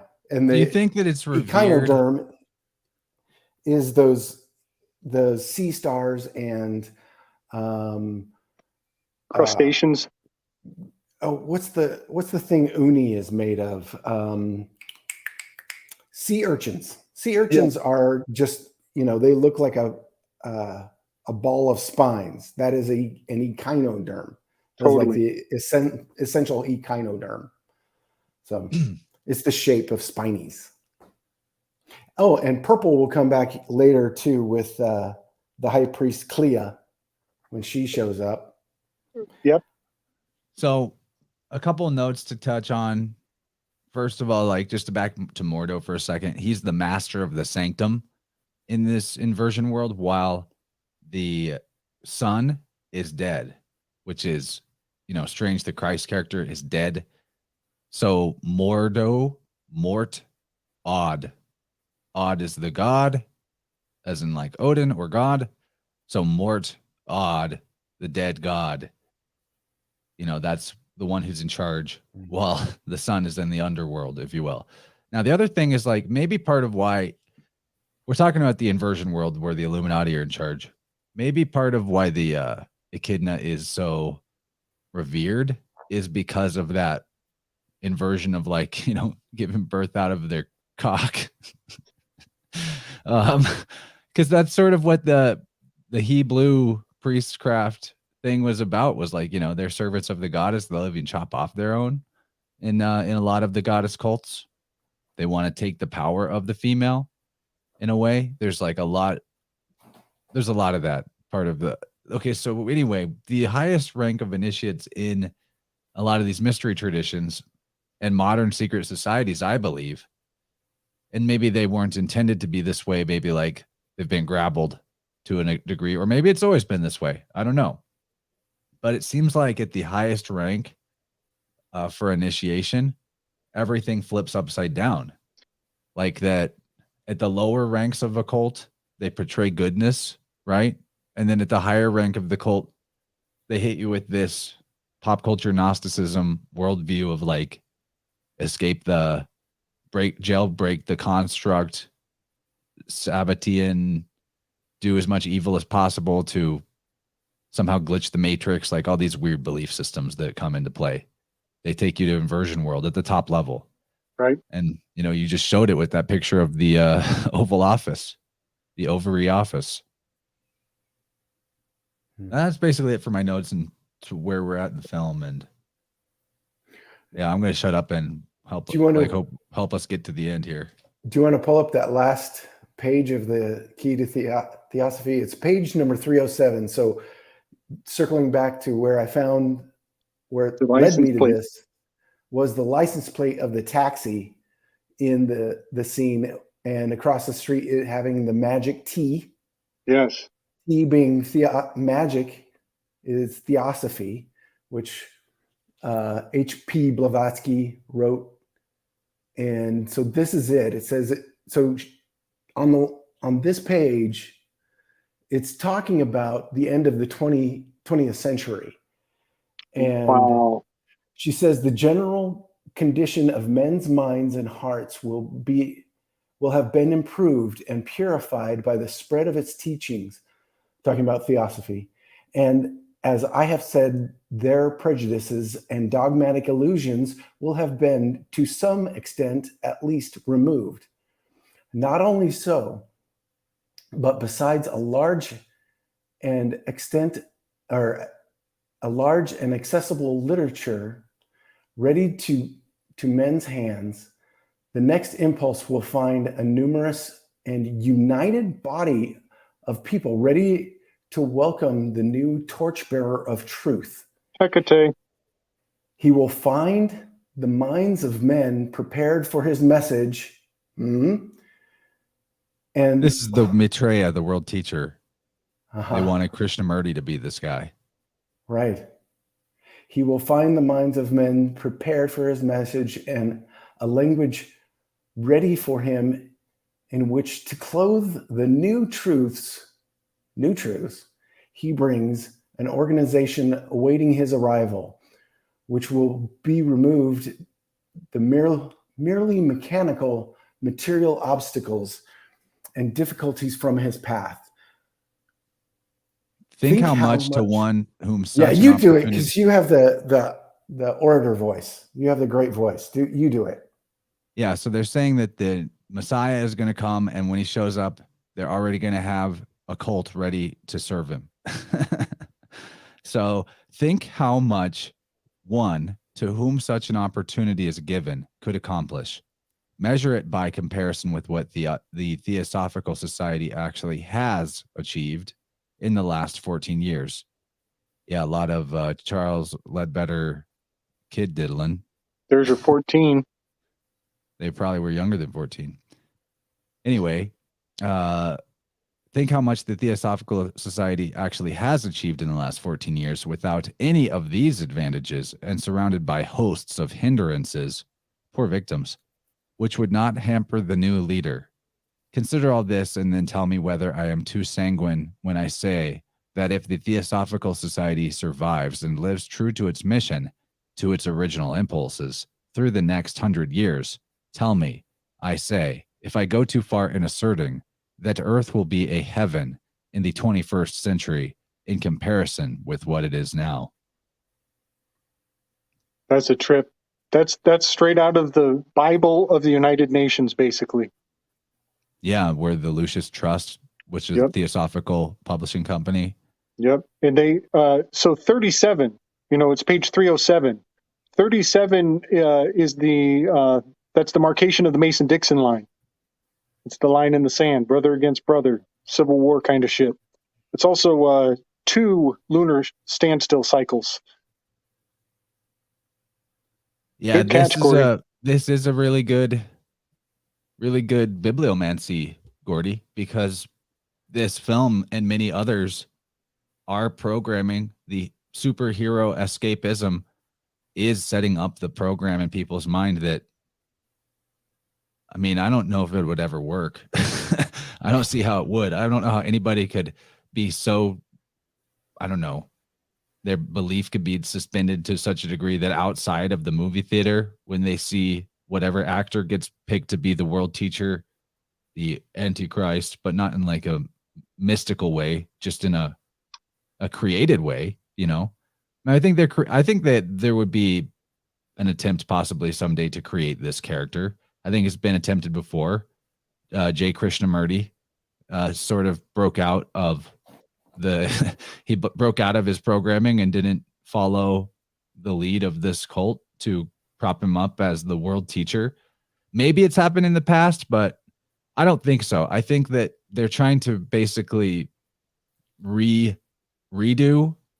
the whole Christ thing as it was given to us in the Roman Catholicism to set up a new age, one world religion, the way that Catholicism was meant to be. And I guess to some degree was, as it controlled a large portion of the earth through its empire. But, with the Bible, one of the silliest things about it is in the New Testament, how we're meant to believe, even though it's disputed by many early church fathers how long he actually lived, we're meant to believe that Jesus, in 1 year, he only had 1 year of ministry, yet he became massively famous. You would not even be famous after a couple years in a world where there was no mass communication. Yet he was famous right away, but he only taught for 1 year. That's because John the Baptist paved the way for him in advance. And that's kind of what they're getting at in that line. They're saying somebody else will come and pave it, and then we'll come and knock through, like they used to. Yep. Yeah, that is. But now, like, maybe their goal is that they could actually pull that off on a large scale by their organizations and all that. But I don't see it happening. Good luck. It's a pipe dream to me. But it's a part of the one world religion, one world government scheme for sure, to create a heaven on earth, your communist utopia. They're always selling you that it's going to be better in the future if you just get in line and follow what the cult or the organization tells you to do. Gordy, was that the final page? Did I see that? That looked like it was like the end or the closing statement on there. Yeah, it's the last page. Fin. Dude, it ends with fin. I think you nailed it. I think you absolutely nailed it right there. The fact that it was the last page, yeah. Page 307, no doubt. Yeah, it was just it called out. Sometimes these things you guys both know. You just hear things, or it has the ring of truth that I know what this is, and you go to it, and it's like it's there. Yep. And Dylan points out blav is the radical of imblave, to sow corn or wheat. Yeah. Yep. Imblave un champ is to corn a field or sow a field with corn. The mythos of the seed. Lady of the corn. The corn myth. Yep. Over and over again. It's even got she's the virgin giving birth to the world savior by planting the seeds in the fertile darkness of the mind of men who will pray to the God and blacken him. Yep. It's got the Blavatsky, hailing down to that, the Tav, the bottom, underneath the Vatican. VAT, never trust it. Don't trust it. I got a short list right here. I just happened to be open to this page. This is my short list of HPs. These are all the high priests that I can identify. And it's not, when I see these things, it's not like, oh, HP automatically means high priest. You got to think, like, what is this person about? How are they portrayed? What role are they playing in the collective? And Doesn't work every time, but almost 90% of the time. Philip K. Dick, he's got the PH in his name, the PH. Oh yeah, he's a high priest of this Gnostic cult. 100%. He's telling people believe that this like drug addict, insane person was prophetic and could view other multiple realities, and was telling you that the archons controlled you, and like, you know, he could see through the matrix. Everybody, Philip K. Dick, he's so special, special boy. Give him his lollipops. So we also have Joseph Hammer Perkstall. He's an amazing one because he's got like PH and Joseph, and then his initials Hammer Perkstall, our high priest, HP. We've got HP Blavatsky, HP Lovecraft. I don't know who that is. The Perkstall. Who's Perkstall? Oh, Perkstall. He revealed he brought forward the writings of Levi and Alphias Levi or Levi. Yeah, Levi. He's basically a real good source for understanding a lot of the these initiatory practices. Gosh, if you look him up, if you look his name up, his writing is like just exactly where we should. That makes sense because they very likely created the whole image of the Baphomet at that time. And claimed that it was coming from an earlier time. I'm not sure, but I'm starting to think that maybe whatever the Templars were possibly was a competing remnant of the mystery traditions that the Vatican grabbled and gave people just the entry level information on. Yep. And that was why they had to be removed from the chessboard or brought into the fold, more like. I think they were just brought into the fold. Yeah. So you would want to make sure and cast a lot of aspersions on that tradition and make them look like, oh, they're the bad guys. They're your Illuminatis. They're the ones running things behind the scenes. Maybe, or maybe maybe what they became later is that like infiltrated and corrupted. But I think there could be something if we had any way to access the real information relating to the Templars, that would be a trail towards a better understanding of whatever the original system was. Not saying that system was right or the truth or like should be a religion either, but I think there's been a lot of shade cast on it for a reason, to keep people off the trail. Right. So Stephen Hawking, he's got the PH in the middle of his name. Stephen Hawking, it's a high priest of his own right. And then Harry Potter, it's my favorite one. Can't forget Harry Potter. The Harry Potter. Hare Krishna Potter. Yeah, Templars were Manichaeans. Manichaeans created Christ, the concept of Christ, right, and recognized it as the Son.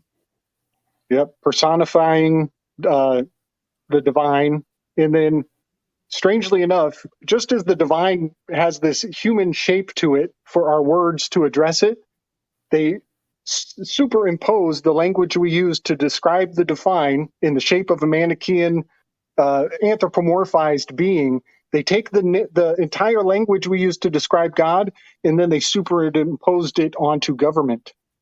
And so now our government is like a big robot, a big mechanical God, and all of the ingredients and anatomical correspondences of what we used to describe God, this anthropomorphized man, it's now, that's the clothing, that's the garment that they are dressing government in.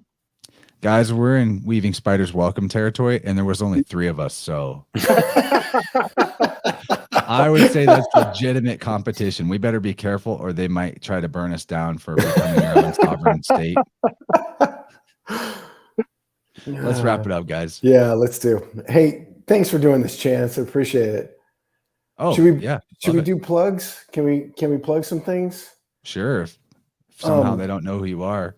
Yeah, if you don't know who plugs I am. are good. But Monday nights, Mystic Inheritance Conspiratorium on Telegram. If you don't know what it is, send me a DM and I will get you a link. Even if you just want the PDFs, we're doing initiation into hermetics now. And it's already weird as fuck. So it's fun.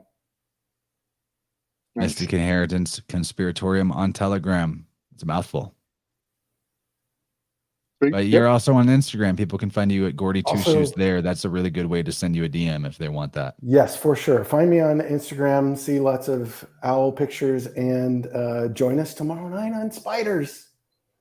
And you got balls to spare too, right?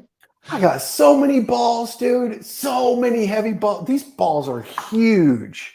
Dude, don't I've fuck got- with the Taurus, man. Don't fuck with the Taurus when it comes How to come balls. you sent me the tiny balls?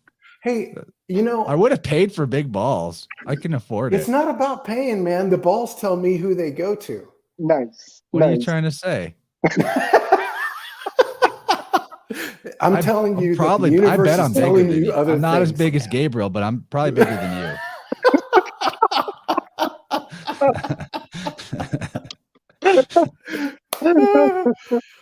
This is why you guys are my friends. I love you guys. This is fun.